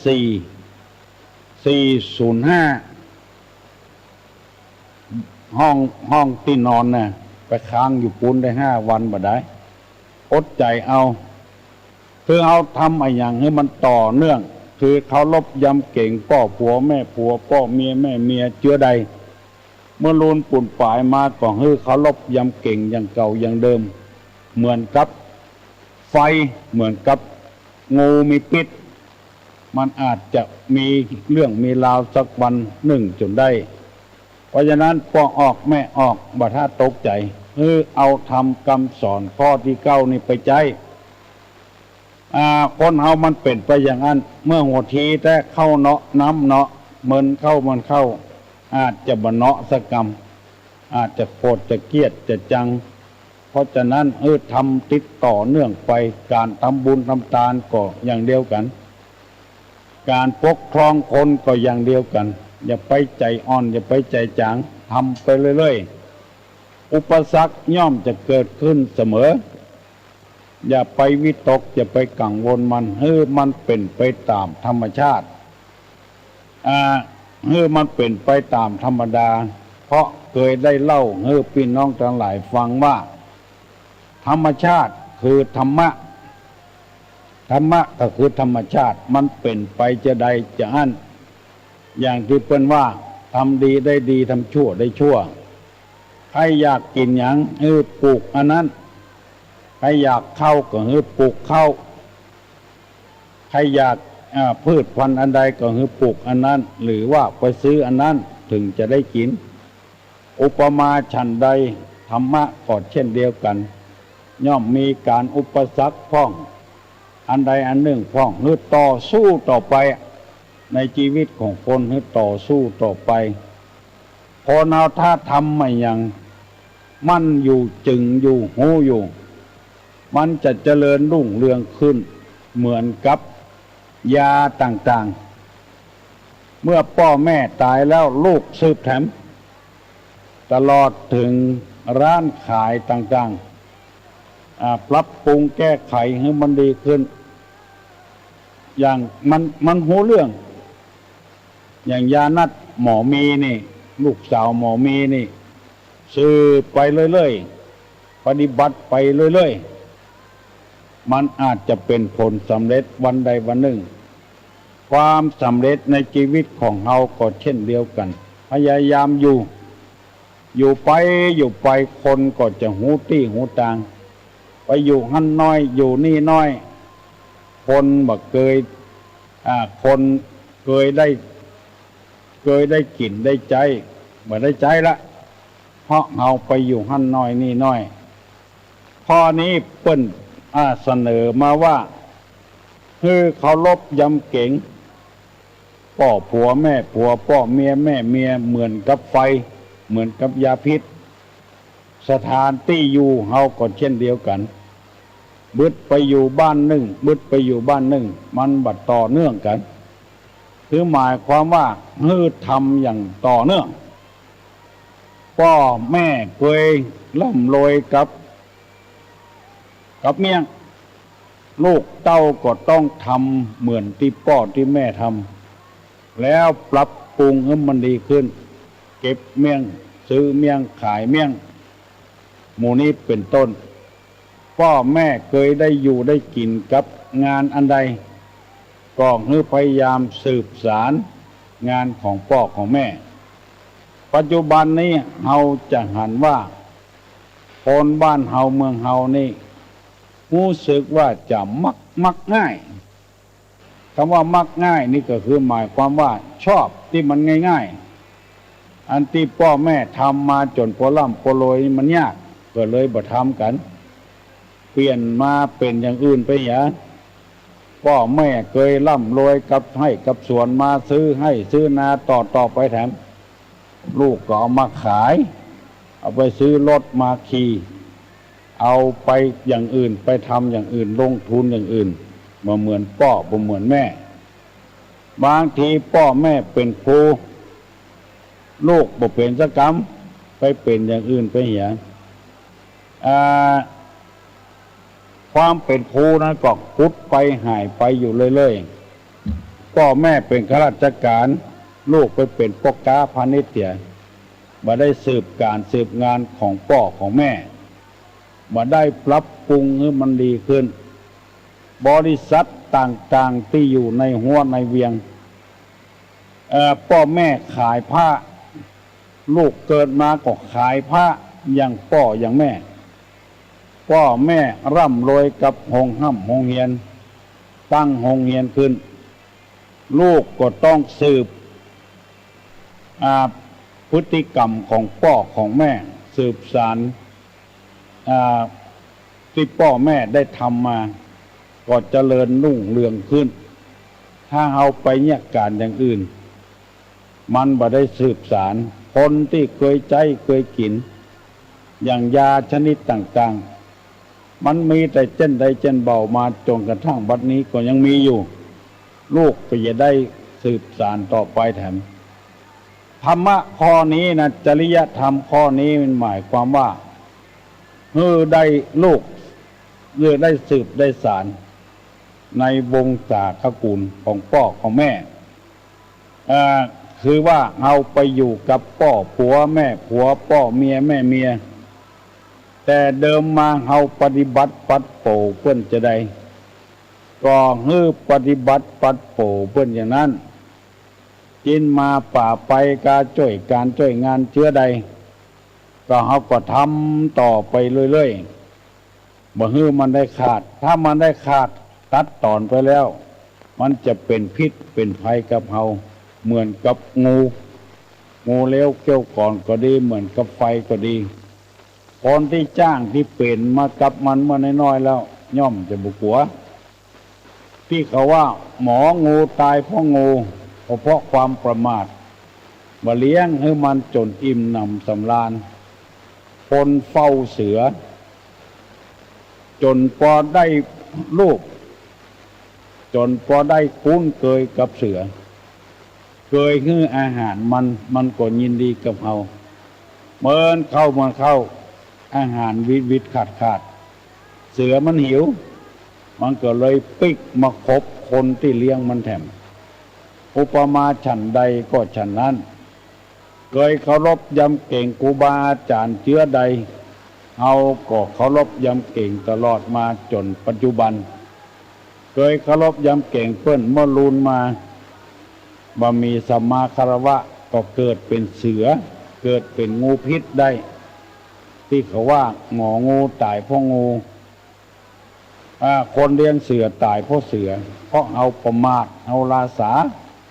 เอาบ่เลี้ยงบ่ดูบ่พ่อบ่ปล่อยมันเหมือนเก่าเหมือนเดิมไปลาสาไปคนที่ย่างเล่าแล้วชาติดีแล้วเป็น5 ปี6 ปีปีกมากินแถมอันเนี้ยเป็นเสือครบทำแล้วหายเหลือเก่ากินนักเหลือเก่าย่างโมลีได้เป็น10 ปีแล้วปีกมาสูบแถมซ้ำสูบนักเหลือเก่าอันตรายนักเหลือเก่าเพราะว่าร่างกายของเฮานั้นมันบักแข็งแรงเหมือนเก่าเหมือนเดิมแล้วเอาซ้ำไปสูบอันย่างเหล้าแล้วปีกมากินแถมก็สำนักเหลือเก่าขายหน้าหรือขายตาเหลือเก่าหมู่นี้เป็นต้นอันนี้นำมาฝากมาฝังกับพี่กับน้องทั้งหลายไว้ตั้งใจว่าจะให้จบวันนี้บัดจบสักกรรมเพราะว่าคัดข้องทางเทคนิคในการส่งเสียงบางประการบางอย่างตอนนี้ไปก็ถ้าจะดีแล้วออกให้พี่น้องพอออกไม่ออกญาติโยมทั้งหลายได้สบายอกสบายใจไว้เถอะท่านเจ้าคุณเทพสิทธาวรสิทธาจารย์เจ้าคุณวัดดอยสุเทพเปิ้นพยายามปรับปรุงกูอย่างเพื่อจะให้พี่น้องของเราได้เข้าใจในธรรมมาได้เผยแพร่ศาสนาเข้าใจว่ากลัวศาสนาจะยุบกลัวศาสนาจะปังแล้วรีบเร่งเผยแพร่ศาสนาขอให้ปัดข้อกล่าวหานี้ออกไปได้บ่มีสักหน่อยเผยแพร่น้ำธรรมคำสอนให้คนได้ปฏิบัติธรรมได้ฟังธรรมมีหลายคนเคยโทรศัพท์มาหาตุลุงว่าตั้งแต่ฟังตุลุงมานี้จิตใจก็อ่อนโยนลงไปผ่านครอบครัวมีความสุขขึ้นมาพ่อผัวแม่ผัวก็ดีต่อพ่อเมียแม่เมียก็ดีต่อลูกเขยลูกสะใภ้ก็ดีต่อครอบครัวมีความสุขวันนี้บัดเดี๋ยวนี้6:00ป่ายแล้วเนอะไผที่ยังบ่ลุกก็ลุกเด้อลุกกันเจ้าทำการทำงานถึงแม้จะเป็นวันอาทิตย์ก็ตามคนเอาเกิดมาเพื่อกินเพื่อใจเพื่อสอยสารพัดอย่างจะไปจุกอยู่จันอยู่บ่ได้ฮัลโหลขันเก็บของ ฮะน่าบักอธิษฐานเพราะลุงหายเลยน่ะกันโอ้หายกันแล้วเนาะหายแล้วลูกมันมาอ ออกหัวเสื้อ มันเมินมีหรอ ใช่มันใครที่พักเมินหน่อยอ่ะ ให้คือพักมันเมินหน่อยโอ้ แต่ว่าจะนะถ้าใครสุดท้ายนั่งนักกับเนี่ย โอ้ชั่วโมงเดียวบ่ได้ ชอบ 24 ชั่วโมงเนี่ยการชั่วโมงเดียวบ่ได้ยินดีเนอะ ชอบ ที่เป็นห่วงนะถามยังก็วันนี้มาถามยังก็ ถามเลยเจ้าดีจักตัวเจ้าก็หายเป็นเจ้า เงินตู้ลุงหายบ่อยๆเนาะยินดีเนอะ สกัดเจ้า ฮะ มาสกัดแล้วจะฆ่า เจริญพรเจริญพรปากันเป็นห่วงเป็นหามตู้ลุงทำงานทำการทำงานต่อไปเอาเคยสอนเปิ้นเฮ้ยการเอาแบบเนี้ยบ่ได้ฮัลโหล เอาไอ้เจ้าตุ้มเจ้า มีหลายคนที่จะเข้ามาบ้านน้องเนี่ย ฮะ ปีอันนึงก็โทรมาถามที่จานเนาะที่รวมกับไทยแม่ฉันพลอยได้สเก็ตตุ๊กตาแต่ว่าตะลุงไม่ได้จะหายหรอก เฮ้ คือเติมหากะ คือเติงหาเนาะ อ้าว แล้ว น้องหานสักวันถึงจะได้ออกแล้ว จ จริงๆพระอาจารย์น่าได้มาเพื่อกะเธอได้ดีเจ้าตะลุงแทนตะลุงได้ดี ดี แฟนกันได้แฟนกันได้เนาะถ้าบอกฟังให้ดีเนี่ยจะบอกรู้เลยว่าโอ้เขาได้ละอย่างไรขนาดที่ขึ้นก่อนมาเนาะ เจ้า เจ้าจะเป็นไปกินได้ เจ้า เอาไว้สาเจ้า ขอขอบคุณแม่อินเนอร์บ้านหนองตองโอ้ฝากของมือจัดนักเจริญเนอะแม่อินกับลูกกับหลานฮัลโหล ฮัลโหล เจ้า ไว้สาเจ้า ไว้สา หายดีแล้วแต่เจ้า หายดีแล้วหล่นแบตวิหาร3 รอบวันนี้ ฮะ เออ เสียเราไม่หายจากเราเลยของตุ้มหายเบยๆนะเจ้า เจริญพรไปซ่อมเครื่องมาได้ ไม่ใช่เสื่อเลยได้ ซ่อมเครื่อง จากประจางตุ้ลุงสีจุงเจ้า ฮะ ตุ้ลุงเจ้า ว่าจะได้ บอกว่าจะได้ แต่ว่าตุ้ลุงดักไปแต่ว่านี้หนังเจ้า โอ้มันเนี้ยยัง อันตุ้ลุงบอกมาหลายวันนะตุ้ลุงอันแฟนเจ้าว่าอันเสียงที่ตุ้ลุงนั่นมาเหมือนตุ้ลุงเนาะเหมือนจ้ะแต่พูดก็คล้ายๆน่ะแต่มันตุ้ลุงเจ้า เสียงเป็นคนอย่างเนาะ เจ้า คนเอาไปเหมือนกันยังไงเจ้าแล้วน้องไว้จ่าเจ้าของหายเลยนะเจ้า เจริญพรขอหายโวยมันกลับไปซ่อมเครื่องพงกันโอ้จะไปเหมือนใจกูย่างเป็นไปบ่ได้การอู้กันจาก็เหมือนกันมันพรสวรรค์ของไผของมันตุลุงจะได้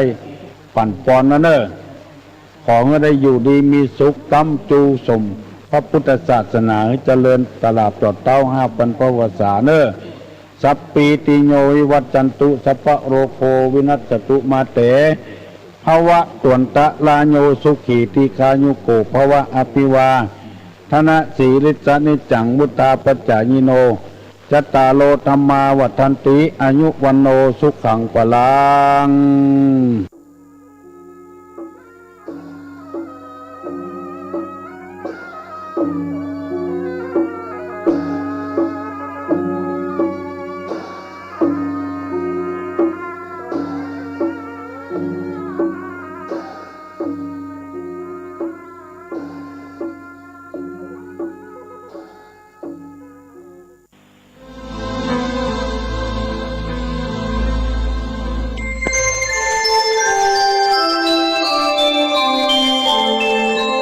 ขณะนี้ท่านกำลังฟังสถานีวิทยุกระจายเสียงพระพุทธศาสนา FM 104.5 เมกะเฮิรตซ์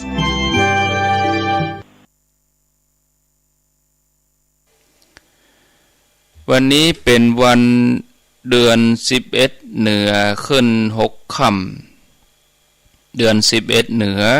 ขึ้น6 ค่ำพร่ำว่าเป็นวันพุธกลางสัปดาห์แล้วก็เป็นสัปดาห์ต้นเดือนสิงหาคมเดือนสิงหาคมนี่เป็นเดือนที่8ของปีวันนี้เข้าสู่วันที่3เดือนสิงหาคมแล้วปีหนึ่งก็มีอยู่12เดือนเดือนนี้เดือนที่8ก็เหลือเวลาแถม 3-4 เดือนก็หมดปี2565เดือน8เดือน9 10 11 12จากนี้ไปก็สิงหากันยาตุลาพฤศจิกาแล้วก็ธันวาคมผ่านไปแล้ว7เดือนสำหรับปี2565ตี3:10 นาทีขอต้อนรับญาติโยมท่านสาธุชนคนดีทั้งหลายเข้าสู่รายการเสียงธรรมแสงทองสัพเพเหระปกิณกะใกล้แจ้งดำเนินรายการโดยอาตมภาพพระครูอภิวัฒนวิกรมวัดปักตังเจริญตำบลดอยหล่ออำเภอดอยหล่อจังหวัดเชียงใหม่เมินแล้วที่บ่ได้มานั่งนั่งจ้ามาจัดรายการในช่วงเวลานี้ให้กับญาติโยมทั้งหลายได้ฟังเนื่องจากว่าภารกิจภาระธุระอย่างหลายสิ่งหลายอย่างประกอบกับด้านสุขภาพตัวหมอเปิ้นบอกว่าจะต้องพักผ่อนให้เพียงพอแล้วก็บ่ควรที่จะหักโหมงานเกินไปด้วยสังขารด้วยร่างกายอาตมาก็ต้องฟังหมอแต่แถมอย่างหนึ่งนั่นก็ถ้าจะห่างเหินไปเมินบ่ได้จัดรายการช่วงเวลานี้เลยก็บางครั้งบางทีก็ทำให้จิตของคนฟังเองก็ฟุ้งไปคำว่าฟุ้งก็คือบางทีเขาอาจจะจินตนาการไปทั่วท่านพระครูเปิ้นบ่จัดรายการแล้วท่านพระครูเปิ้นบ่สบายเปิ้นป่วยเปิ้นยังมันถึงมีหลายอย่างเวลาเฮาบ่ได้จัดรายการหรือเวลาที่สถานีเปิ้นปิดซ่อมแซมสถานีเปิ้นปรับปรุงอันหยังสักติดกะ2ติดกะวัน2วันกะคนบางทีบ่ได้ฟังอันหยังนี่มันทำให้จิตมันฟุ้งวุ่นวายจินตนาการไปต่างๆนานาแต่ถ้าได้มานั่งเหียคนฟังก็ได้ฟังเหียก็จะเกิดความเข้าใจหลายสิ่งหลายอย่างก็จำเป็นจะต้องมาแล้วก็ช่วงเวลาเดือนสิงหาคมนี่ตั้งแต่วันนี้ไปนี่อาตมาภาพก็จะพยายามที่จะมารับผิดชอบจัดรายการวันพรุ่งมาเจ้านี่ก็เป็นวันพฤหัสบดีนะก็ไปฟังกันในช่วงเวลาตี5ปุ่นเอานะวันนี้ก็เหมือนกันกำเดียว3 โมงครึ่งก็จะเป็นท่านพระครูสังฆลักษณ์ธนอัตถ์รัตนศิริแล้วก็ท่านก็จัดรายการไปจนถึงเวลาตี5จากนั้นเวลาตี5เป็นต้นไปอาตมาก็ก้อยมาจัดรายการให้ญาติโยมได้ฟังเนื่องจากว่าวันนี้เป็นวันพุธต้นเดือนแล้วก็บึดเมื่อคืนตัวนะบึดเมื่อคืนก็จะพยายามบึดนิ่มติดที่ไหนบึดเมื่อคืนนี้ก็จะมาเข้ารายการให้ญาติโยมทั้งหลายได้ฟังเวลา20 ทุ่มบึดนะวันนี้วันพุธก็เชิญติดตามเนอะมีเรื่องราวที่จะนำมามาจ้ามามอบสาระธรรมะให้กับญาติโยมแล้วก็โดยห่วงวัน2 วันเนี่ยทำให้จิตตื่นขึ้นจิตตื่นที่จะต้องมาทำหน้าที่ก่อนที่จะถึงวันที่5นี่วันที่5นี้เป็นวันพระวันศีลแล้วก็เป็นวันสำคัญแต่วันหนึ่งที่สิ่งต่างๆที่ อาตมาจะต้องได้มานั่งอู้นั่งจากับศรัทธาญาติโยมโดยเฉพาะท่านที่บ่เข้าใจ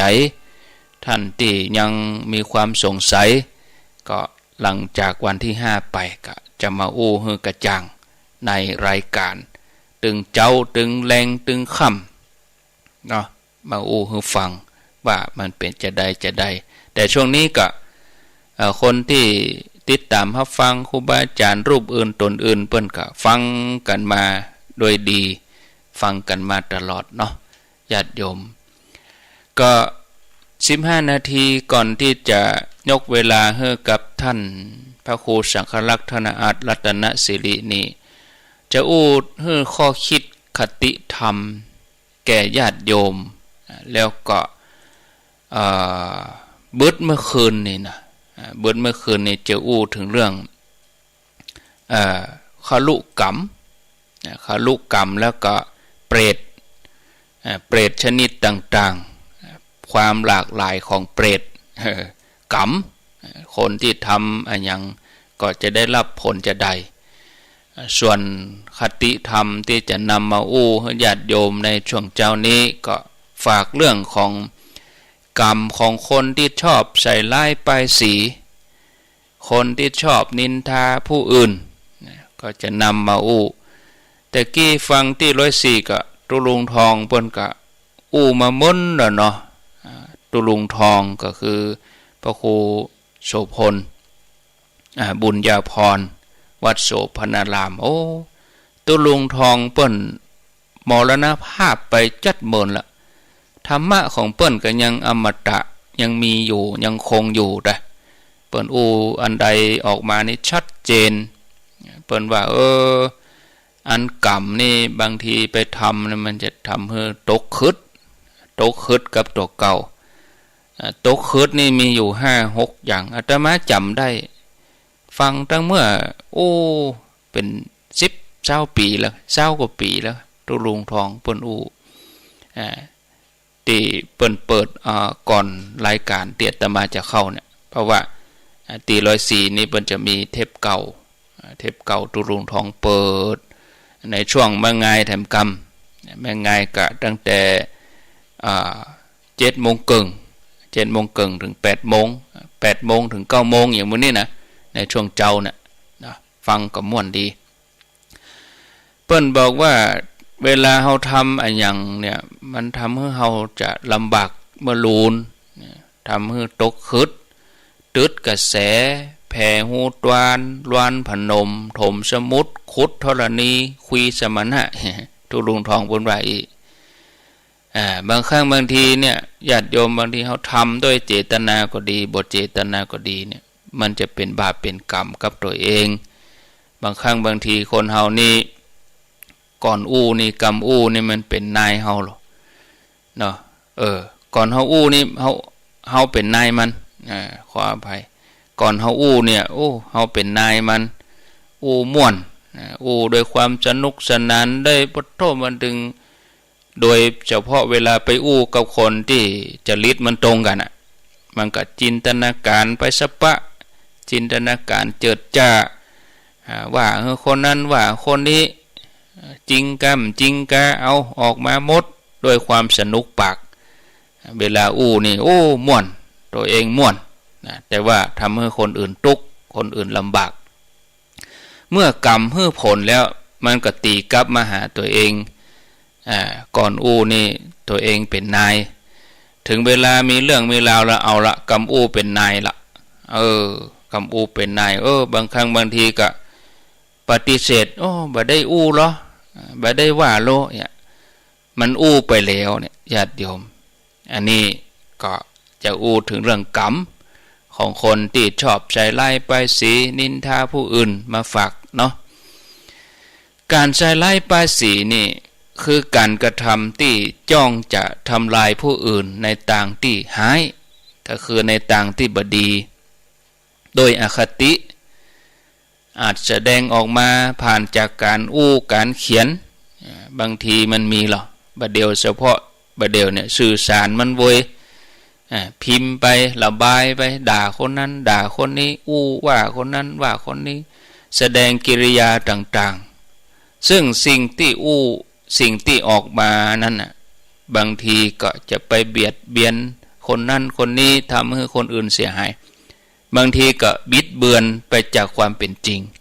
ทำให้คนอื่นเปิ้นเสื่อมเสียชื่อเสียงบางทีก็กรณีมันจังมีหรือญาติโยมบางครั้งนี่นะเป็นแล้วมีเรื่องมีเล่าอย่างขึ้นมาก็ไปขอโทษขอโพยยะก็นึกว่ามันจะจบตรงนั้นน่ะกระบวนการแห่งกรรมนี่มันก็ยังดำเนินไปเนี่ยญาติโยมนี่อันนี้คนที่ชอบใส่ไล่ไปสีคนอื่นหรือว่าเขาชอบ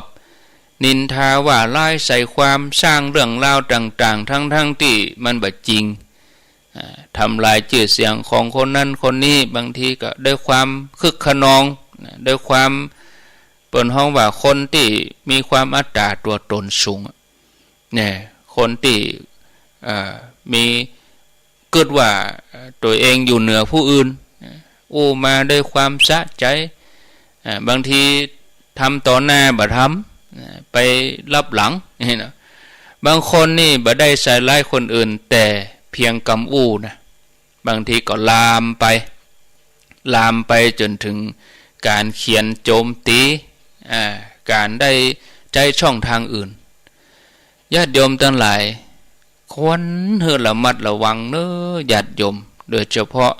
หมู่เฮาทั้งหลายผู้ที่มีธรรมะเนี่ยเฮาฟังธรรมะกันถึงวันนี้เพื่อพัฒนาจิตใจของเฮาหรอเฮาบ่ได้ว่าฟังธรรมะเพื่อจะไปจ้องจับผิดพระไปจ้องจับผิดคนนั่นของธรรมะแบบนี้นี่มันบ่ถูกต้องเนาะเฮาไปสร้างกรรมสร้างเวรบางทีก็ส่งผลร้ายแรงบาปกรรมส่งผลร้ายแรงไปถึงครูบาอาจารย์พระสงฆ์องค์สังฆเจ้าเนี่ยญาติโยมคนส่วนมากนี่นะสร้างกรรมสร้างเวรโดยวาจาโดยกรรมเนาะเพราะว่ากรรมตัวนี้เนี่ยญาติโยมทั้งหลายบางคนบดีกับคนอื่นจนเป็นเหตุให้มีเรื่องมีราวคนบางทีก็ไปให้คนจังกันไปยุยงให้คนเกลียดกันบัดถ้าไปอย่างกับมันเนอคนนั้นบัดถ้าไปอย่างมันกับเนอคนนี้ไปหูเรื่องของป่นโบดบางรายนี่กรรมเพียงบักกี่กรรมก็ทำให้บางครั้งบางทีก็ลืมกรรมตัวเก่าสังเกตเหมือนกันนะคนเวลาที่มันโกหกเนี่ยเวลามาครั้งที่สองมันเหมือนเก่าละมันเหมือนกับกรรมกรรมแรกแหละเนี่ยทำเหมือนเก่าบ่เหมือนอ่ะอันที่ไปหลายเดือนละปิ๊กมาให้ใหม่บ่เหมือนเก่าเนี่ยแล้วคนส่วนมากที่มีเรื่องมีราวไปขึ้นขึ้นศาลบางเรื่องก็ทะเลาะเบาะแว้งกันเนี่ย